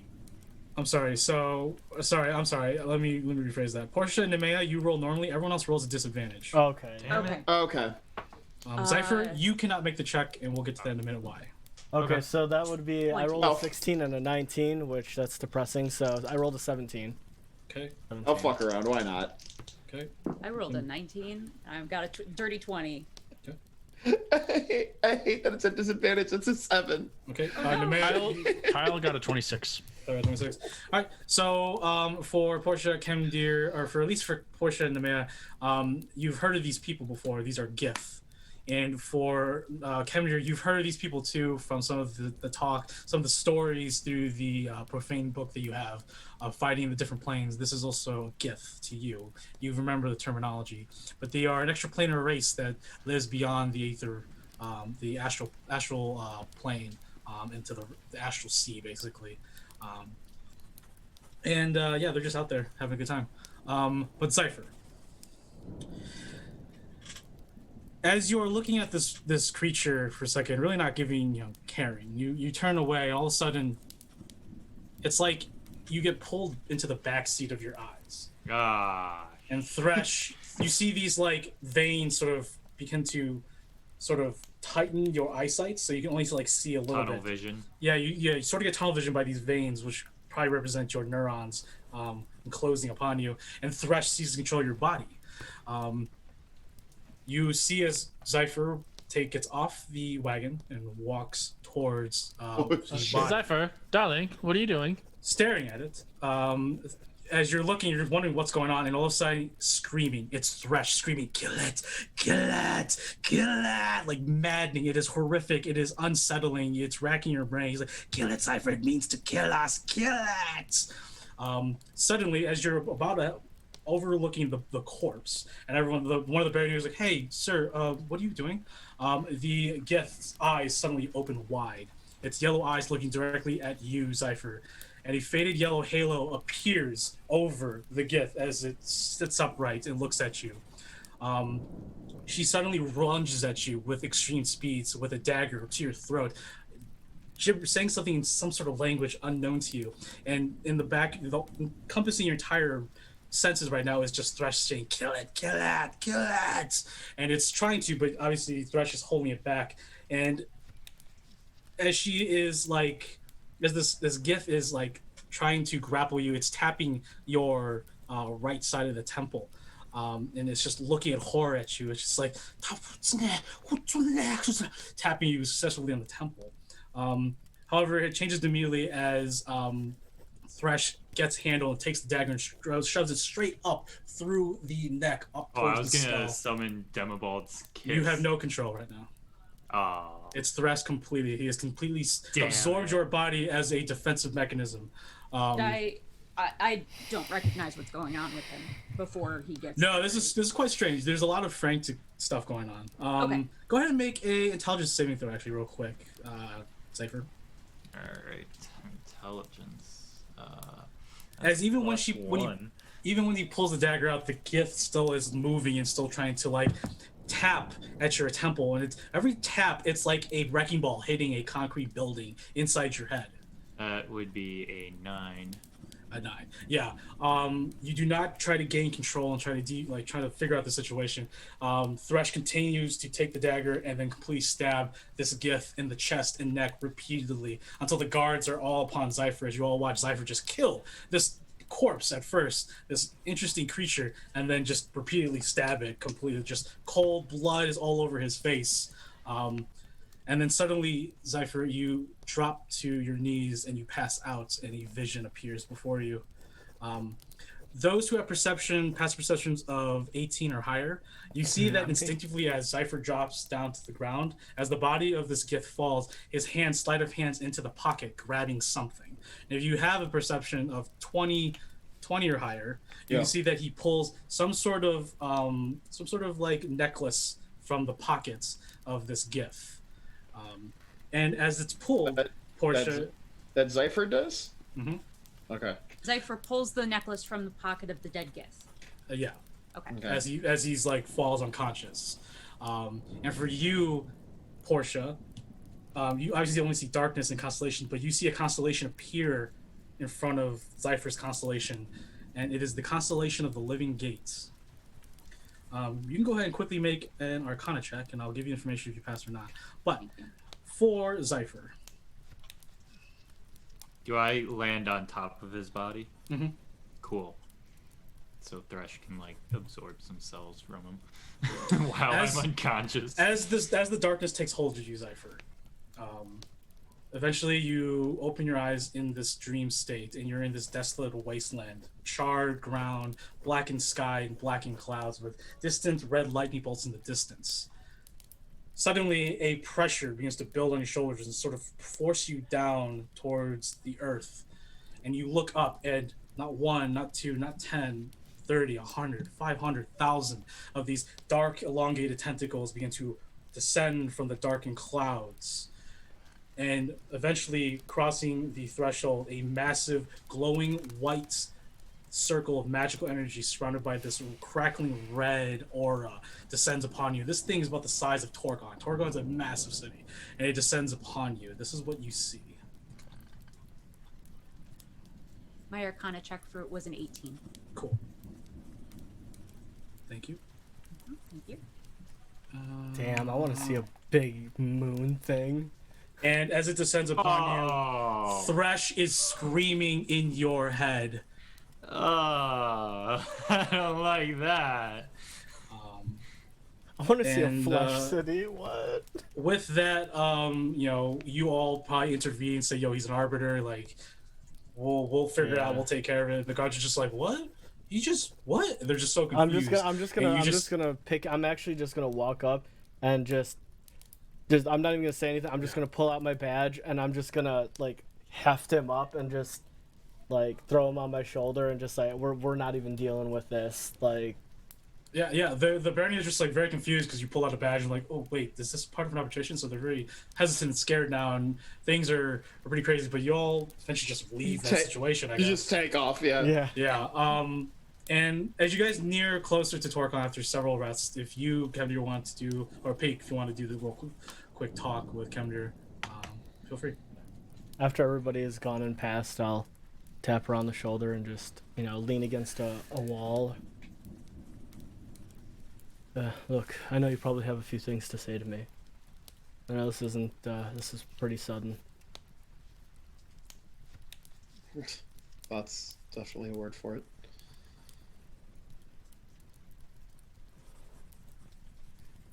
Look, I just want you to know, I felt guilty for a long time. There's something that you need to know. When I came back after I died, I didn't think about my people. I didn't think about my goal. I didn't think about what I had to do, get all the weapons that I'm supposed to get, what my goal was supposed to be. What I thought about coming back was you. To know that I had someone on the other side that wouldn't lie to me, that wouldn't deceive me, that wouldn't hold anything against me or from me. And to come find out whatever you had with, Numea, and the fact that you've been holding things back from me, that cut deeper than anything. You know what cut deeper, Kemdir? I was going to tell you. That was just not the right place and time. I get you having to live your own life. I'm not going to stop you at all. But the fact that you called me a liar before you gave me an opportunity to explain what happened is what hurt the most. I trust you, Kemdir. You're one of the very few people that I've trusted in this life. You were the one who helped me come out of my shell. If I didn't trust you, why would I have given you such of one of my darkest secrets? I completely understand your frustration with people holding secrets. I understand where you're coming from. Trust me, I do. But you never gave me the time to explain myself. And if you want to leave, if that's your decision, you're more than welcome to. I get that. But next time, if there is a next time, and hopefully there is, just talk to me, okay? Look, I reached out and I grabbed the locket. I grab her by her palm up and put the locket. I did promise you that I would teach you a word in Celestial. And then I say family in Celestial. Use it. Use it to find your family. It could come in handy later on for you. And everything you guys are doing. Just know when the time comes, I know they won't reach out to me for any aid. But if there comes a point where you need me, you know how to find me.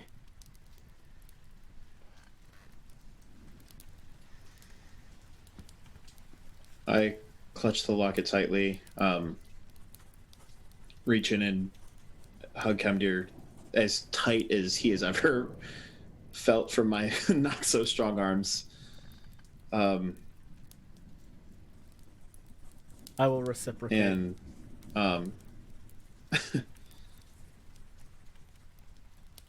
and I slide a hand and note into his pocket. I will roll. No, he wouldn't be rolling. he wouldn't.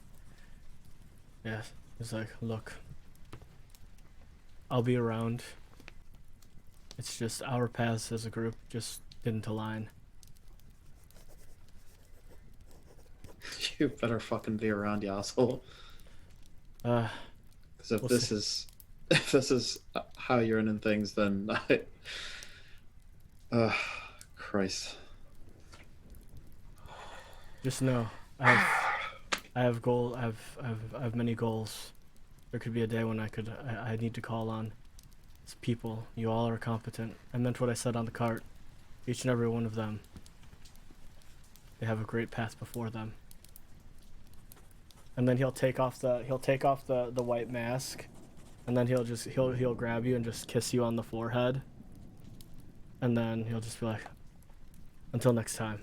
And then he'll give you a wink, and then he'll put the mask on, and then he'll proceed to. Before he puts the mask back on, I pull him in for a kiss, and then you see one tear going down her face as she like pushes you to turn and walk towards the way that you were originally heading. I'll put on the mask, and then